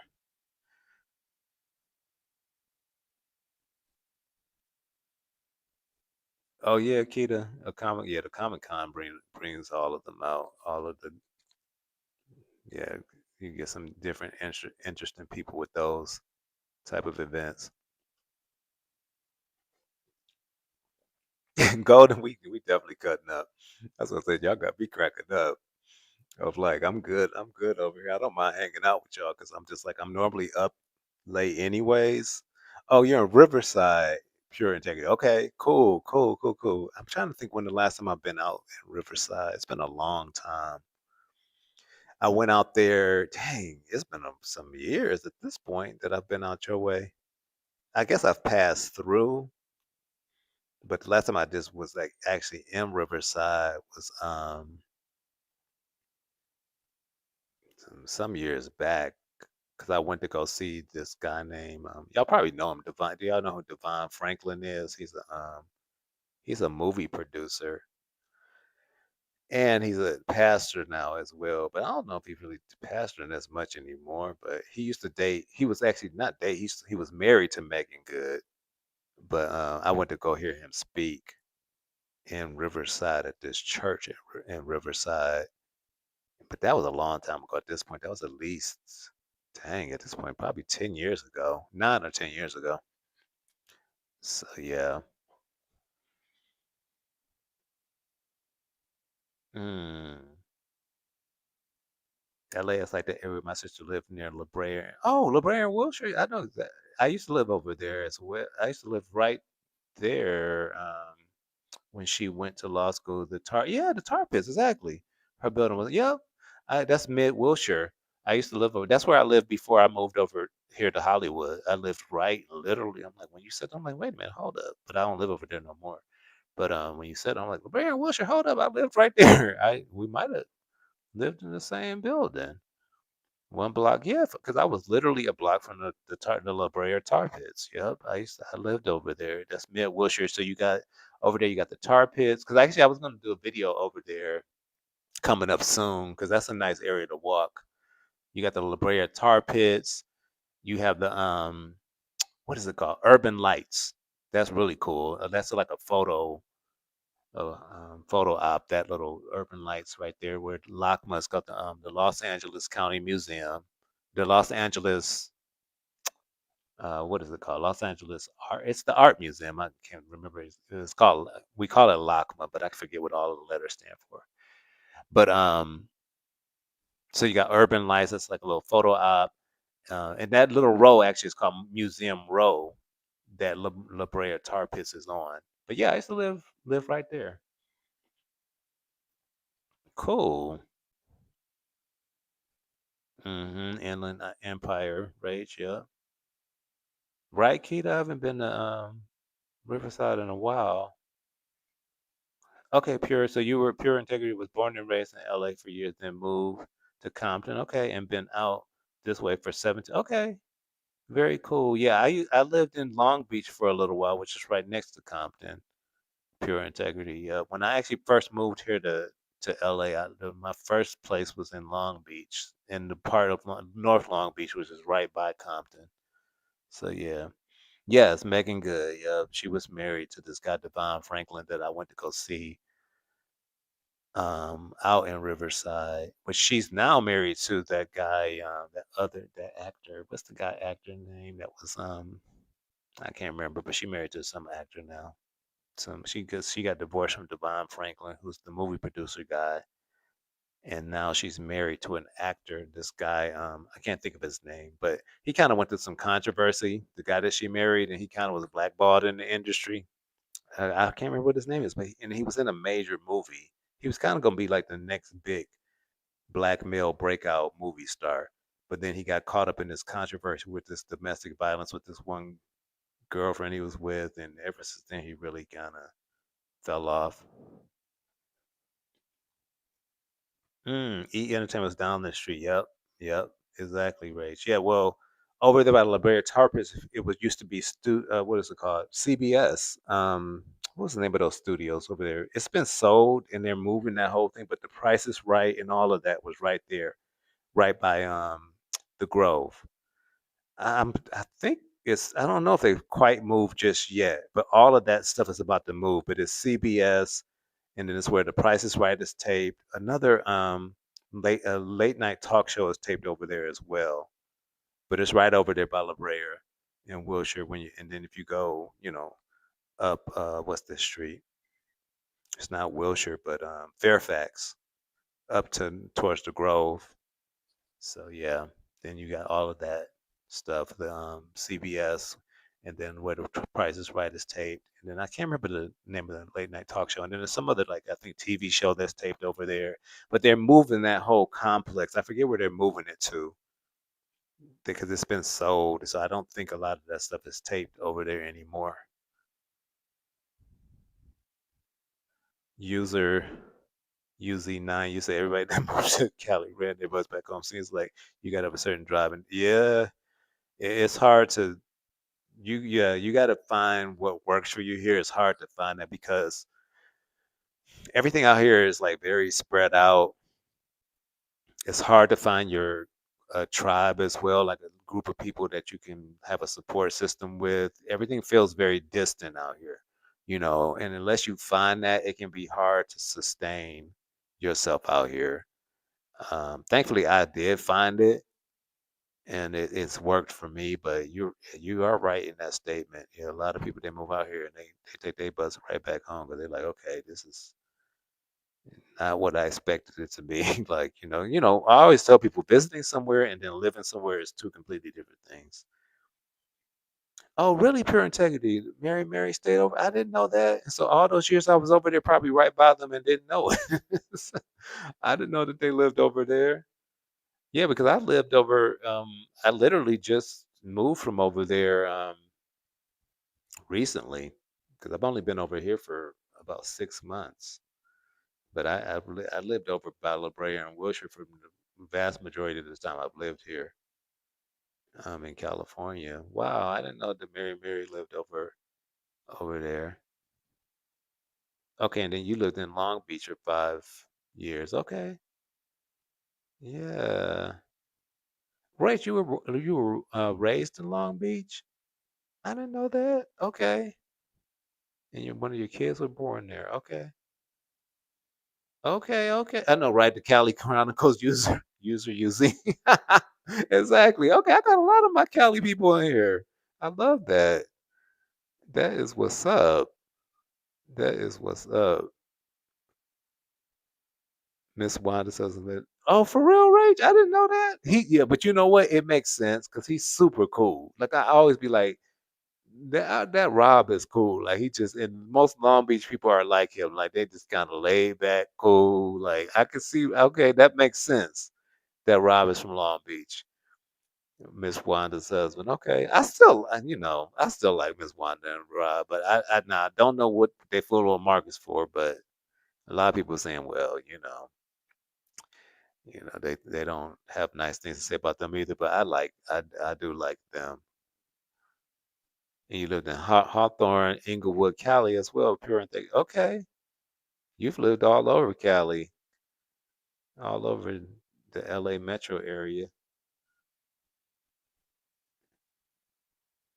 Yes, Keita, exactly.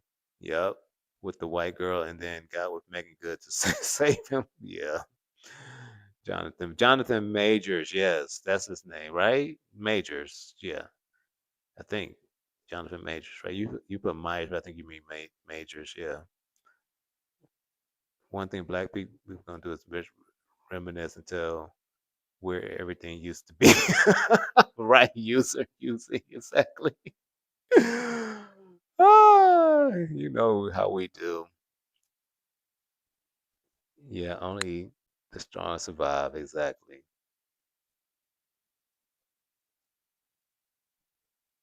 Yes, pure integrity. Yeah, it's. Yeah. See, yeah, pure integrity. It works for me too. Yeah, but yeah, it's hard to explain what LA is, and well, you're in Riverside, but that's still kind of like the LA, metro. That's further than the metro area, but it's still kind of the same element. It can be, um, well, it's funny because everybody kind of has the same consensus that lives out here and has moved here from other places and all of that. And, it can be distant. It can be people typically describe LA as like it can feel like a lonely place because it's definitely hard to connect with people here. So that's why I said unless you find like your people support system here, it can be like okay, no, I can't do this, because it can definitely be very distant. It's laid back, it's cool, the weather is beautiful. You can encounter friendly people, but people don't really engage with you on a genuine level like that, you know. But like you said, it works. It works for me as well, especially at this stage of my life, because I'm like, how time be trying to talk to folks like that. I'm like, okay, good, yes, don't talk to me. Look, just like I'll be on my morning walks. Look, you could be doing whatever, and people not really gonna engage with you like that. It's just like So I actually, I don't mind it. I just be like, okay, we good. Get in where we fit in. Exactly, Rach. Yeah, they're laid back. Yeah, it's very laid back here. It's definitely laid back. And so that's what I don't mind. Is for the most part, everybody just kind of be minding their business, and you know, like I say, some people could be friendly. They'll say hello, or then you might have even conversations with people, but it's pretty much surface in the most cases, and you know, but it's all good. Exactly. Exactly. Pure integrity. Yep. Yeah. But like I said, at this stage of my life, I'll be good with it because I'm like I say, I don't be trying to interact with people like that. You get to that point. You need that more to me when you're of a certain age. You're in your 20s, I guess even your 30s. You want that type of engagement. Once you get to a certain stage in life, you're like, yeah, don't talk to me. Like, like, why are you talking? I could be like, why are you talking to me? Like, it's like you don't need that type of validation anymore. It's just like, yeah, yes, yeah, that's true. That's definitely true. It's definitely good to go out. Hmm That is true. I will agree with you on that for sure. Mm-mm-mm. Rach, you said you good by yourself. Ah, yeah, when I lived in New York, I was throughout my 20s, and back then, I excuse me, I I went out almost every night of the week. So yeah, so now at this stage of my life, I don't need to do that anymore. So that's why I think for me, it's like, if I never did that in my 20s, probably now I would be like still trying to like go out a lot and not that, I still go out time to time, but it's just like it's not I don't need to go out like of course not every night, and I don't even need to go out every weekend. You know what I'm saying? So yeah. Oh, Rach, you leaving? Oh, you gonna watch TV from your pillow? No, I'm just joking. Thank you so much. Yeah, I enjoyed you guys too, and I do hope you have a good night. We're gonna do it again for sure. So yeah, I'm gonna be getting off here. I think soon myself, but I guess I give it a little more. We still got 145 people in here. It's dwindling down though, but I'm gonna give it a few more minutes, and but I understand completely. So you have a good night. It was good chopping it up. And I'm gonna check out that building, the 6,000 Sunset. Yeah, I didn't forget. I'm gonna definitely check that out. And yeah, but have a good night. You said, what'd you say? Pure integrity in this day and and time is good. And social and leave the people just where you. Yep, exactly. Yeah, go out, have a good time. All right, and go back to your life. Exactly. Yeah, I agree. Keto, yep. They are. Especially now, people have become more weird. That's why, like I said, half the time I'll be like, I don't need people to talk to me because sometimes I'll have certain conversations with certain people, and I'm like, what the hell were they talking about? Like, what? What? Yes, Rach, exactly. The 20s, I was never home. Me neither. I definitely wasn't. But yes, good night, Rach.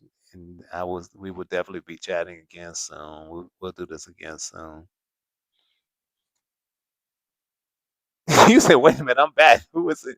Spot on five on five people chatting, Joe. Ah, that's hilarious. But okay, good night. Oh my gosh. Too funny. Yeah, but this is fun, y'all. Maybe I'll make it a I'm gonna have to talk to Troy and we can maybe do like a Troy what did they call it? So you go to the club and then you go to the after hours spot. That's what it is. Maybe I can be the after hours spot. I'll work that out with Troy. I'll be the after hours. But see, Troy go live every night. We not doing this every night. Well, we'll see. But I don't know about every night now. We start with once a week, and then we'll because Troy does what the call in show on Fridays. So maybe Friday nights would be good. But see, it depends on what I got going on. I don't know if I can commit to every Friday night. I think Wednesday nights is a better night. Yeah, I think maybe midweek is a better week because midweek is kind of that hump day. It's not even Wednesday though. What I'm talking about is Tuesday night. So maybe Tuesday. So maybe Tuesdays or Wednesdays, depending. So we'll figure it out. We gonna work it out. We gonna work it on out. We gonna work it on out because I feel like this went well. I mean, heck, you know we've been in here for a little while now, and we still got a fair amount of people left in here, which I'm very grateful and thankful for. So I'm just still trying to keep y'all entertained a little bit, considering people are still tuning in, so the conversation is still flowing. So but yeah, maybe we'll try to do that. Um, I think that works well if we can just kind of do it after our spot after Troy's World.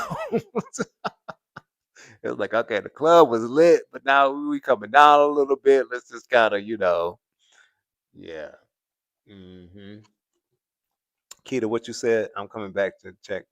Okay, good. Thank you. I appreciate it. So now, Keita, were you already following me, or you just found out about me tonight? I'm gonna come back. Okay, and then you said more than Wednesday, do Monday. Okay, and Saturday morning. Okay, okay. Yeah, that's what I said. I know I'm not gonna only be able to do one day, but starting off, we'll see. I got to kind of ease my way into it and see how it works with everything else I got going going on. Because I'm like Trevi, like every night. Like I'm going live every night. But I mean, hey, I might get there. Okay, pure integrity. I appreciate it. I appreciate that. I really do. Thank you so much. I really appreciate that. Yeah. Wow. Mm. Yep. But yeah, we'll see. I'll definitely set a certain day initially so we can be just accustomed to that day, and then we can kind of just let it be like kind of flow from there. So I guess since we started with Tuesdays, that might be the day. Yeah, I think that makes the most sense. Okay, cool. Okay, got you. You sub tonight, but have been here. Okay, that's what's up. I appreciate that. I definitely appreciate that. And then yeah, this is like I say, my first live, so it went well. So I kind of know how this works now. Um, and so yeah, I think we can definitely keep this going. And yeah, I think we could just kind of make it where we can kind of talk about what we want to talk about, and based on what's going on, and whatever else we want to talk about too. You know. So yeah, I think that's the way will work that. I know, right? Pure integrity. It really is. Well, see, the thing was, when I decided to do it, and then me and Troy were like, okay, well, we'll do it this way. It was kind of like he was like, I can just redirect them to you. And I didn't, of course, I didn't ask him to do that. I just, yeah, he just said that he would, and I'm like, well, okay. And so, I, with it being my first time doing the live, I was like, okay, let me see how I'm gonna work. How does this work? And blah blah blah blah. And so, anyways, all that to say, I was like, well, let's just see how it goes. But it's gone seamless. So I was like, okay, this is easy enough. And I wanted to keep it simple. That's why when somebody asked, well, are you doing call-ins? I was like, well, no, not this one. It's my first time. So I was like, let's kind of keep it simple. Let's just kind of like put whatever in the chat, and then we'll talk this way for the first time. And because the way Troy does it, it's like I like the way he does it because he does it where he does it through his phone. Most other people do it where they let people come up on the panel. The only problem with that is, mm, it's a little hard. Well, people can be on camera and stuff, and as you guys see, I'm not on camera. Um, but people can be on camera if they want. You got to be concerned about what they're gonna show, or all that type of stuff. So that's why it's like, look, I'm a new channel. I ain't trying to get no strikes. Even with call-ins, you got to be concerned about that. What people are going to say, if they're going to say something appropriate, not appropriate. And that's why Troy hangs up on people a lot of times because they'll be like, okay, you're going too far. Click. Because, stuff like that gets your channel striked and stuff. And with me being a new channel, I'm trying to play it as safe as possible. So that's why I was like, not tonight. We're not going to do no call-ins, but we can talk. Like, I'll read your comments and I'll respond. Like, So yeah. Pure integrity, you said, okay. I'll receive it. I'll receive it. Gift the gab. Okay. Okay. Okay. Okay. Yeah. Yeah. I've been told that before. I definitely have been told that before. So I'm gonna roll with it. I'll roll with it. For sure, for sure. So yeah, but it's been fun. I've enjoyed talking to y'all and getting acquainted with a few of y'all. There's a lot of people in the bushes, though. I can definitely tell because it's a few of y'all talking now at this point. A lot more people earlier, of course. A lot of people now are asleep, but I see it's a lot. It's a lot of people still watching, tuning in. So I know people are listening for sure. So that's why I said I'm just like, okay, well, let me let it kind of dwindle down a little more, and so yeah. Yes, definitely. I receive it pure integrity and love for sure. Most definitely. I definitely appreciate that. So yeah. But yeah, I guess probably most of the people that's left now are all of our West Coast people anyways. I think the East Coast people in the Central Time, most of them have gone off to sleep. Yes, I feel the love. I definitely feel the love. Thank you, user UZ. I appreciate that. Yeah. Yeah. Well, you have to have a voice of reason, you know. You have to, you a lot what I see with a lot of people is, a lot of people have strong opinions, but you gotta have a balanced perspective as well. And you gotta take things for what they are as well. You know what I'm saying? Because again, at the end of the day, I don't know none of these people. It's like so it's commentary, and if I want to talk about it, I'm going to talk about it. I'm going to tell you how I feel about it. But like I said, at the end of the day, I don't know these people, and I probably will never meet any of them. You know what I'm saying? So, but at the end of the day, if I got an opinion, I have a right to express it. You know what I'm saying? So, thank you, Golden. I appreciate that. I really appreciate that. Exactly. Yeah, on the East Coast, it's almost 3 a.m. Yep. So they definitely turning it in for the night. Definitely. So I definitely understand that. Yep. Yep. But this has definitely been fun. I was like, okay, like I said, I didn't know what to expect going into it. And then the first comment I saw when Troy was like he's redirecting everybody over to me, the first comment I saw was somebody was like something about he sound like Dominique. I'm not interested. I'm like, how the hell do I sound? was just kind of like, what? And no shade to Dominique, but I'm like, we are very different.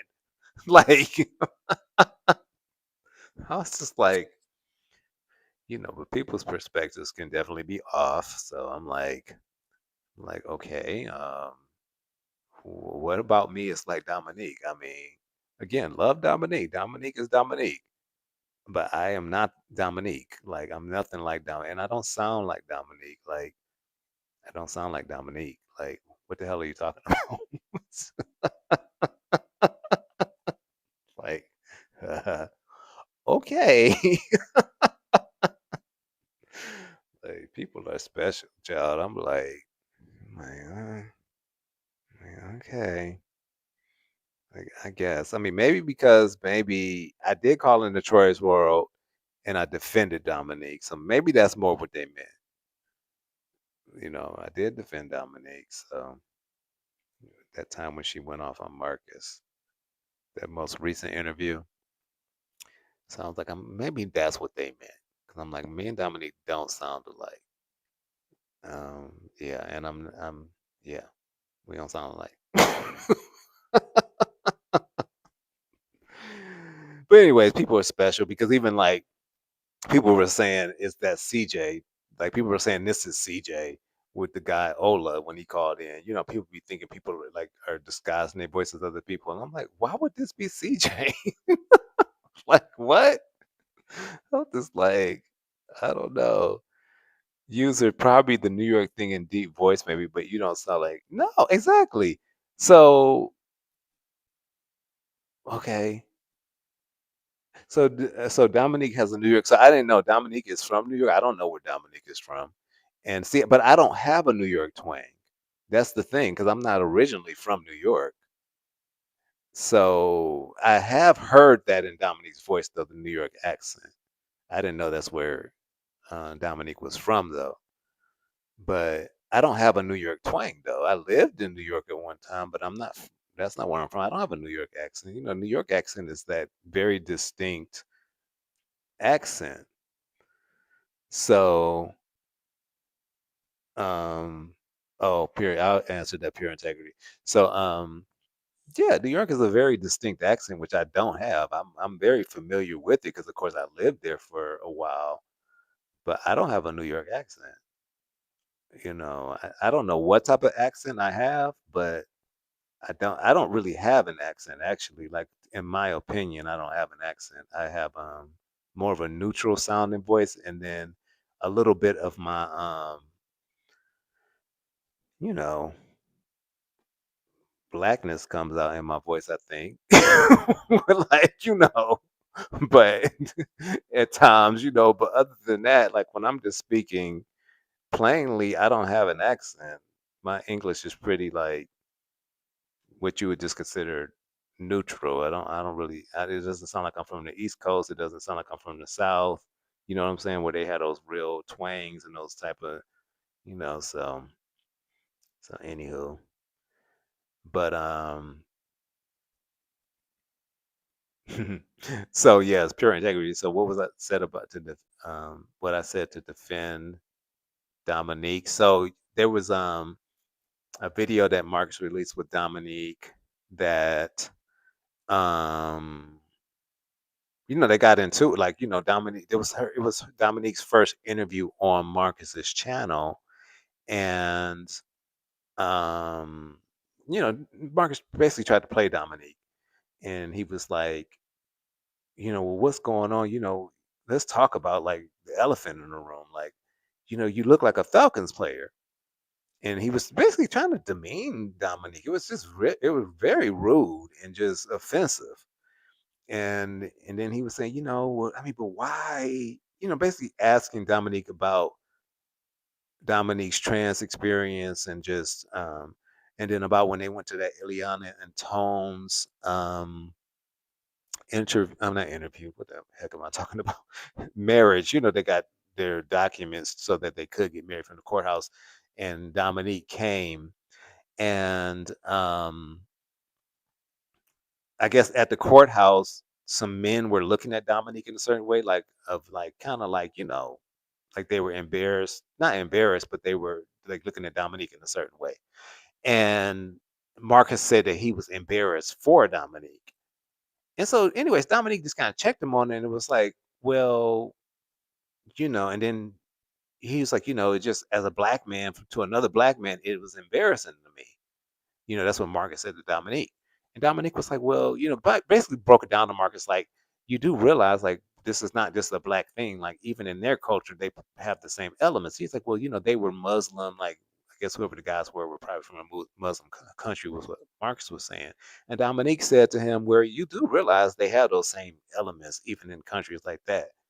And then, so anyways, Dominique just kind of was like, that his worldview was kind of small and his perspective was kind of, so, anyways, I had called into Troy's world, and because Troy did a topic about it saying that Dominique was delusional, which Troy was just basically saying that she was delusional. He was delusional, Dominique, because we do know now that Dominique goes by he. He was delusional because um, to think that Marcus wasn't going to be the same way he was with everybody else with Dominique.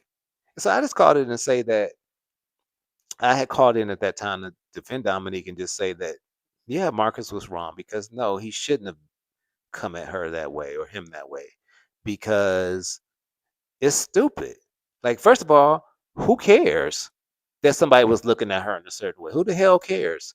And why would you, as a black man, feel any way about it? Because let's be real about it. Being of the black race, we looked at in a certain way regardless. So who the hell cares if somebody was looking at her? And why would you be embarrassed on behalf of somebody else? Sounds like more of an issue with you than Dominique. So that was my point, basically. So I was just basically defending Dominique, just and saying how stupid Marcus sounded. It's like, why do you care about how Dominique chooses to live Dominique's life? And why are you trying to make Dominique's life a black issue?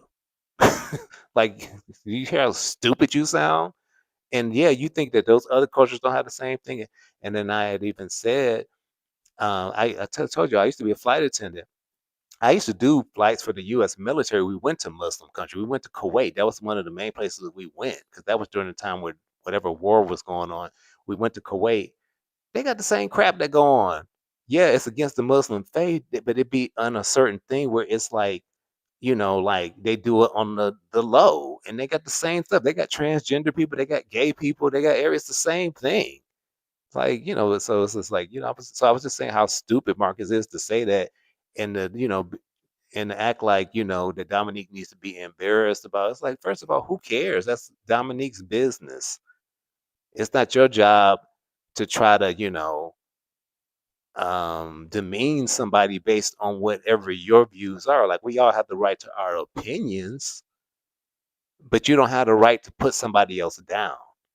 Keep your opinion to your fucking self because it don't matter at the end of the day. Like, but I was saying that to me, it revealed more about Marcus because you see the way he deals with Cash is completely different. He don't seem that embarrassed about Cash. So that was going back to that topic. But even Dominique called Marcus out about that and called him, he basically Dominique called him, you know,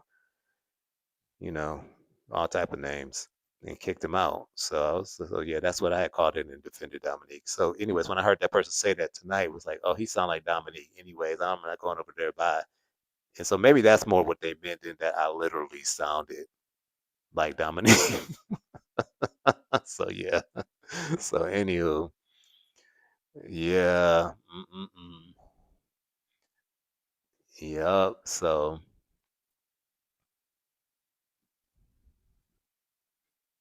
what you said, usually let's catch back up here. You said yes, he from New York. You got a little twang, but not the accent. You probably didn't intentionally pick it up. I definitely hear it. Okay, and select words, that's possible because I've when you live so many different places, certain words, and then when I get a little probably a little more riled up, I probably go into different types of way of talking. Pure integrity. You said that Dominic kicked Marcus out. Yep, out of the apartment. Yep, sure did. Kicked him right out. Yep, that conversation they had. Markson come off and did come off Dominic as he was very condescending. It was like, who the hell are you talking? And why are you? And my thing is, why are you so concerned about it? Like, who let people be people? Like, I mean, let's just be real. Like, it's come on now. Like, who cares at the end of the day? And the part about it is, at the end of the day, Marcus is always around those like people like that. Like, you should be a little more educated on the topic. Like, and at the end of the day, again, who cares? Like, who cares? He definitely came in throwing jabs, UZ, and he wanted a reaction. Exactly. Pure integrity. Yep. Yep. I agree. I agree. He's something that's off to me because to me, no heterosexual man is that concerned about those type of things. None. And no, and let's to talk about this. No heterosexual man is filming that type of content. I mean, again, he's not a professional in that field of work. So, he's done a couple of scenes now with Cash. So, yeah, I'm like, really? In that Polo and Cash scene, yeah. I'm like, really? So the one first one he didn't film. Actually, Dominique filmed that first one. The second one, Marcus did film. Hmm. Right. And you want us to not assume certain things?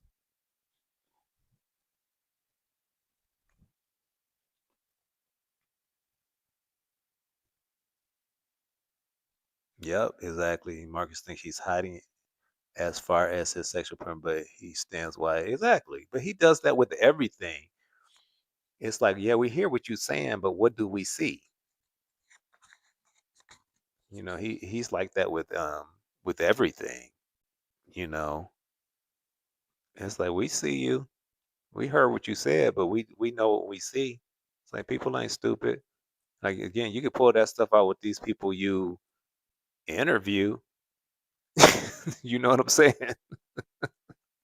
You can pull that stuff off with these people you interview, but put people that are, a little more mature and have certain life experiences, we like, hello? Like, you ain't fooling nobody.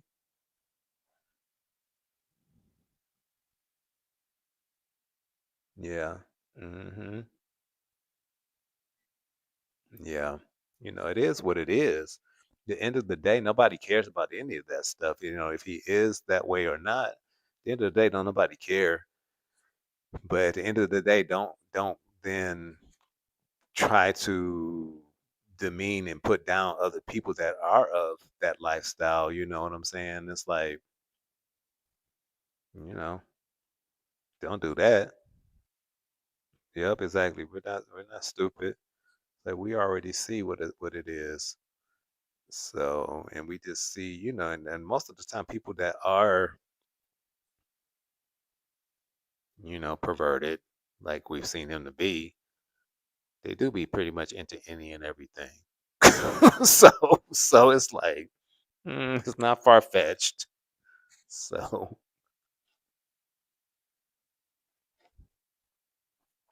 yeah. So it's crazy to say the least. To say the least.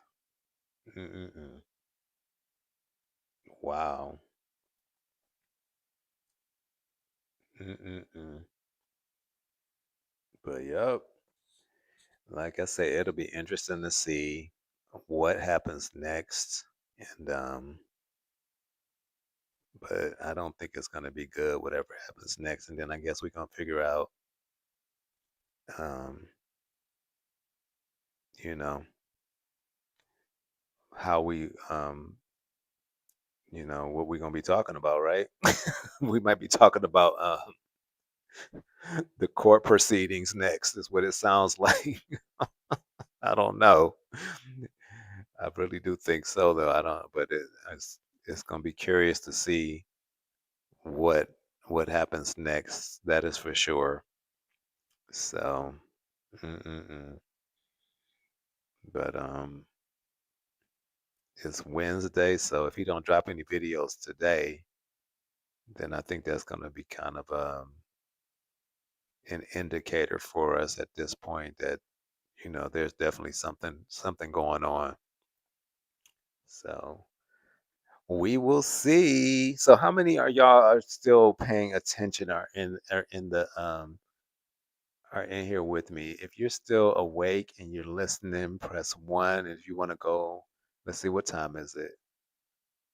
Let's see. It's 12. It's just a little after midnight where I am here in Cali. So if you are still here, you're still listening, and you want to go on, maybe let's see how much longer. It's 12:09. So you want to go to 12:30. Just let me know. You can yeah, we can talk a little bit more. But then you gotta let me know what y'all want to talk about. That's the thing. So drop a well, okay, so if you want me to, drop a 1 in the chat. Let's do that. And if you want to go to, let's say, like 12:30, and then after if I let me know, then we'll decide what the final topic wants y'all want to talk about. We'll decide that after that. So let me know. Aura glow. I know. Look, look. I did not plan to be here this long. I really did not. But the conversation has been flowing, so I'm like, well, might as well keep it flowing. But yeah, just let me know if there's something else y'all want to talk about. Just let me know, and we'll go. Like I say, maybe 20 more minutes, and then we can call it a night. But if it's a final topic y'all want to touch on, if it's anything maybe somebody's burning to talk about, let me know.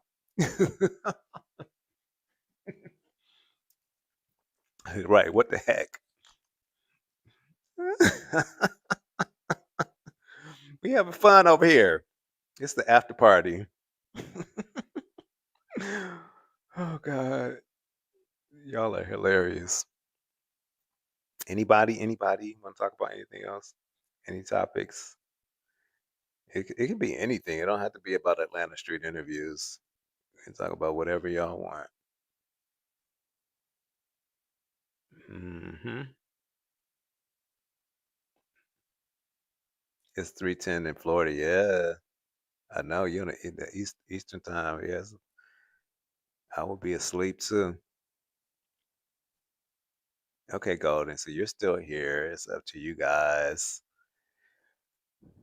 Everybody else must be. No, it's 100. It says 125 people still in here. So I guess everybody else. What did the rest of the people just left it open and fell asleep?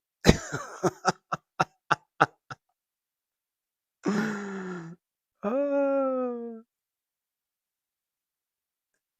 yeah, no problem. I understand. Or glow. As I was late out there. Have a good night. User usually the same. See, I'm always up at this time too, usually. So for me, it's still fairly early.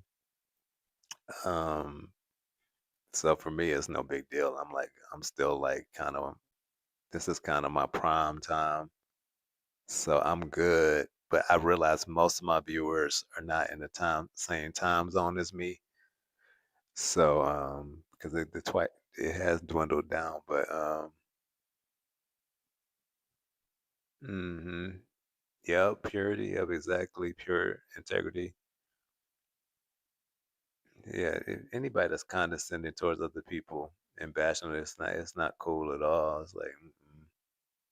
What was the pick of feisty has a mark? Oh, right, Golden. See, I know be other stuff. That's what I said. What else? Look, what else is there to talk about? Yeah, who brought that up, Golden? I'm trying to remember. I remember somebody bringing that up, and I was like, well, what type of pick feisty got? Somebody brought that. Was that tonight? Did Ola say that, or who said that? I'm trying to remember. Because I was thinking the same thing. I was like, who, what kind of picture feisty got of Marcus? And like, what is the picture? I can't remember who brought that up.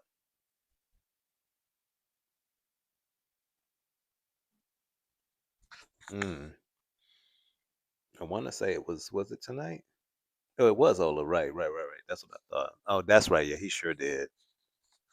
Ain't no telling what type of picture she got. And then that's what else Ola said as well. He said that didn't he say that feisty, not feisty, that the girl, yeah, he said a lot. I'm not gonna talk too much about that. Um, let me see what you said. Integrity, pure integrity. Wow, Marcus probably has. I know, right? I know. Said it on. Oh, really? User? Okay. So Feisty said that on their live. Yeah, I'm sure. I mean, at this point, you know, she showed it to Dominique. I think. Oh, that's right. That's right. Yes. And it was what? Golden, really? Well, I mean, that has been said before that he's had relations with Cash. So I wouldn't be surprised. I mean, that's not, honestly, it's not surprising because, again, we're talking about, somebody that lies about everything. Because he said he was never had been with Feisty. He said that on several occasions. So the same thing with Cash. He said he never has, and that he's not into that. But he's a known liar. So why would we believe him?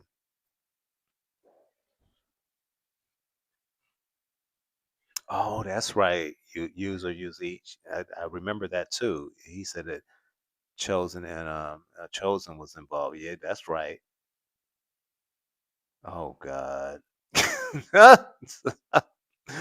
Wow. Spicy said on Dominique Live. Okay, that's right. That's right. I remember now. That's right. Chaos slash Chosen was involved. Yeah, that's right. So that's very curious to know what that's about. What's up, Los Angeles Street Blog? Thanks for tuning in. We look, we've been on here a minute. I don't know if you just got in here or, but I appreciate you coming in. We've been on here for a minute. 'Cause I was just asking everybody, I was like, okay, what y'all want to talk about now? Because we talked about so much, but we were like kind of like dwindling down. But you know how that goes. But yeah, I appreciate you tapping in and showing some support. Definitely welcome. Let me know if there's anything you want to talk about.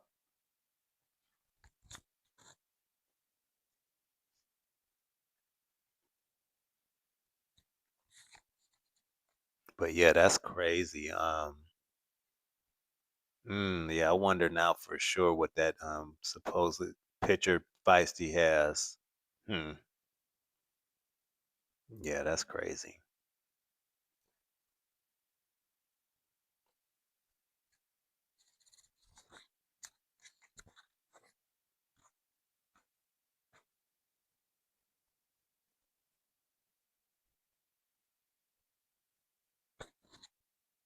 Okay, that's cool. Los Angeles Street Bar. I appreciate you stopping. I get it. Yeah, I was just telling everybody. I was like, okay, let's go 20 more minutes. Like, if anybody wants to talk about anything else, I was like, we probably pretty much gonna shut it down because, of course, we started out. We had a lot to talk about, but then like for the past hour or so, we kind of just been talking about whatever anybody wanted to kind of bring up or talk about, and but yeah, we just been kind of hanging out and just pretty much talking about whatever. But yeah, I get it. Cause even myself, I gotta be up. I'm always up regardless, even if I don't have to be up early. I just kind of naturally wake up early. But yeah, Golden, right? Probably. That's what I'm thinking as well. But that's been kind of been said. So yeah, I wouldn't be surprised if that's what it is, something like that. So because yeah, a lot of people have been saying that. So time will tell. That is for sure. Look, what they say, everything that's done in the dark comes to the light. So, and at this point, that seems to be definitely what's happening with this whole ASI stuff. Like, I'm just like, man, this is like, where did all this come from? Like, just like you really can't even believe it almost, but then it's like at the same time you can. So, mm-mm-mm.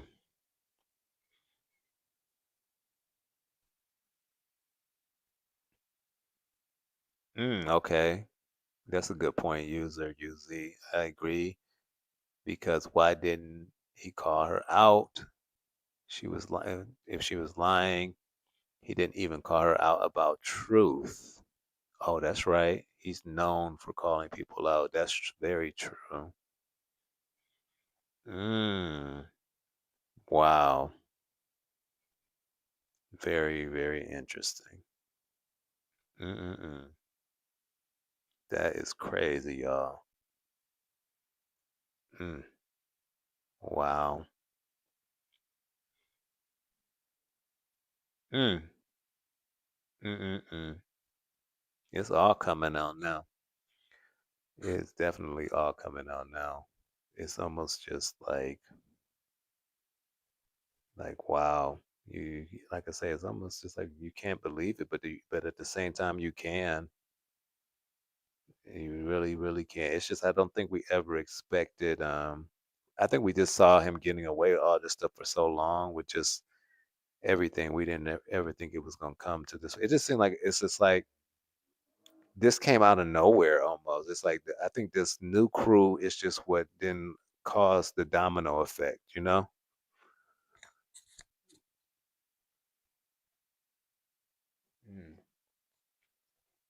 Wow. Wow, wow, wow.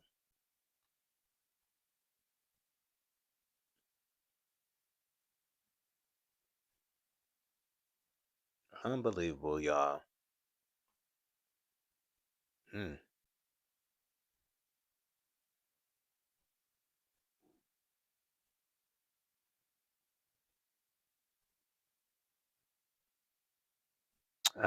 Pure integrity. Well, he said he's 29, right? The guy, Ola. And I'm trying to still think if I believe he's 29, but I guess maybe he is. I don't think he's gonna be on Troy's world. No, I don't think Troy done with him. I think Troy pretty much finished with that. Um, he kind of messed his chance up tonight. But I think I understand why the guy was a little cautious because he's kind of scared because of the fact that now he.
Hello.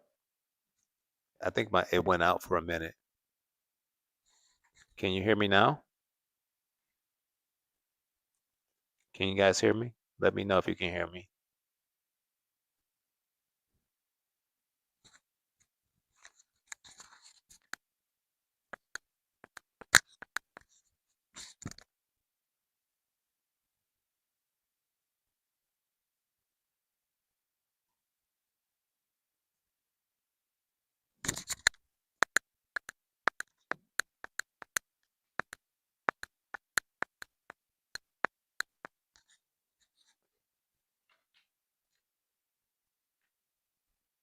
Hey, can y'all hear me? Can you guys hear me?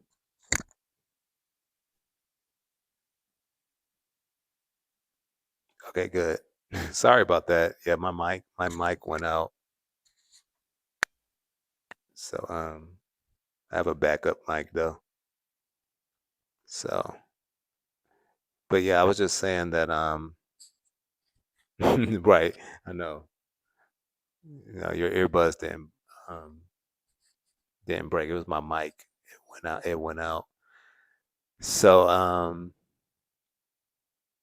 hey, Cartier White. What's going on, Las Vegas?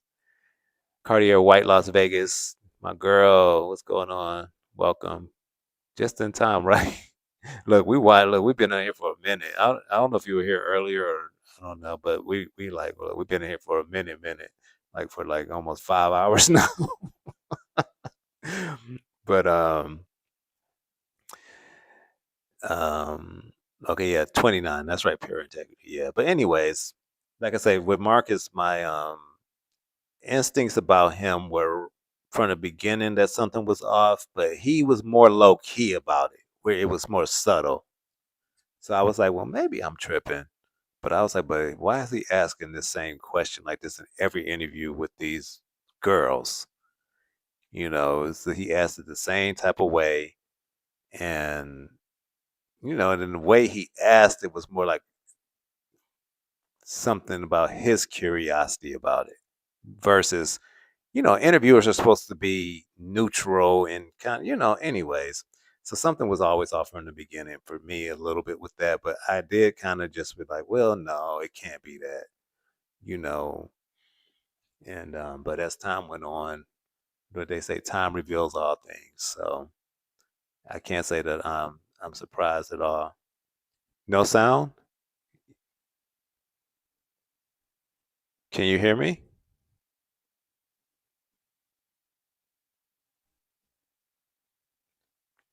If you guys can hear me, let me know because it seems like it's on. Uh-oh. No, it's showing that I should have sound. Let's see. Do I need to switch it? Mic. You can still hear? Okay, Golden says she can still hear. You can hear me? Okay, cool. Okay, so I'm not sure, pure integrity, why you can't hear me. Okay. Okay, cool. All right, so we good. Um, right, usually, yeah, the beginning was slightly sus, but I think we all kind of blew it off. But over time, we were just like, okay, yeah, it was getting weirder and weirder until, like I said, really, I think really this year is when it just really like it's just like what in the hell is going on? Like it's just like okay, like it's getting weird. Like it's getting pretty weird in these ASI streets, you know. So yeah, I mean, but we're gonna see what I guess ultimately ends up happening. I don't see where he's gonna be able to continue.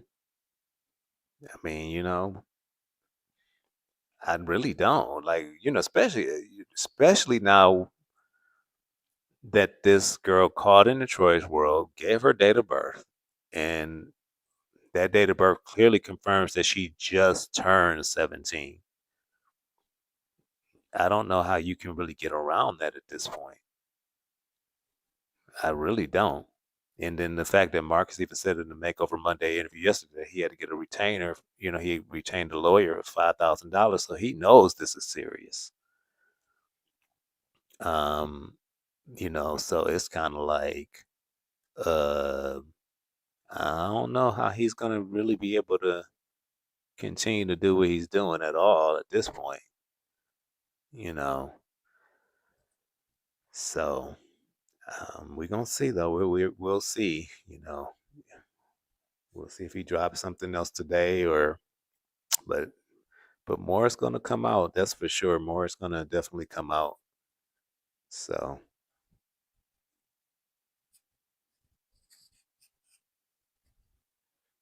But yep. Mm-mm-mm.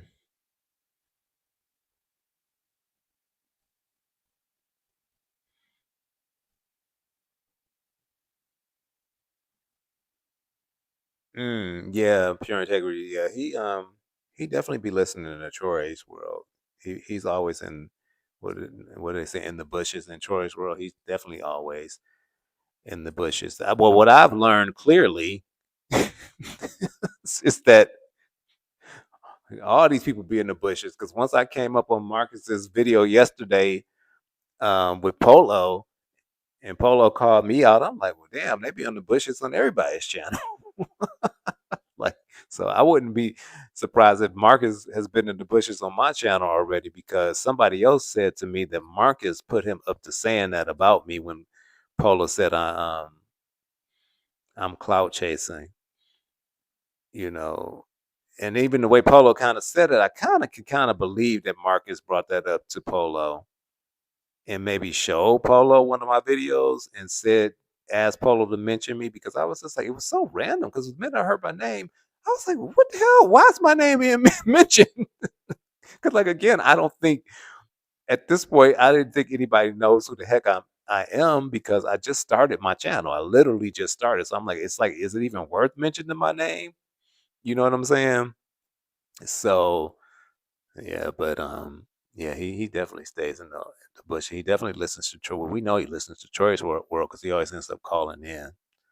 So Golden, yep, just like you told Tragedy, get a job. Exactly. That's about what time it is for Marcus. But I don't. Yeah.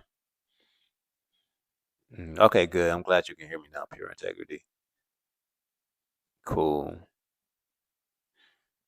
Yeah, Golden. Yeah, Marcus. He being. I think he kind of checks in with all of the channels because he knows the exact number of channels that are out there that react to his stuff. Because even he had said like he's like yes, like 12 channels now that react. So he keeps track of all of the channels, and I think he kind of chimes in with all of them and listens in to see what's being said. So yeah, so he knows. He definitely knows. Exactly. Exactly. Cartier White. Yeah. It's we've seen now the scripted elements and then we've had enough people reveal to us that it's scripted on to some degree the way that things play out and stuff like that and everything like that. Yep, he loves that attention, Golden. Definitely. Good or bad, that's the thing. That's that narcissist in him. You know, narcissist, whatever type of attention it is, they need it, you know, good or bad. So that's definitely true. So, yup, that is crazy though. Just, you know, like everything is just so crazy where we see all of this going. Mhm. Yep. Yeah, yeah, we're seeing that scripted element. We started seeing that for some months now. And it's so funny because I used to always be like, it ain't scripted, it ain't scripted. Like I used to be one of the ones who was like, no, it can't be, you know, it's not scripted. But then once I started seeing certain things, I'm like, nah, come on. Like it just started to becoming like, y'all think we just all are stupid at this point, you know? So yeah. Mm-mm-mm. Atlanta Street interviews. Wow. Mm. Mm-mm-mm. Well, this was definitely fun, y'all. I enjoyed chopping it up with y'all for sure, for sure. We definitely had a lot to talk about. And I think this brought us brought us down from what happened to that on Troy's world. Like that crap was oh gosh. Woo. Troy was on another level tonight. He was on another level. But this stuff right here, this is, you know, this is definitely another level type stuff. So, mm-mm-mm. But yeah, anybody got anything else? I'm gonna probably wrap it up in a minute here, unless anybody else got anything else that they want to bring up. Just let me know, and then we can wrap it up for the night. And we'll definitely do this again. Like I say, I think I'm gonna make it a every to start out. We'll do Tuesdays to start out. Um, and then yeah, and then we'll kind of see from there. But yeah, anybody else got anything else that we haven't covered that we needed to cover that we didn't? Hmm. Well, all right, we still got 100 people. All right, let me see. Hmm. Golden, yes, I agree. Look, we had a time. We definitely had a time. Oh man, it was we had some moments for sure. Yes, Cartier, good night. And it was good to talk to you. I always enjoy your comments in my under my videos and our back and forth exchanges. It was definitely good talking to y'all. We still got 100 people in here. I was trying. I said okay, the minute go under 100, but dang, I'm like I don't know something about that 100. I'm just looking at it like okay, still 100 people listening, and dang, that's I love y'all. Y'all, that's wonderful. Like even if I had 100 people from the beginning, it would have been great. So, but yeah, but it's been real, y'all, and yeah, we'll wrap it up. Pure integrity. Marcus probably put Polo up to mentioning your name due to your affiliation with Troy. Exactly. Yeah. Yeah. I think so. You're on point with that because we definitely know Marcus be all up in Troy's business. So I think you're exactly on point with that. I'm feeling the same way with that. So, yup, that's exactly what that was. Exactly, three strikeout. Thank you and welcome to the chat. I don't think I saw any comments from you. And there's some watch hours. You know how it works. So that's what's at the end of the day. I don't mind, and I'm just enjoying myself, just talking to you guys, and that's just what it's all about at the end of the day. Because I was trying to figure out, okay, what am I gonna talk about? What are we gonna talk about? But I'm like, look, the conversations create themselves. I mean, based on everything that's going on, it's plenty to talk about. Definitely plenty to talk about. Exactly, pure integrity. Yep, they crave that attention. They crave that attention. But I don't need that type of attention. It's like the way I live. Less attention is better. It's like, look, I don't like people in my business like that. You know what I'm saying? So I don't really understand narcissists because I just be like, look. I love people. I do. I love people, but at the same time, you know, mm-mm, I don't need you in my business like that.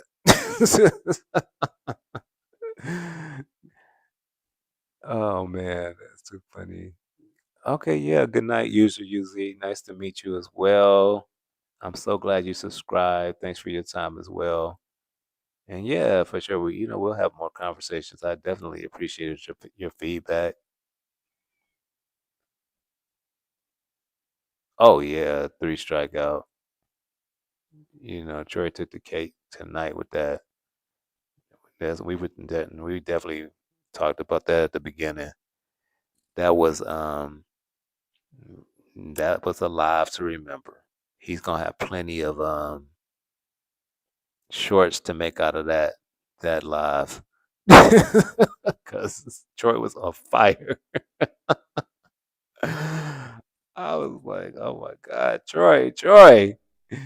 I'm like, look, I had to pour me a glass of wine. I'm like, look, Troy is on another level tonight. I was like, okay, yeah, but we love Troy. That's our boy. So, yep. Mm-mm-mm.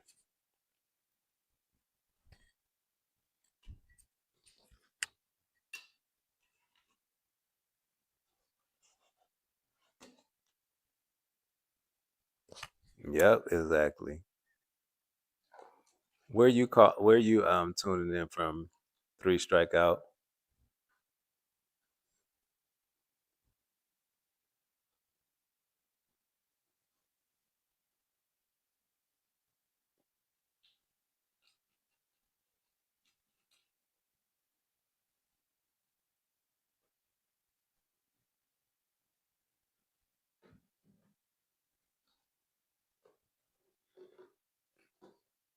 Mm. It is, right? Pure integrity. I said the same thing. I said, that's what I said. I was like, I was trying to wait for it to drop below 100. It did for a minute, and I was like, okay. And then now it's back up over 100. So I'm like, oh, okay. Well, let me see. Maybe some people want to still talk about something. Oh, Wisconsin. Okay, cool, cool. Welcome, welcome from Wisconsin. Hmm. Yeah, we've had people from all over the country. It's been kind of cool. Like I was surprised that just the people from all over that were here. Um, yeah, it was. We had a good time. We definitely had a good time, y'all. Definitely, definitely, definitely. Man, oh man. Mm-mm-mm. Yep. Wow. Yeah.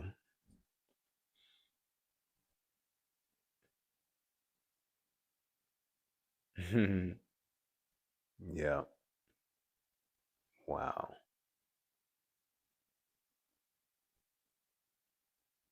So let's see. I'm trying to think what pretty much every day since I started my channel, um, I had a topic every day because Marcus was dropping videos every day. But look, today he ain't dropped nothing.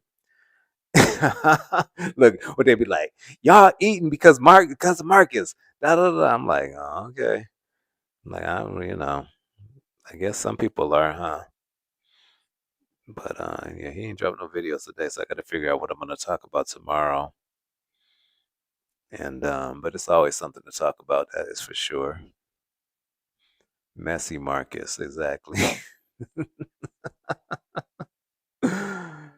Oh man, oh man.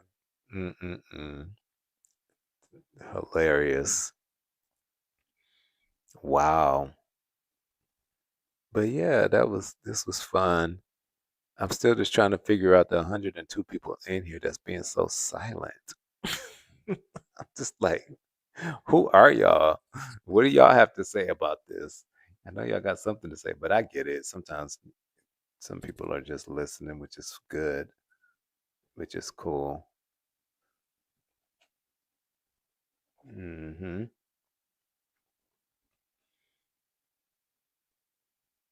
Okay.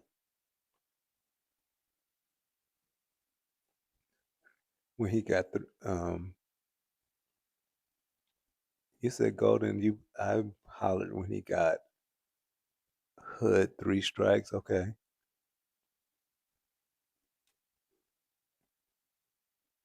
Yeah. Yeah, pure integrity, exactly.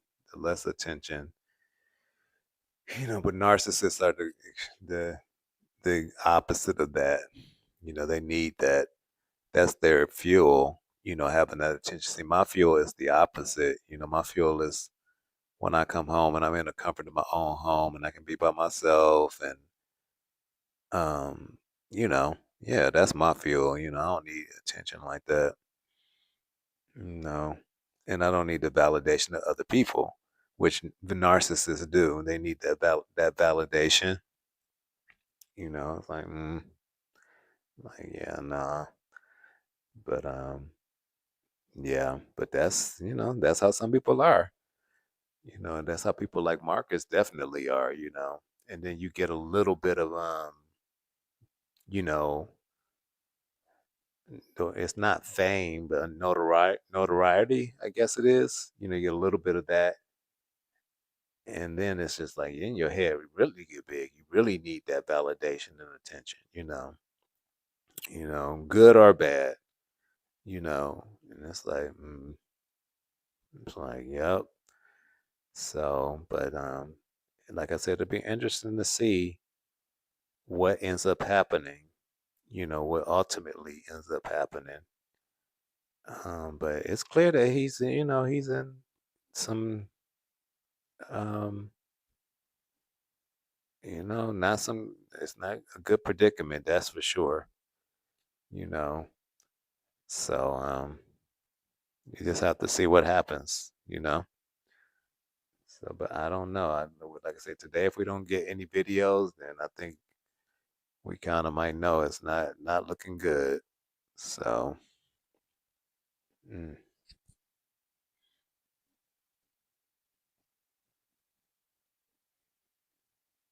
yep.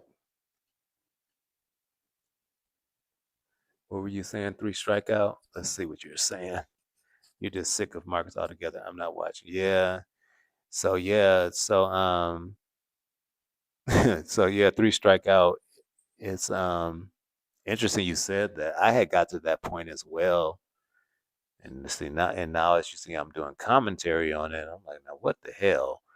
Like, but so yeah, I can't. I got that to that point. I was like, I can't watch this stuff anymore. And but now that I'm doing commentary on it, it's good for me because I was like, okay, well, how can I take this? Because I'm so like disgusted with the turn of things and the way things are going. I'm like, how can I now bring my voice to it and speak what I have to say about it? So, that's kind of where the starting of my channel came from. It's like, I need to be a voice about some of this stuff and speak out about how I feel about this. Because, of course, I've listened to some of the other channels, and of course, Troy's World, and he's great. Like we love Troy. Troy brings a balance, and he's integral with like the stuff he has to say. And so, and of course, I've always had my opinion about everything. So yeah, I was like, you know what? Let me start talking about some of this stuff and what I feel about it. And so yeah, but I was like you. I was like, I can't watch this no more. Like this is crazy. Like this is too much. It's just too much. So so yeah, I understand completely. I definitely do. You say you're sick of Polo, Feisty, Quita, Kelsey. I look better watching. Exactly. I know. Yeah, it's all predictable. That's the part. It's all predictable. Um, yeah, it's all predictable, especially with Feisty. It'd be like, what in the world? Like, please. And then Quita, she not really even around like that no more. I think even she was over him, or she is over him. And then now Kelsey, and who knows what's going on with her? I think she was just in jail. Even Quita had went back to jail. And then Polo just always is gonna be kind of around. So yeah, you just say Golden. He's in quite a pickle, and we'll put that channel on. Yep, yeah, yes, strikeout. Yeah, he plays on his viewers' intelligence, so I'd rather not go to his content. Yeah, I agree. Yep, he definitely does. He thinks that people are just as stupid as he is, to put it nicely. Well, the people, a lot of the people he interviews are so that he can pull this stuff on them. But yeah. Wow. Yeah, Golden. I know, right? Exactly. Wow. Yeah, that's crazy. Mm-mm-mm. I do not know, y'all. Wow. Mm-mm-mm.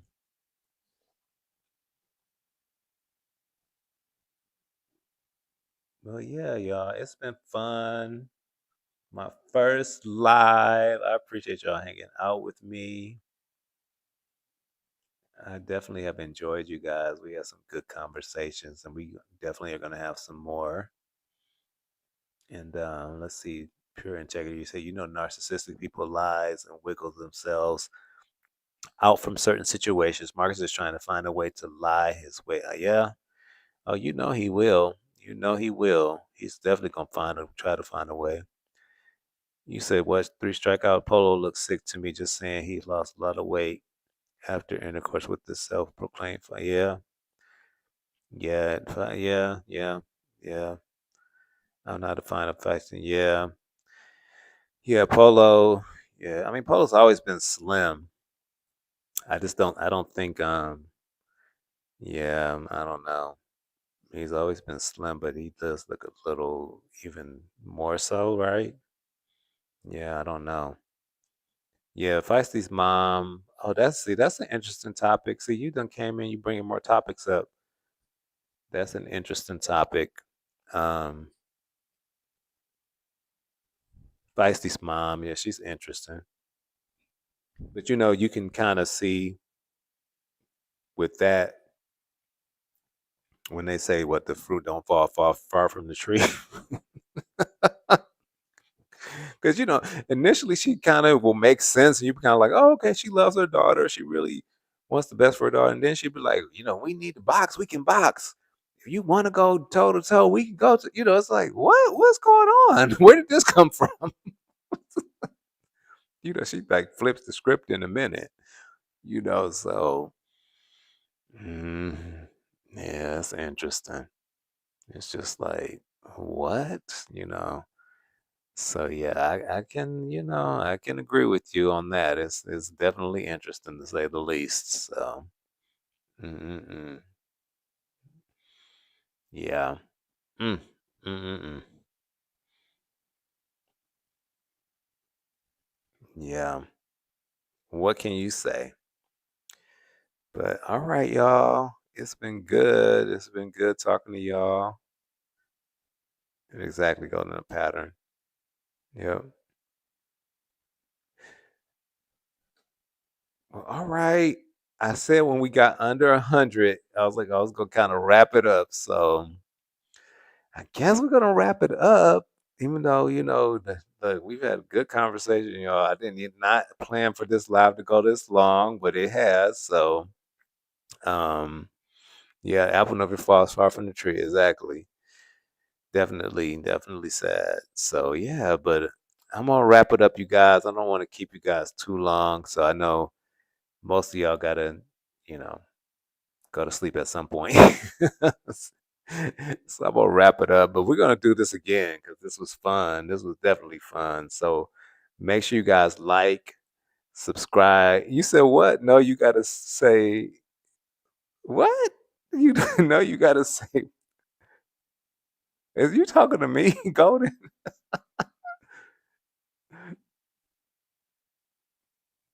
Pattern patterns. What are you talking about, Golden? Who says it like that? Who says it like that? I'm trying to figure it out. You're gonna have to enlighten me on that part. Who says patterns? Okay, look, I'm gonna wait for your reply because I'm like, I need to know who says it like that.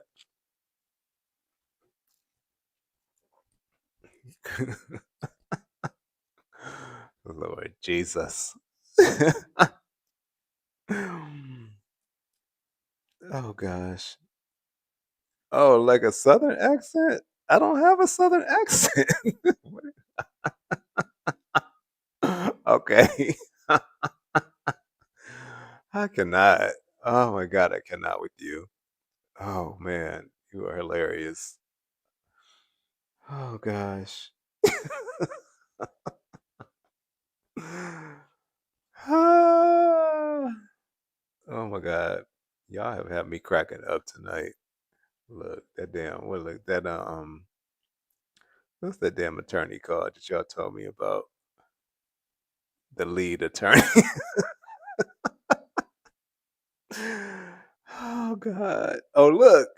And then the first picture that come up, because I just put him in Google, because I was like, I know what that is. And look, this first picture that come up is him with Kevin Samuels, the lead attorney. I Googled him and then I went to the images.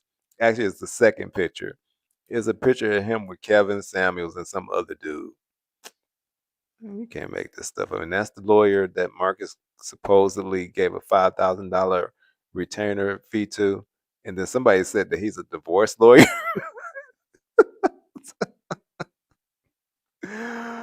Oh, y'all are too much. I can't with y'all. Oh God. Mm, mm, mm, mm, mm, mm, mm. I know it's a joke, Golden. Pure integrity. You said Feisty is always in the hospital, and why? Yeah, she's always.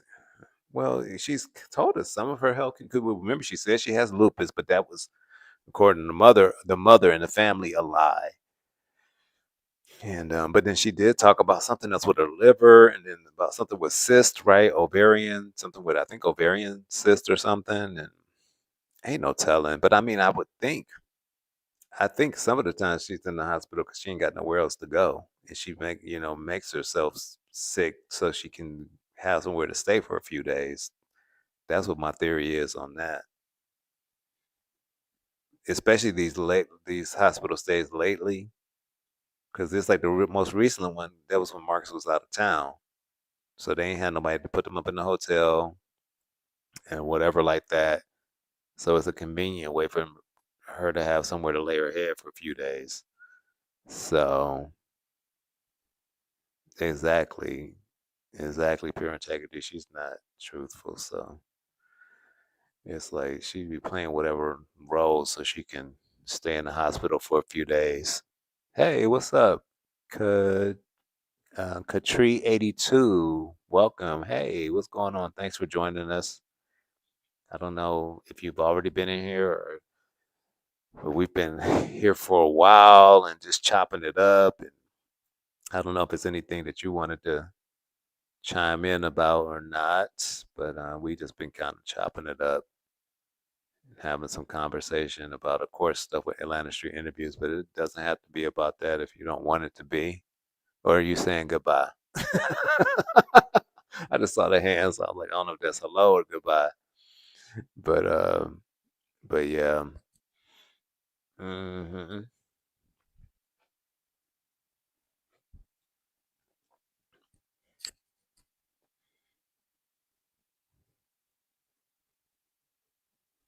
Mm, yeah.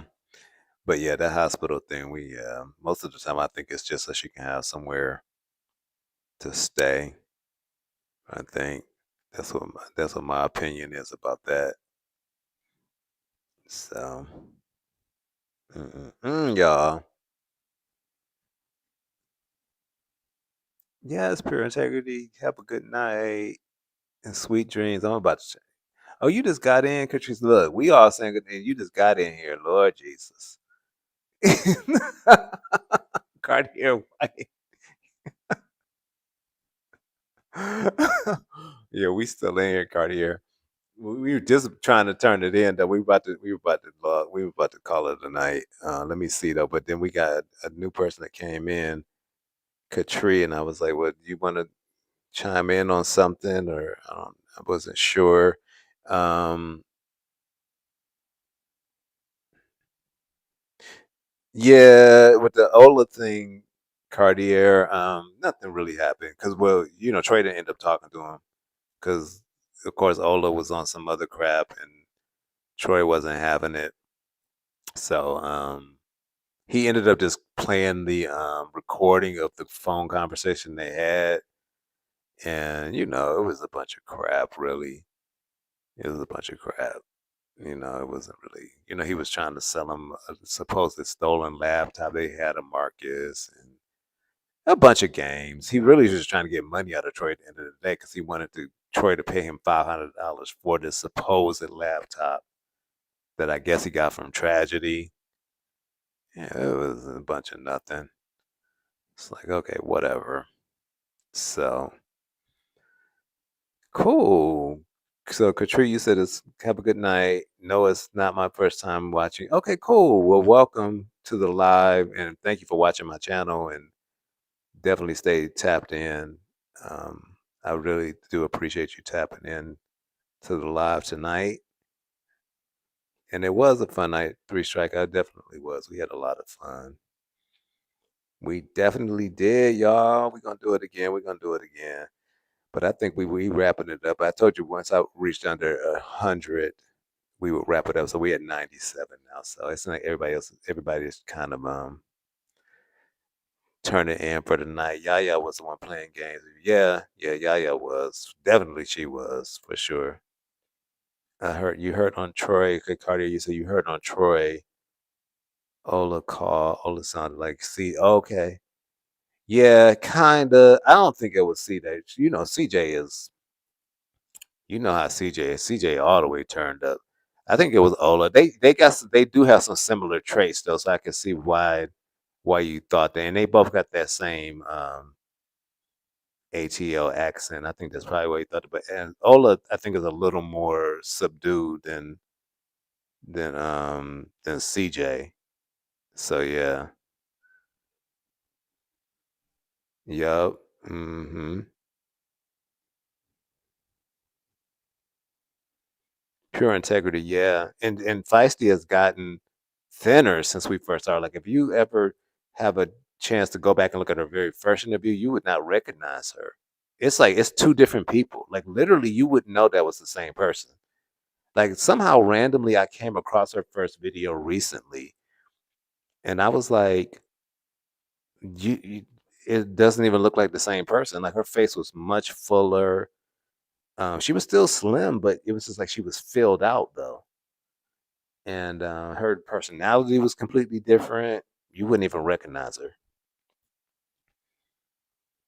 Yeah, no, it wasn't. That wasn't CJ. No, that was her. That was him. That was the dude Ola. It was definitely Ola. Yeah, but these people, they're young and they misguided, and at the end of the day, they don't have any money, so they trying to do anything to make it, to survive. That's why I was like, at the end of the day, I don't really care nothing that he got to say or what anything concerning him, but we know who the real problem is. Like I said, at the end of the day. So so yeah. Mm-mm. But yup. Wow.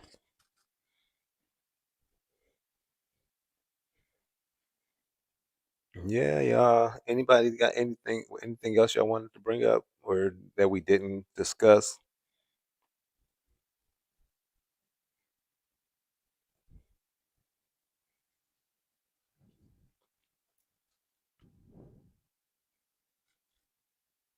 Solid Sunny for Feisty. Oh Lord. That is hilarious.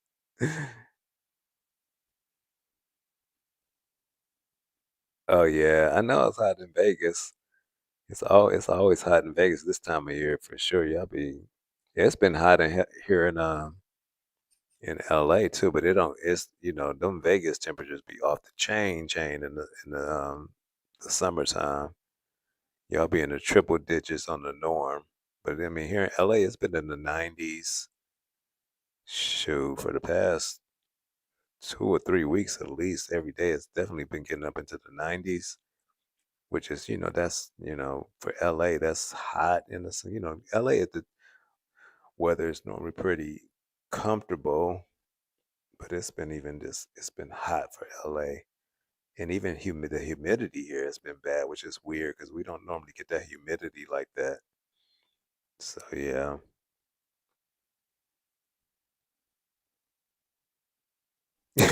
Three strikeout. You talk about the way she holds her head to the side when she talks aggravates you. That is hilarious.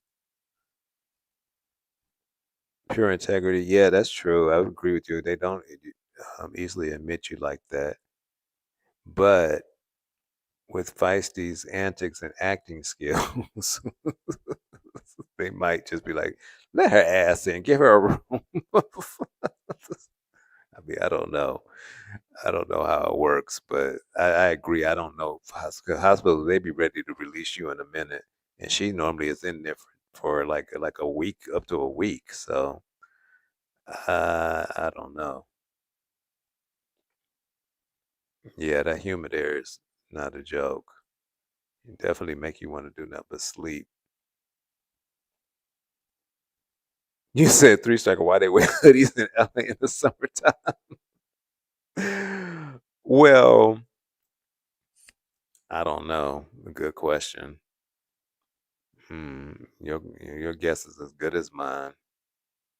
I have no idea. I definitely don't have no hoodies on in the summertime. But I've seen it. I definitely have seen what you're talking about. And your guess is as good as mine. I have no idea why they be having hoodies on. Most of the time, it's the younger people you see them. They do it, and I'm like, y'all are not hot. I'm like, but I think you know what? I think something about your body temperature changes when you get like when you're younger versus you're older. Because I was just thinking about that today. Like it's been so hot to me here in LA for the past few weeks. Really, I mean, it's been in the 90s almost every day, and of course I've been wearing shorts every day and just as minimum clothing as I can get away with when when I go outside. And then but I can think back to when I was like in my 20s and I used to never wear shorts, even in the summertime. Like I would be like, oh, I'm not a shorts person. I would still wear pants or jeans even in the summer. And I could never imagine wearing jeans like with this weather the way it's been. It's like jeans, that's too damn hot. Like I cannot do it. I need to like have my skin out. Like so I think it's something about when you're young, you can handle the heat in ways you can't when you get a little older. I don't know. But now I just be like, look, I need my legs out, I need my arms out. Like, look, yeah. So I don't know.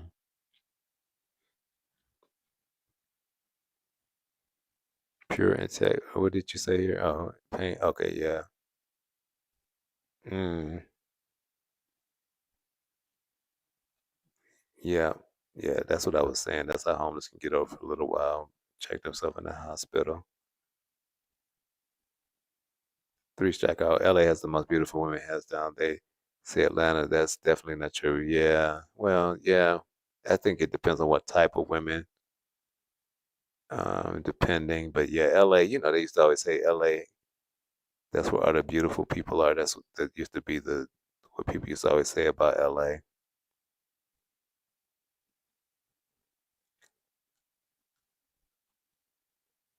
Pure integrity. We all basically have come from flawed homes, but for the most part, most of Marcus's crew has come from yeah.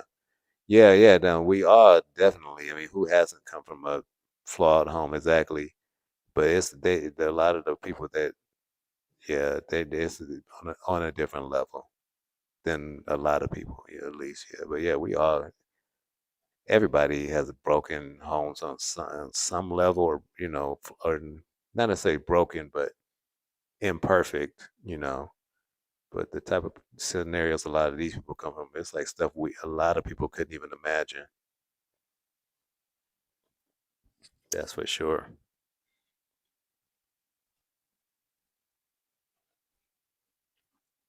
That is for sure, for sure. Mm-mm-mm.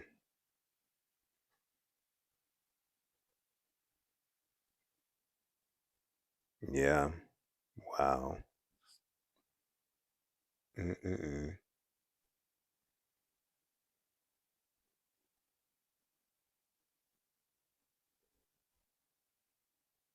Wow, y'all.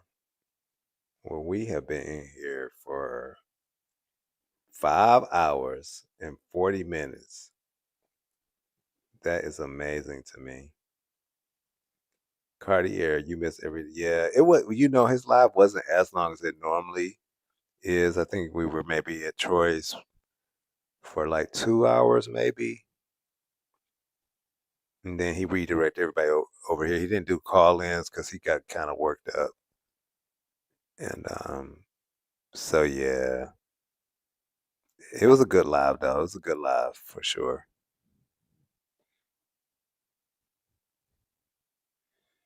Three strikeout. Yeah, he did say that. He said it on more than that platform. I've heard him say it on. He even said it on Troy's platform before that he never. He said that he never said that his platform was for helping people. Yeah, I've heard him say that on more than one occasion.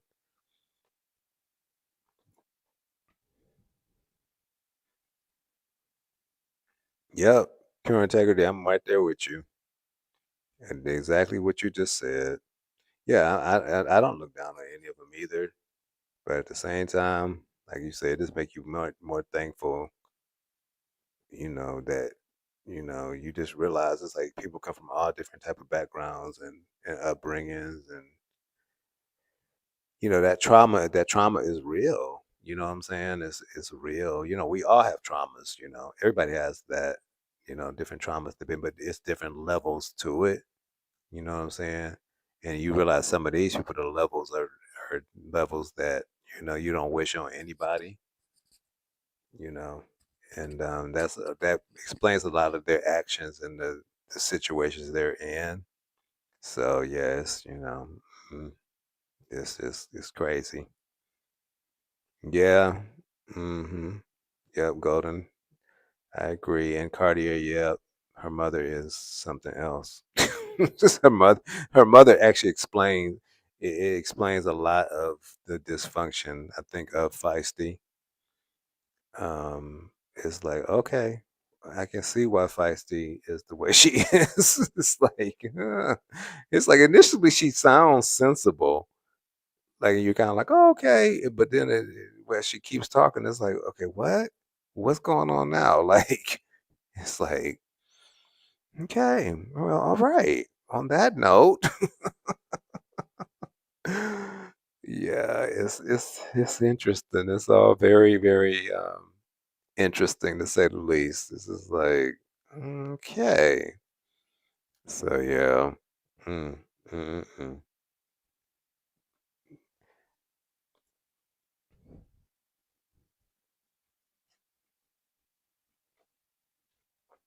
Wow. Mm.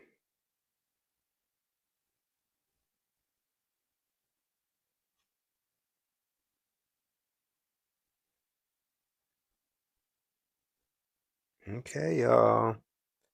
Well, on that note, I think we are going to wrap it up because we are dwindling down slowly but surely. I think people are falling off.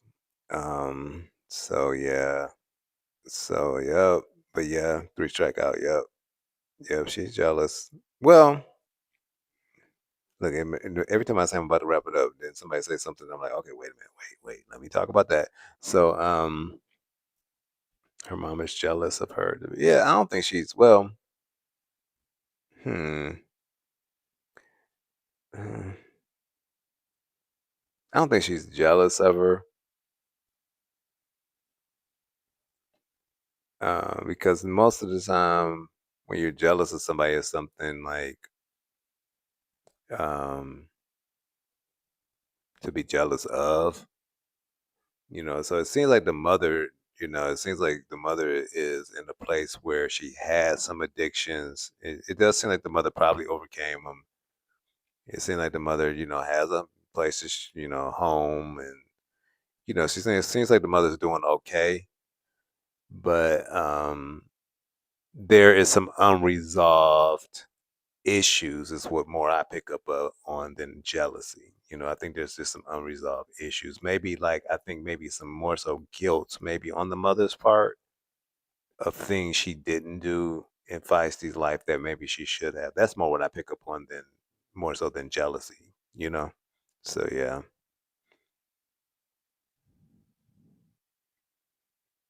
Yeah, I agree with you on that. Yeah, how do you get on a panel and talk about what you birthed? Yeah, yeah, that's why I said I don't think it's jealousy, but I think it's more so guilt of what she should have done that she didn't do. And that's where some of that, the way she talks about Feisty comes from. And it's like she's not really looking at what part she played in some of it.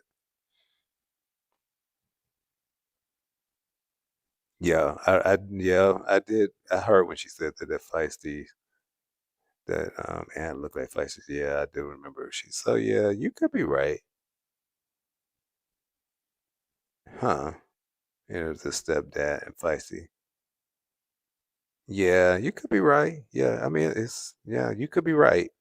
You know, because now that you've mentioned it, I do remember when she said that about aunt looking like the stepfather or the guy that what her fiance, her current fiance, I think is what she said, right? You could be right. Yeah, there's a lot of layers there. Exactly, golden. Yup. Thank you, pure integrity. I know y'all. Look, y'all been hanging, cause I'm like, dang, like I can't even believe. I'm looking at the chat, the live, the time. I'm like, we've been hanging, hanging. I'm like, wow. I'm like, I was thinking like, oh, we go a couple of hours, we'd be good. But yeah, I mean, it's been everybody's been having good stuff to say, so I'm just kind of like, I want to make sure everybody has a chance to say whatever they have to say, and if people are hanging out, y'all hanging out. And I'm normally up at this time anyway, so I don't mind. So I'm like, hey, if y'all here, look, we can talk. like it's all good, you know. So yeah, and that's why I didn't want to have a set like we talking about this. Yeah, I know it's 4:16 Easter time. That's what I'm like, and that's why I know a lot of y'all are on Easter time. I'm like, now look, FYI, I ain't gonna be on here at 4:16 Pacific time, which is what I'm on. FYI, like, but y'all know that's what I was like. Hey, y'all, most of y'all are on Eastern time, so I'm like, y'all hanging tough. Like y'all be up late, late. Like but it's funny. Sometimes I'm up even that late too, depending. It just depends. It just but lately I have been like shutting it down, like, I be trying to be, like, okay, let me get my butt in the bed. Like, um, yeah. Mm-hmm. Pure integrity, that's right. Yeah, that's very true. Strike. Three strike. Yeah. Yeah, I'm the same way. I've always been a night owl. Yeah, Cartier, you had said you fell asleep and then woke up and we were still in here. Exactly. Yeah, we've been in here. We've been hanging tough, boy. Trying to tell you. Mm-mm-mm. Been hanging tough. Yeah. Mm. But yeah, like I said, it's for me. It's been a good. Had a good first live. We covered a lot. We really, really did. We covered a lot.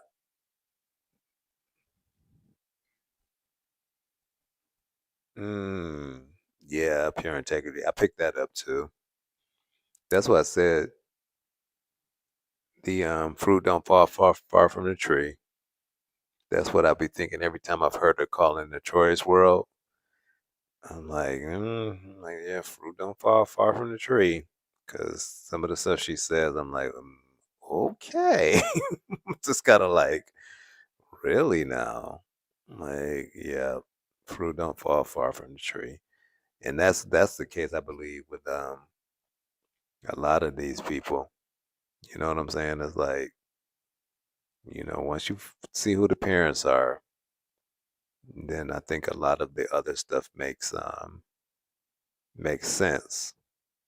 What you miss, Cartier? I'm trying to see what did we say that you said you missed? Um.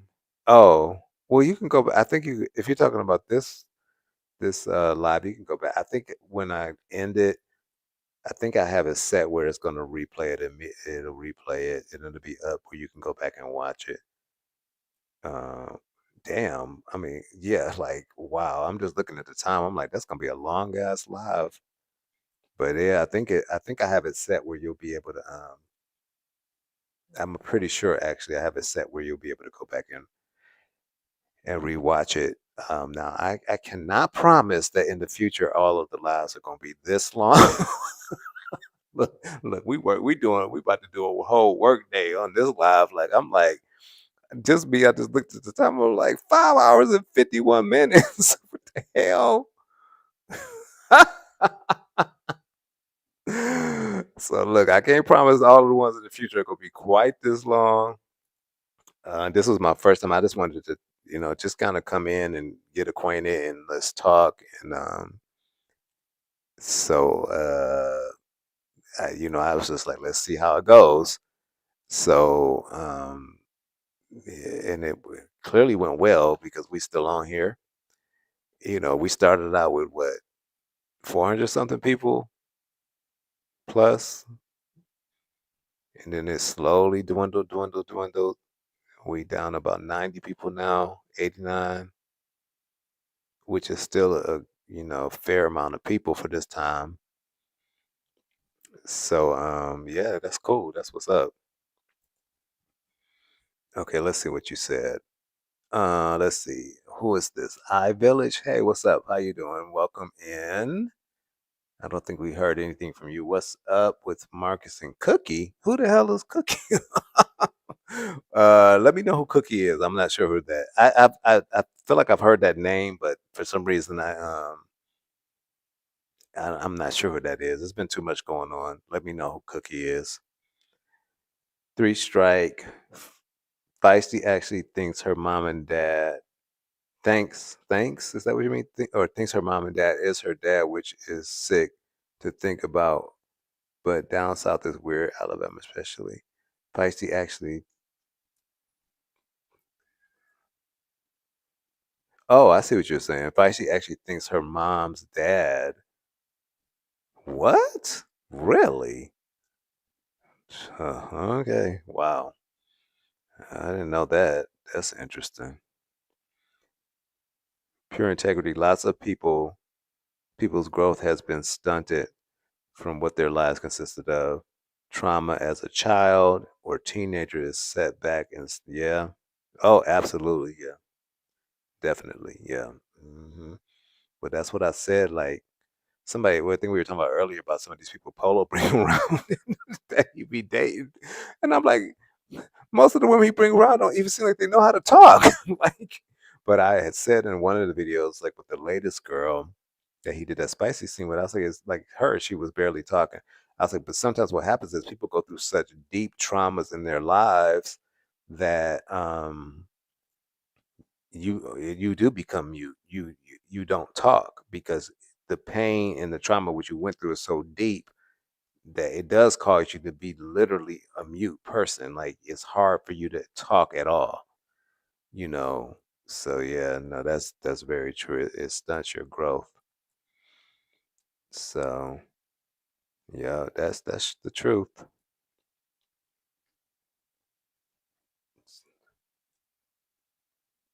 Mm, mm.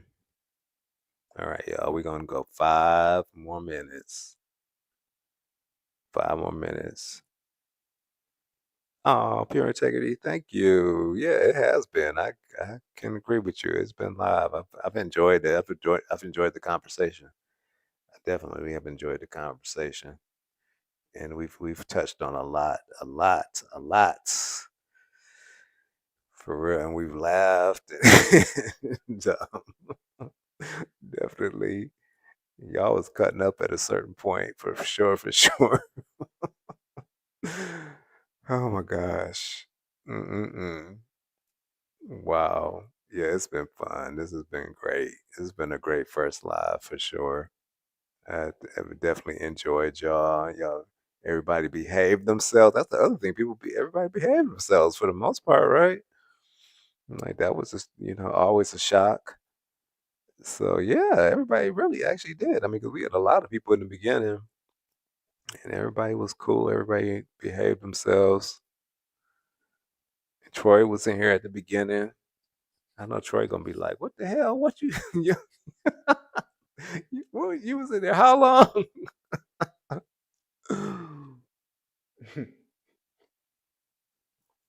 Wow. Mm-mm-mm. Amazing. Mm. But yeah, it's been good, y'all. Definitely been good. Definitely a good night after, like I said, that topic for me is just not, it's a careful topic to me that you got to talk about. First of all, you got to talk about it in a certain way that you got to be very careful. And because I saw some people in Troy's World chat saying there's nothing wrong with talking to her. And I'm like, hello, yes, it is. Like, you cannot talk to a minor. Don't matter that he's just talking to her. Like, can I interview a minor? Like, no, without their parents' consent or the guardians' consent. So, right, Golden. Look, we've been cutting up. We was cutting up. Y'all was showing out, boy. I'm like y'all ain't got no good sense. Oh gosh. Mm-mm-mm. I just cannot. That's what I said. Y'all are a mess. Mm. Mm-mm-mm. But yeah, you gotta laugh. Even with this type of stuff. It's not good. None of it is good. But like I said, at the end of the day, we all got our own set of problems too. So, we gotta at the same time we gotta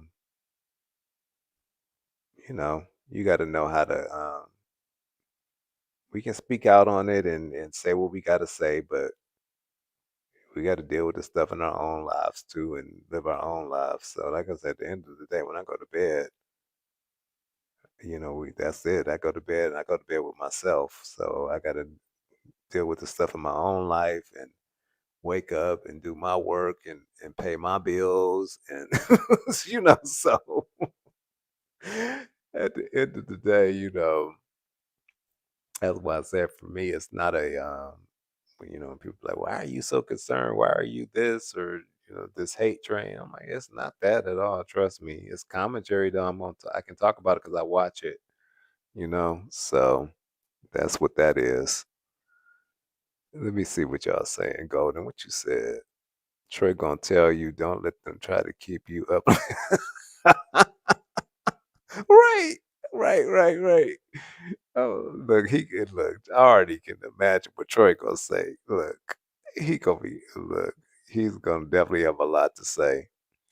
Troy gonna miss.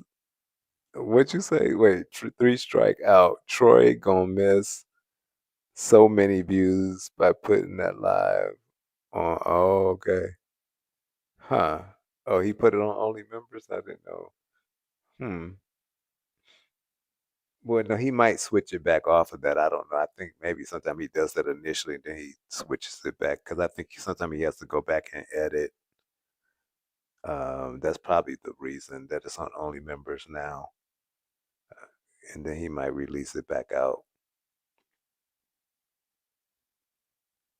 Pure integrity said, "Remember Polo? Okay, yeah, Polo's mother was an addict, yeah, and I know she also said that the father, Polo's father, I think was an alcoholic, and she said that she suffered from domestic violence from the father as well."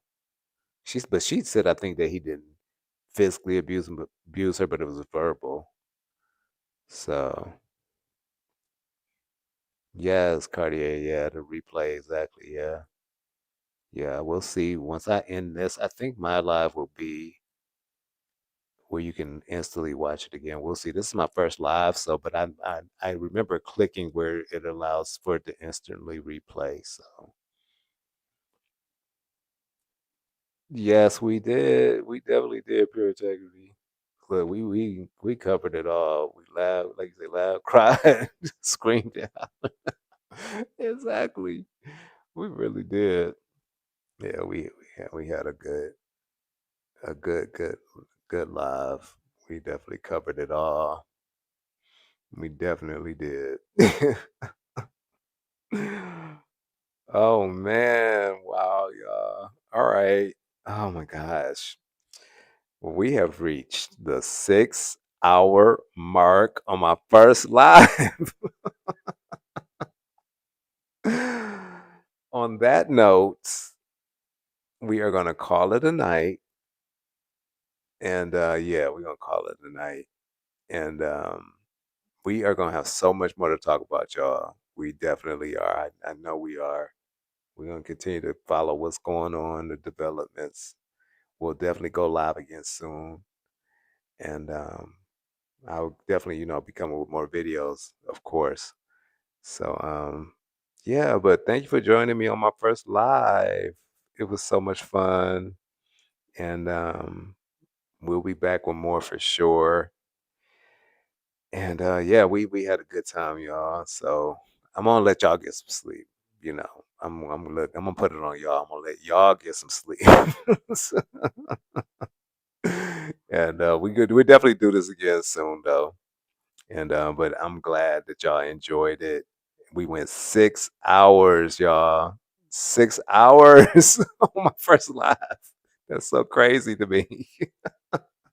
It don't feel like 6 hours though. That's the amazing part. It does not feel like 6 hours. It did not feel like 6 hours.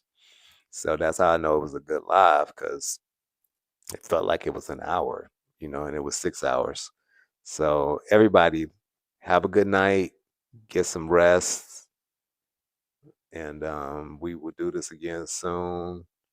Thank you for the new people that have come over and joined my channel. I so appreciate y'all. I'll continue to of course drop videos and show you you know views of Cali. You know how I give y'all my walks in the morning and all of that. I will continue to do that.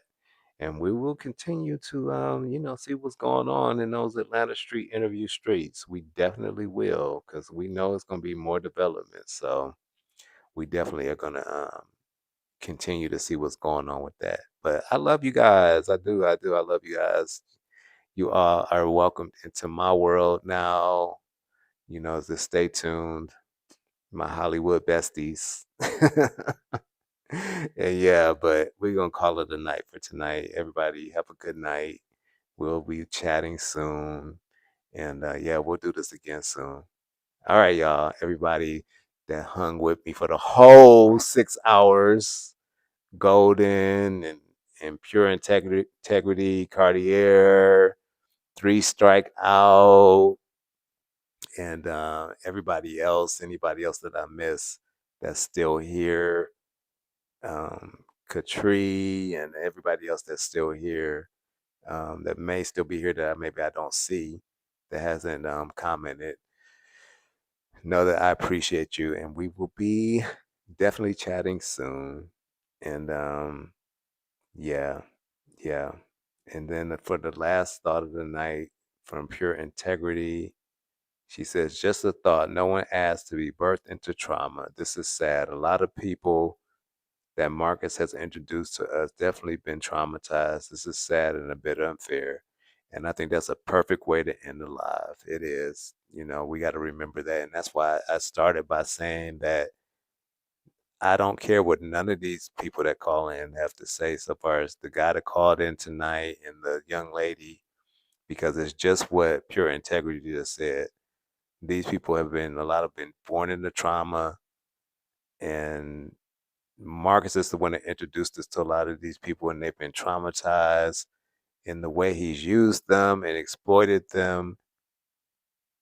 He's the problem. They are not the problem. So for me, there's nothing I need to hear from any of them. I need the person that takes advantage of these people to be held accountable. So on that note, we're gonna end the live for tonight. And yeah, we'll be definitely chatting soon. And I'll be coming with some more videos soon, y'all. All right. Have a good night, everybody.